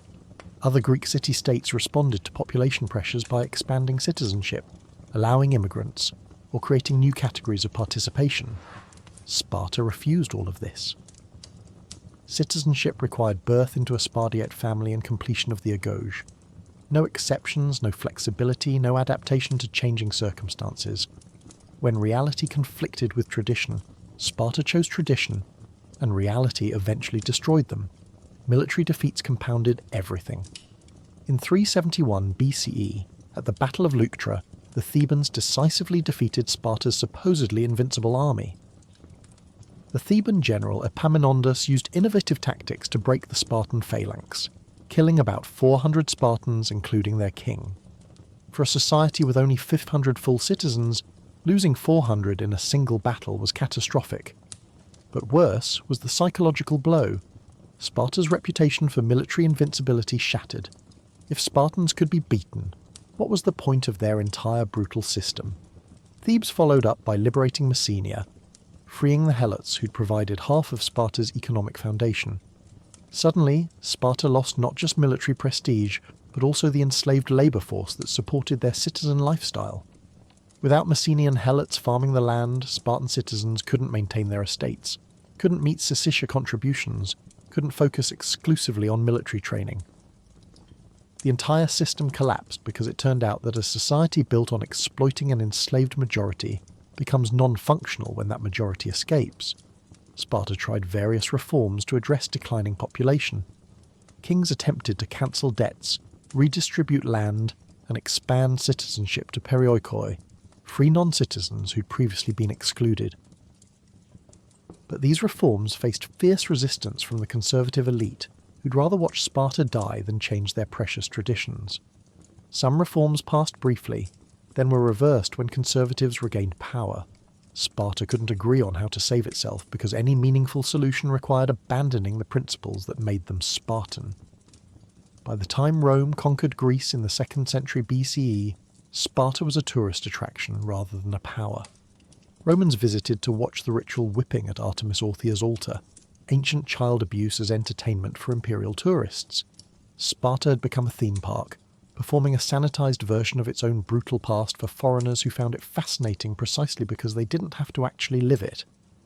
The agoge continued in diminished form, not as military training but as cultural preservation. Spartans were LARPing their own history. The comparison to other Greek city-states is instructive. Athens, defeated by Sparta in the Peloponnesian War, recovered to become a centre of philosophy, culture, and education that remained influential for centuries. Corinth became a commercial powerhouse. Thebes briefly dominated Greek politics. Smaller cities joined federations and remained relevant. Sparta alone faded into irrelevance because Sparta alone had built its entire identity on one narrow focus: military prowess, achieved through unsustainable methods. Modern parallels are uncomfortable. Societies that prioritise military power above all else, that refuse to adapt to changing circumstances, that maintain rigid traditional systems despite evidence they're failing, these societies decline. The Soviet Union collapsed partly because it couldn't reform its ossified system. Fascist regimes burned out quickly because constant warfare and rigid ideology prevented adaptation. Sparta lasted longer than most comparable systems, but eventually reality caught up. There's also a lesson about sustainability. Sparta's system worked for about 300 years if you measure success purely by military effectiveness and ignore everything else. But it was never sustainable. Low birth rates, constant casualties, economic inequality, complete dependence on enslaved labour. Every element of the system contained seeds of its own destruction. Sparta didn't fail because of bad luck or external enemies, though these contributed. It failed because its fundamental structure was unsustainable. The tragic irony is that the very qualities Sparta celebrated, rigid discipline, unchanging traditions, absolute commitment to their way of life, prevented them from making changes that might have saved them. Flexibility is weakness, adaptation is softness, compromise is betrayal. So Sparta remained strong and true to their values while shrinking into insignificance. They chose ideological purity over survival and got exactly what they chose. Contemporary Spartans must have watched this decline with confusion and frustration. They'd done everything right according to their values. They'd maintained the agoge, enforced the Sycia system, kept helots oppressed, produced warriors, and yet their numbers kept shrinking, their military kept losing, their power kept fading. How could doing everything the Spartan way lead to failure? The answer, that maybe the Spartan way itself was the problem, was too threatening to acknowledge. By the 1st century BCE, Sparta was a backwater. Young Romans on educational tours might stop by to see the quaint ancient customs, much like modern tourists visit living history museums. The last gasp of Spartan independence came in 195 BCE, when Rome forced them to abandon their traditional government. By 146 BCE, they were fully incorporated into Roman administration. The society that had once terrified Greece ended not with dramatic defeat, but with quiet absorption into a larger empire that saw them as curiosity, not threat. What remained was the legend, the myth of Spartan warriors, the story of the 300, the reputation for toughness. These outlived Sparta itself by millennia. Modern military cultures still invoke Spartan imagery. Fitness programs still sell Spartan toughness. The propaganda survived long after the people who created it vanished. In a way, that's Sparta's ultimate victory. They lost everything but won the branding war, convincing future generations that they were something special, rather than a cautionary tale about unsustainable social systems. The decline of Sparta proves that you can't build a lasting society on brutality alone. You can't maintain population while preventing family formation. You can't adapt to new circumstances while worshipping unchanging tradition. You can't sustain military power without economic foundation. And you can't oppress a majority population forever without consequences. Every flaw in Sparta's system, the child abuse, the slavery, the rigid ideology, the refusal to adapt, contributed to their eventual collapse. Welcome to Sparta's decline, where the warriors finally ran out, where the brutal system ate itself, where the society that claimed to be strongest proved too brittle to survive, and where the legend became more powerful than the reality ever was. Let's be clear, nearly everything Spartans did to children is illegal now. Exposure, infanticide, the agoge, child abuse and forced conscription, cryptia, murder, deliberate starvation, neglect. Spartan parenting would get you a lifetime prison sentence in every developed nation on Earth. We've learned that strong societies aren't built by torturing children, they're built despite it. Start with the birth inspection. In modern terms, this is state-mandated infanticide with eugenics criteria. Every developed nation has laws protecting infants' right to life regardless of physical condition. The Americans with Disabilities Act, the UN Convention on the Rights of Persons with Disabilities, countless national laws, all exist specifically to prevent discrimination based on physical characteristics. The idea that government officials would examine newborns and condemn those deemed weak is so antithetical to modern ethics that it's hard to believe it was ever normal. Yet Sparta did this systematically, legally, openly. The exposure of rejected infants, leaving them on mountains to die, is murder. Full stop. Modern criminal codes don't care if you kill directly or create conditions that inevitably cause death. Abandonment causing death is homicide. Parents who leave infants exposed to elements face murder or manslaughter charges. State officials who facilitated this would face conspiracy charges, crimes against humanity, possibly genocide if targeted at specific groups. The apotheke would be a crime scene, not a policy implementation site. The agoge itself violates so many laws it's hard to enumerate them all.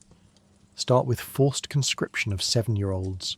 The optional protocol to the Convention on the Rights of the Child prohibits military recruitment under age 15, and most nations set it at 18. Taking children at 7 for military training violates this universally. It's child soldiering, something we associate with the worst human rights abuses in modern conflict zones. We prosecute warlords for doing what Sparta institutionalized. The physical abuse in the agoge, deliberate beatings, whipping until bleeding, fighting without protection, is criminal child abuse. Every jurisdiction has laws against intentionally harming children. Teachers who hit students face assault charges. Coaches who deliberately injure athletes face prosecution. The systematic brutalization of boys throughout the agoge would result in criminal charges against every instructor, administrator, and government official involved. The whipping ceremony at Artemis Orthia's altar, that's aggravated assault of minors, possibly torture given its public ritualized nature and the fact that some boys died. The deliberate starvation deserves special attention because it's both abuse and neglect. Child welfare laws require adequate nutrition. Deliberately underfeeding children while simultaneously demanding intense physical performance violates every standard of childcare. It doesn't matter that the stated purpose was teaching resourcefulness. Intentionally starving children is criminal. Parents who underfeed their kids lose custody. State systems that systematically malnourish children get shut down and administrators prosecuted. Forcing children to steal, then punishing them for getting caught, adds additional crimes. You're compelling minors to commit crimes, which is contributing to delinquency of a minor. You're creating an environment where criminal behaviour is required for survival. Modern juvenile justice systems try to rehabilitate youth offenders. Sparta actively created them, then punished them not for stealing but for lacking skill at it. This would horrify every child development professional and reformative justice advocate. The sexual relationships between adult men and adolescent boys, statutory rape, plain and simple. Age of consent laws exist specifically to protect minors from adults who claim the relationship is mentorship or educational.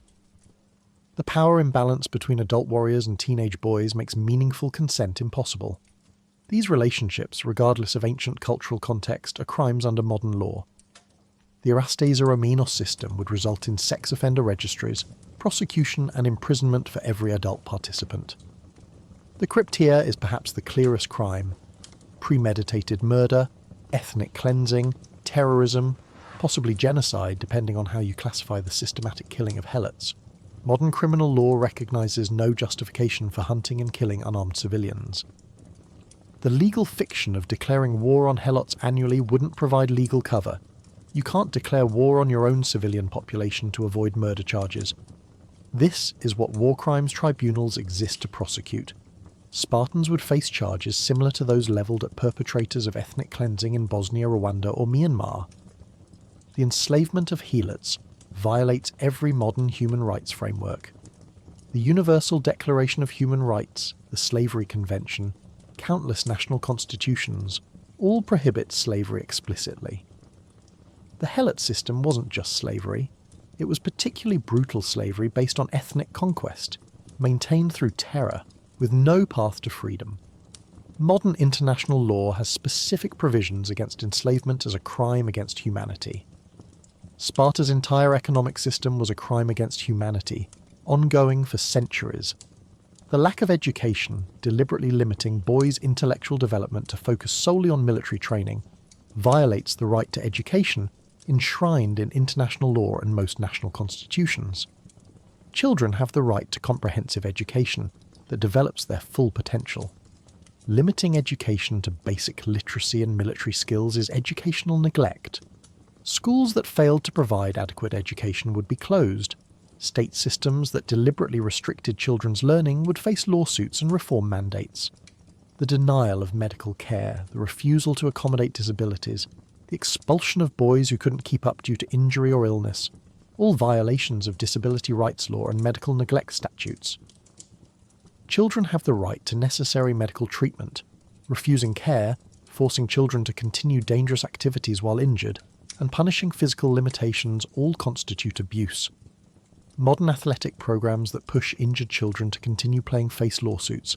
Sparta made it policy. The separation of children from families at age 7, forced family separation, which international law recognises as harmful to children's development. While boarding schools exist, they're voluntary, regulated, and maintain family contact. The agoge was mandatory, complete separation, with minimal family contact, and designed specifically to break family bonds. Modern child welfare systems occasionally remove children from homes for their protection. Sparta removed children to harm them deliberately, which is the opposite of child protection.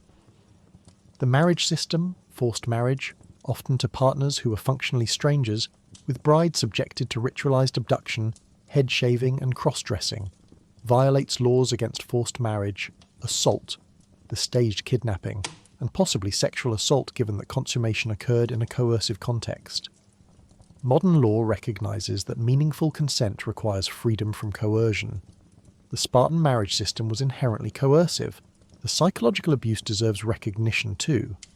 Modern understanding of trauma recognizes that psychological harm can be as damaging as physical harm. The Agog systematically traumatized children through fear, shame, isolation, emotional suppression, and constant psychological pressure.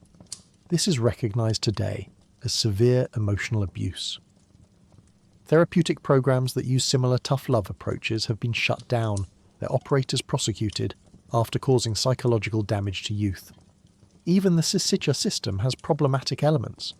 Making citizenship contingent on economic contributions that some citizens can't meet creates economic coercion. Using food contributions as citizenship tests potentially violates anti-discrimination laws. The whole system of tying legal rights to ability to meet arbitrary economic standards would face legal challenges under equal protection principles. Modern military training, even for elite special forces, operates within legal frameworks designed to prevent abuse. Recruits are adults who volunteer. Training has oversight, medical supervision, and limits on permissible hardship. Instructors can't deliberately injure recruits. Trainees can quit. The system is regulated, transparent, and accountable.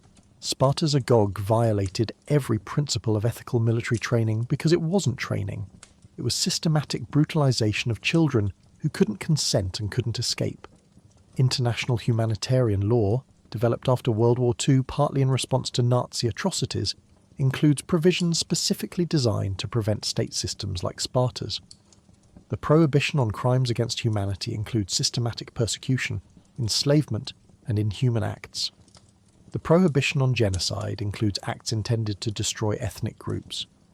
The Convention on the Rights of the Child protects children from all forms of abuse, exploitation, and violence. Sparta would violate every major human rights treaty in existence. Child psychologists, educators, and development experts have built enormous bodies of research showing that children develop best in supportive, nurturing environments with secure attachments, adequate nutrition, quality education, and protection from violence. Everything we've learned about healthy child development contradicts Spartan methods. The Agog wasn't just illegal by modern standards, it was wrong based on what we now understand about human development. The legal prohibitions against Spartan practices exist because we've learned, through painful history and careful research, that brutalizing children doesn't create strength, it creates trauma.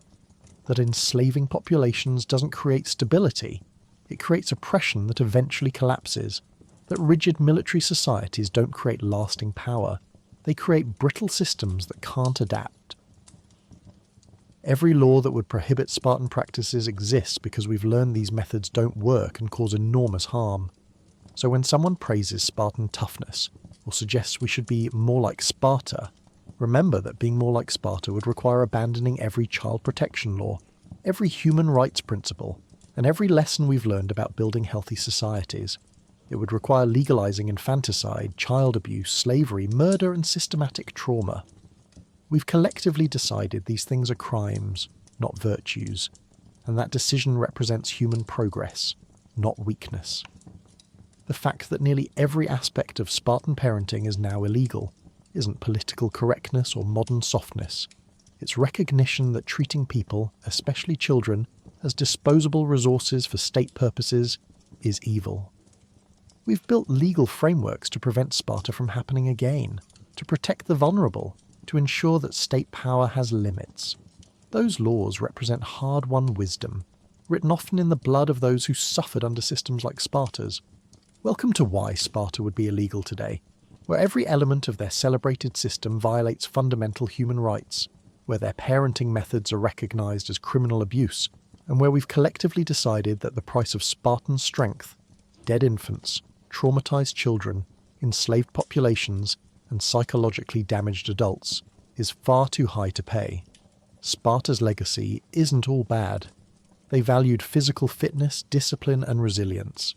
Spartan women had more rights than most ancient women, and their communal focus, however twisted, created intense loyalty.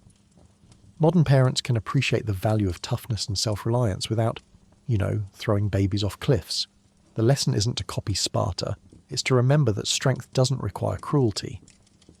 Let's start with physical fitness, because this is actually one area where Sparta got something right, even if they took it to destructive extremes.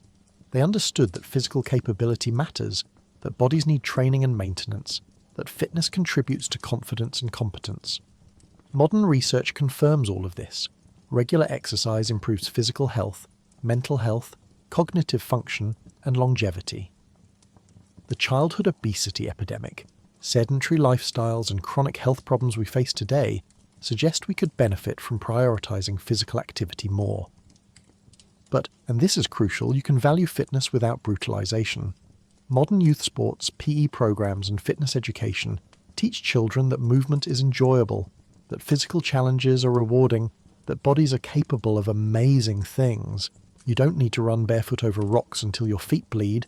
You just need regular exercise, varied activities, and support for trying new things.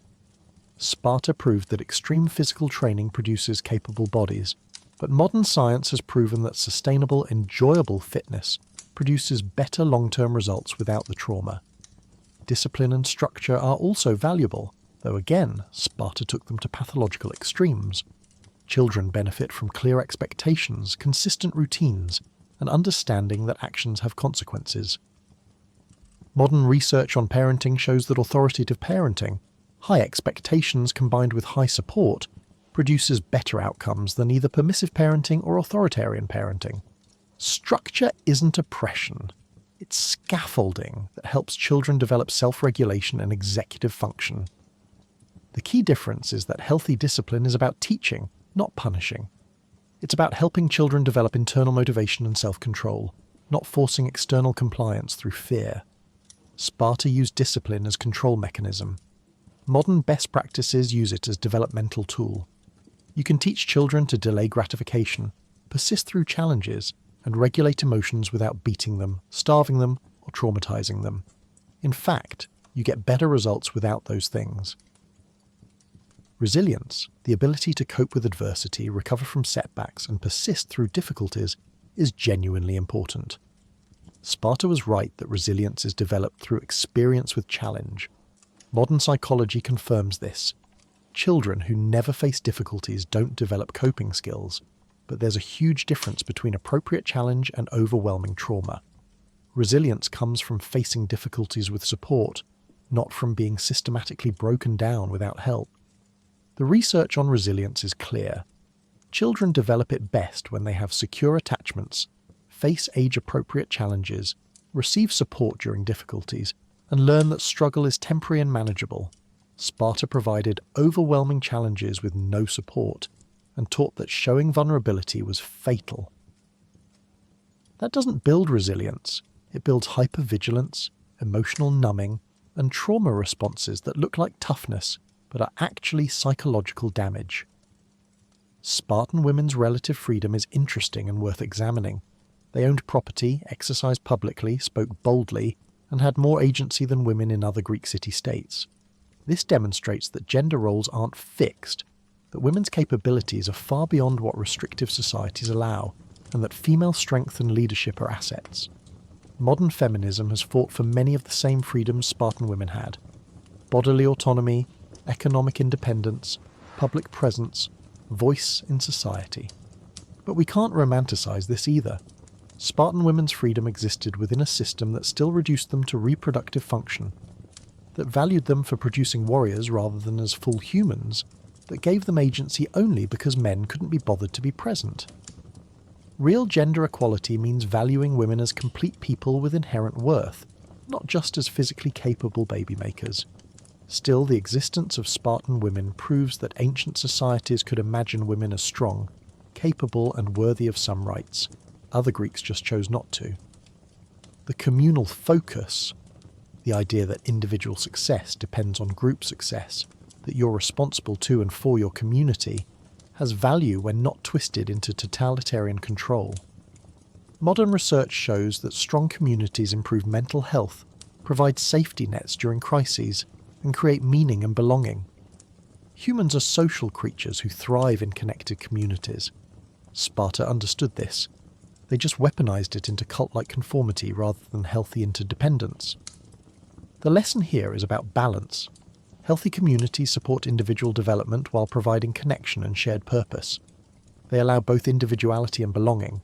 Sparta forced absolute conformity and punished independence, which isn't community, it's a cult. But modern individualistic societies that prioritize personal achievement above all else create isolation and disconnection. Somewhere between Spartan collectivism and modern hyper-individualism, there's a healthy balance where people are both autonomous individuals and connected community members. The emphasis on shared sacrifice and collective responsibility has lessons too. Spartan citizens contributed to common messes, supported each other's families during wartime, and understood that everyone's well-being was interconnected. Modern societies struggle with this. We want individual freedom, but also need collective action for challenges like climate change, pandemics, or economic crises. Finding ways to balance individual rights with collective responsibility is one of the defining challenges of modern democracy. There's also something to learn from Sparta's commitment to their principles, even if those principles were deeply flawed. They maintained their system for centuries despite pressures to change, despite critiques from other Greeks, despite the costs. Modern societies sometimes lack commitment to our stated values. We proclaim belief in equality but maintain systems of inequality, claim to value education but underfund schools, say we care about children but don't support family policies. Sparta's consistency, while applied to terrible values, at least demonstrates that societies can commit to principles if they choose to. The negative lessons are equally valuable, maybe more so.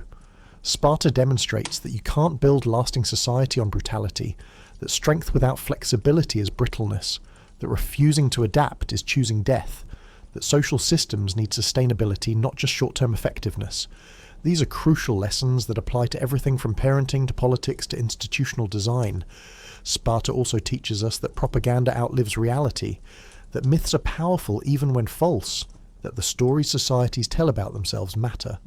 Sparta's reputation survived long after Sparta itself collapsed. Modern societies should think carefully about the narratives we're creating, the myths we're perpetuating, and whether those stories serve truth or just serve power. The treatment of helots provides clear lessons about oppression and sustainability. You cannot indefinitely oppress a majority population without enormous costs. Military resources diverted to internal control, constant fear and paranoia, eventual rebellion or collapse. Every oppressive system, from slavery to apartheid to caste systems, has eventually faced reckoning. Sparta demonstrates that even the most brutal oppression can't sustain itself forever, that injustice eventually destabilizes even the oppressors, that building society on exploitation is building on quicksand. The population crisis demonstrates the dangers of rigid systems that can't adapt. When circumstances change, systems must evolve or die. Sparta chose tradition over adaptation and paid with irrelevance. Modern institutions, governments, and societies face similar choices: adapt to climate change, demographic shifts, technological disruption, or decline. Sparta's failure is a warning about the cost of inflexibility. Perhaps the most important lesson is about the relationship between means and ends. Sparta pursued military excellence through brutal means and achieved it, for a time. But those means had costs that eventually undermined the ends. You can't separate how you achieve goals from what goals you achieve. The methods matter because methods have consequences. Building strength through cruelty creates damaged people, unstable systems, and unsustainable societies. Modern parenting can take away some positive elements while rejecting the brutality. Physical activity is good. Running barefoot over thorns until feet bleed is bad. Structure is helpful. Rigid inflexibility is harmful. Challenge builds resilience. Trauma creates damage. Teaching self-reliance is valuable. Emotional neglect is abuse. You can have the benefits without the costs if you're thoughtful about implementation. This applies beyond parenting to organizational culture, education systems, sports programs, and military training. You can build effective, capable, disciplined people without abuse. In fact, modern research consistently shows you get better results with supportive challenge than with brutal hardship. The strongest teams aren't those broken down most completely, they're those built up most effectively. Sparta represents an outdated model where toughness required cruelty, where strength meant suffering. We've learned better ways. The fitness industry's appropriation of Spartan imagery gets something right and something wrong. Right. Physical challenges are rewarding, community motivation is powerful, pushing limits is valuable. Wrong. The implication that you need to brutalize yourself, that pain equals progress, that the harder and more miserable the workout, the better. Modern exercise science shows that sustainable, enjoyable fitness with adequate recovery produces better results than constant extreme suffering. There's wisdom in learning from failed systems. We can study Sparta not to emulate them, but to understand what doesn't work, to recognize warning signs in our own systems, to appreciate how far we've come in understanding child development and human rights. Sparta is a cautionary tale disguised as an inspiration story, and recognizing that distinction is itself a lesson. The real takeaway isn't a list of specific practices to adopt. It's a framework for thinking about strength, community, and human development.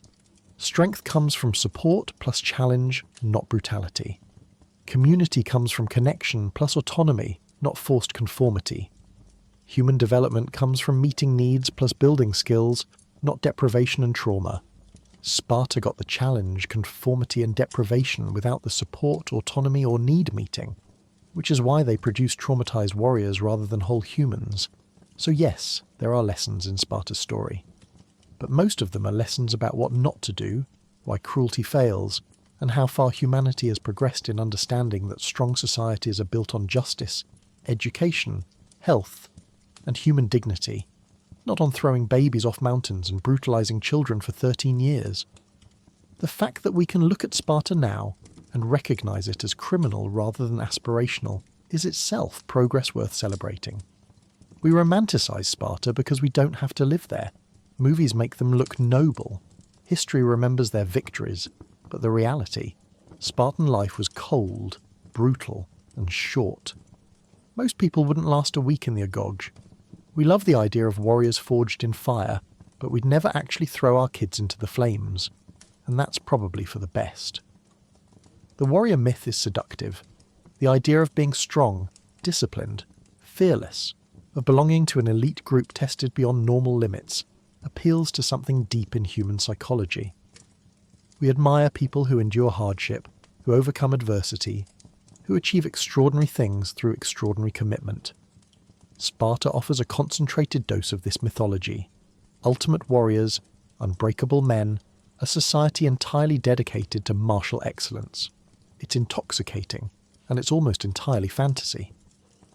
Modern Spartan admirers almost universally imagine themselves as the Spartiates who succeeded, the full citizens, the warriors, the 300 at Thermopylae. Nobody imagines being the baby who failed inspection.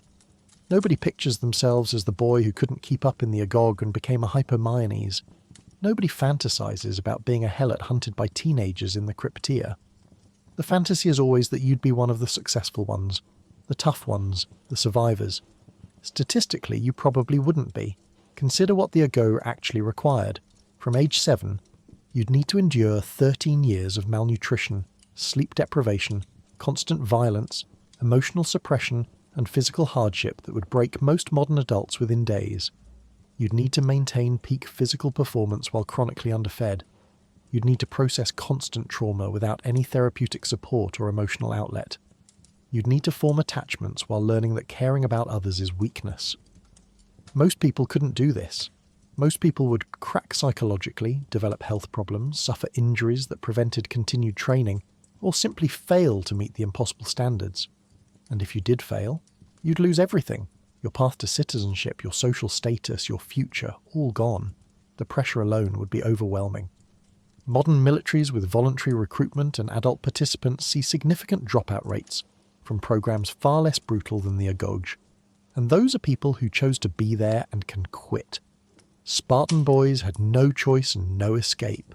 The psychological toll would eliminate most candidates if the physical demands didn't get them first. The romantic fantasy also ignores the enormous costs even successful Spartans paid. The PTSD from constant violence, the emotional damage from suppressed feelings, the physical injuries that cause chronic pain, the psychological inability to form healthy relationships, the paranoia from years of surveillance and competition. You didn't emerge from the Agoge as a heroic warrior. You emerged as a traumatized person trained to hide trauma behind a mask of toughness. That might look impressive from outside, but living it would be misery. Yet modern fitness culture, military culture, and self-help culture all invoke Spartan imagery constantly. Spartan race, obstacle courses, Spartan workout programs, motivational quotes about Spartan discipline. These selectively appropriate the aesthetics of Spartan toughness, the challenge, the endurance, the elite identity, while ignoring everything that made Sparta actually Sparta. You get to feel tough doing a 5k with obstacles, then go home to your family, your comfortable house, your normal life.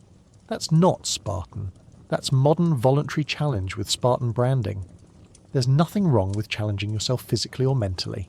The problem is when Spartan mythology makes people believe that suffering is inherently virtuous, that the more miserable something is, the better it must be for you, that showing emotion or asking for help is weakness. These beliefs, directly descended from Spartan values, cause real harm. They contribute to toxic masculinity that prevents men from seeking mental health care. They create workplace cultures where burnout is worn as a badge of honour. They produce parents who think being harsh makes them good parents. The movies amplify the mythology tremendously. 300 presents Sparta as freedom fighters standing against tyranny, which is darkly ironic given that Sparta was a slave state, fighting to preserve independence that allowed them to continue enslaving people. The film shows Spartans as family men fighting for their homes, ignoring that Spartan men barely knew their families. It depicts them as individualistic heroes, when real Spartans despised individualism. The movie is visually stunning propaganda that bears almost no relationship to historical reality. But people don't know that. They see the movie, or read simplified histories, or encounter Spartan imagery in fitness marketing, and they internalize a mythology. Sparta was tough, disciplined, strong, and we should aspire to be more like them. This mythology has consequences. It influences how people think about parenting. Should we toughen kids up? About military culture. Should we break recruits down completely? About masculinity. Should men suppress all emotion? About politics. Should we be more militaristic? The Spartan myth, disconnected from Spartan reality, shapes modern thinking in ways that often reinforce harmful ideas, the appeal is partly about control in an uncertain world. Modern life is complex, ambiguous, full of choices and uncertainty. Sparta offers a fantasy of simplicity, clear roles, defined expectations, no doubt about your purpose. You're a warrior. That's it. No career anxiety, no existential questions, no complicated moral decisions. Just train, fight, die, honourably. For people overwhelmed by modern complexity, that clarity is seductive even if the reality would be nightmarish. There's also the appeal of elite belonging. Sparta offers a fantasy of being part of an exclusive brotherhood, tested and proven, superior to ordinary people. This is the same appeal as elite military units, exclusive clubs, any group that requires difficult entry and offers special status. People want to belong to something extraordinary, to be more than average. The Spartan myth promises this. While conveniently omitting that the cost of belonging was surrendering your individuality, your family, your freedom, and quite possibly your life. The irony is that people who romanticize Sparta would never actually want their society to be Spartan. They don't want their babies inspected by government officials with power to condemn them. They don't want their 7-year-olds taken for 13 years of institutional abuse. They don't want their daughters valued only for reproductive capacity. They don't want to eat terrible food every night at mandatory dinners. They don't want to live in a totalitarian military state where individual rights don't exist.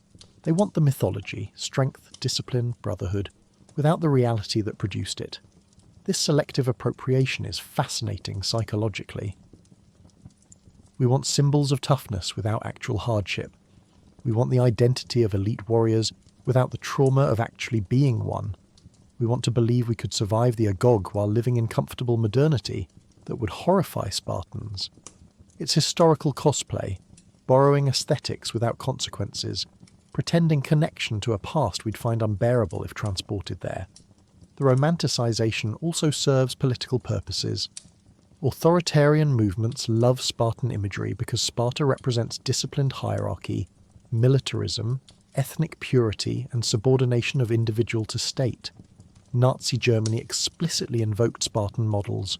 Modern far-right movements reference Sparta frequently. The mythology provides cover for advocating harsh policies. If we're more like Sparta, we'll be stronger, tougher, better. Never mind that Sparta failed, that their system was unsustainable, that their society produced trauma and collapse. The myth survives because it's politically useful. Education systems sometimes reference Sparta as a model of discipline and excellence, which is troubling given what Spartan education actually entailed.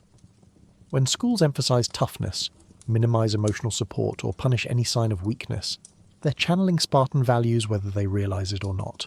The alternative, education that challenges students while supporting them, that develops the whole person, that recognizes emotions or information rather than weakness, produces better outcomes but requires rejecting the Spartan model. The military's relationship with Spartan mythology is complicated. On one hand, military culture values many things Sparta valued: courage, discipline, unit cohesion, willingness to sacrifice. On the other hand, modern military psychology recognizes that Sparta's methods don't actually produce the best warriors. Suppressing emotions causes PTSD. Brutality in training creates toxic cultures. The most effective military units are those with strong bonds built on trust and support, not fear and competition. The Spartan model is actually counterproductive for creating resilient, adaptable, psychologically healthy soldiers. Yet the mythology persists because it's simple and dramatic. Be tough like Sparta is a clearer message than develop resilience through supported challenge while maintaining emotional awareness and psychological flexibility. The nuanced, researched, effective approach doesn't fit on a motivational poster. The Spartan myth does. And so the myth continues, disconnected from reality, serving various agendas, and occasionally causing harm when people try to implement Spartan-inspired approaches to parenting, education, or organizational culture. The fundamental disconnect is this. We admire Sparta's results, military effectiveness, physical capability, disciplined society, while refusing to accept their methods: child abuse, slavery, totalitarian control, systematic trauma. But you can't separate the two. The results were produced by the methods. If you reject the methods, as you should, then you're not actually admiring Sparta. You're admiring an imaginary society that somehow produced Spartan-like warriors through humane means, which isn't Sparta at all. It's a fantasy projection that borrows Spartan aesthetics while rejecting Spartan reality. The good news is that we can achieve better results through better methods. Modern training produces soldiers, athletes, and capable people who are stronger, faster, healthier, and more psychologically resilient than Spartans ever were. We can do this while treating people ethically, supporting their mental health, respecting their autonomy, and maintaining humane standards. We don't need Spartan methods because we've learned better ones. The romantic mythology of Sparta is obsolete, unnecessary, and occasionally harmful. So why do we still romanticize it? Partly ignorance. People don't know the reality. Partly mythology is appealing. Simple stories about tough people overcoming obstacles resonate emotionally. Partly selective attention. We focus on the admirable elements and ignore the atrocities. And partly because the myth serves purposes in modern culture, providing imagery for fitness marketing, military recruitment, political messaging, and masculine identity construction. But at the end of the day, we romanticize Sparta because we're safe from it. We can admire the mythology from comfortable distance, project our own values onto it, imagine we'd be the successful warriors and never face the actual costs. We can watch 300 while eating popcorn in a climate-controlled theatre, then go home to our families and our freedoms and our lives that Spartans would find incomprehensibly soft and luxurious. We get to play with Spartan imagery without living Spartan reality. And that's exactly where Spartan mythology belongs, as play, as aesthetic, as cautionary tale, but never as actual model. Because the reality of Sparta wasn't noble or admirable. It was brutal, traumatizing, unsustainable, and built on systematic child abuse and slavery. We can appreciate that some people survived it and did extraordinary things despite the abuse they endured. But we should never mistake surviving trauma for proof that trauma is beneficial, or romanticize a system that destroyed most people it touched while producing a handful of famous warriors and a lot of forgotten casualties. The warrior myth is powerful, but it's just that, a myth. And we're better off recognizing it as such, learning what we can from Sparta's failures, appreciating how far we've progressed beyond their brutal methods, and building our own strength through means that enhance rather than destroy our humanity. So, you've survived a day, well, a lifetime really, in ancient Sparta. You've watched babies get inspected like produce at a farmer's market. You've endured wine baths, starvation as pedagogy, and 13 years of systematic brutalization disguised as education. You've learned that stealing is good if you don't get caught, that complaining is weakness, and that the highest compliment your mother can give you is celebrating when you die in battle. You've lived through marriages that weren't really marriages, eaten food designed to be disgusting, and discovered that turning 30 just means you finally get to sleep at home while remaining a soldier until death. And through it all, you've been told this was strength. This was excellence. This was what it meant to be truly Spartan. But here's the truth. Sparta wasn't strong because of their brutal system. They succeeded despite it for a while, until the system's inherent flaws, the declining population, the inability to adapt, the foundation built on slavery and trauma, caused the whole thing to collapse. The warriors ran out. The society that claimed to be the toughest crumbled into irrelevance, and what remained was just a legend, a myth that outlived reality by thousands of years. We romanticize Sparta because we're safely distant from it. We can borrow the aesthetic, the toughness, the discipline, the warrior ethos, without accepting the reality of child abuse, systematic murder, and emotional destruction. We can watch movies about the 300 and feel inspired without acknowledging that every one of those warriors was a product of institutionalized trauma, that their famous last stand was built on a foundation of discarded babies and brutalized children. But we've learned better. We know now that strong societies aren't built by torturing children. They're built by supporting them. That real resilience comes from facing challenges with support, not from being systematically broken down. That the strongest people are those who can be both tough and compassionate, both disciplined and flexible, both courageous and emotionally aware. everything Sparta got wrong, we've slowly, painfully learned to get right. So tonight, as you settle into your comfortable bed, the one without fleas, with actual pillows, in a room you chose, in a home you own, surrounded by family you actually know, take a moment to appreciate how far we've come. You weren't inspected at birth and condemned to die on a mountain. You weren't taken from your family at 7 and beaten for 13 years. You weren't deliberately starved, systematically traumatized, or trained to suppress every human emotion. You weren't sent to hunt innocent people as a rite of passage. You weren't valued solely for your ability to kill, or to produce children who would kill. You get to be a complete human being. You get to feel your feelings, pursue your interests, love your family, show weakness when you need help, and define your own version of strength. That's not softness. That's progress. That's humanity learning, slowly, that cruelty doesn't create strength. It creates trauma disguised as toughness. Sparta had their moment.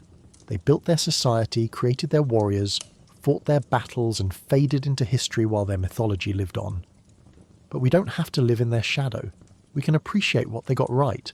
Physical fitness matters, discipline has value, community creates belonging, while firmly rejecting everything they got wrong, which was almost everything else. So let the legend of Sparta stand as a reminder of how brutal ancient life could be, of how far we've progressed in understanding child development and human rights, and of how societies that refuse to adapt eventually fail. Let it be a cautionary tale, not a model, a historical curiosity, not an aspiration. And maybe, just maybe, whisper a quiet thank you to all the people throughout history, the philosophers, the reformers, the psychologists, the human rights advocates, the ordinary parents who chose compassion over cruelty, who helped move us beyond Sparta's brutal vision of strength towards something better. Something that recognises that the strongest societies are built not on the broken backs of traumatised children, but on the foundation of justice, education, compassion, and the radical idea that every human being has inherent worth regardless of their utility to the state. The Spartans are gone. Their society collapsed. Their methods are now crimes. Their legacy is equal parts inspiration and horror. But you're still here, comfortable, safe, free to be fully human, and that's the real victory. Sleep well.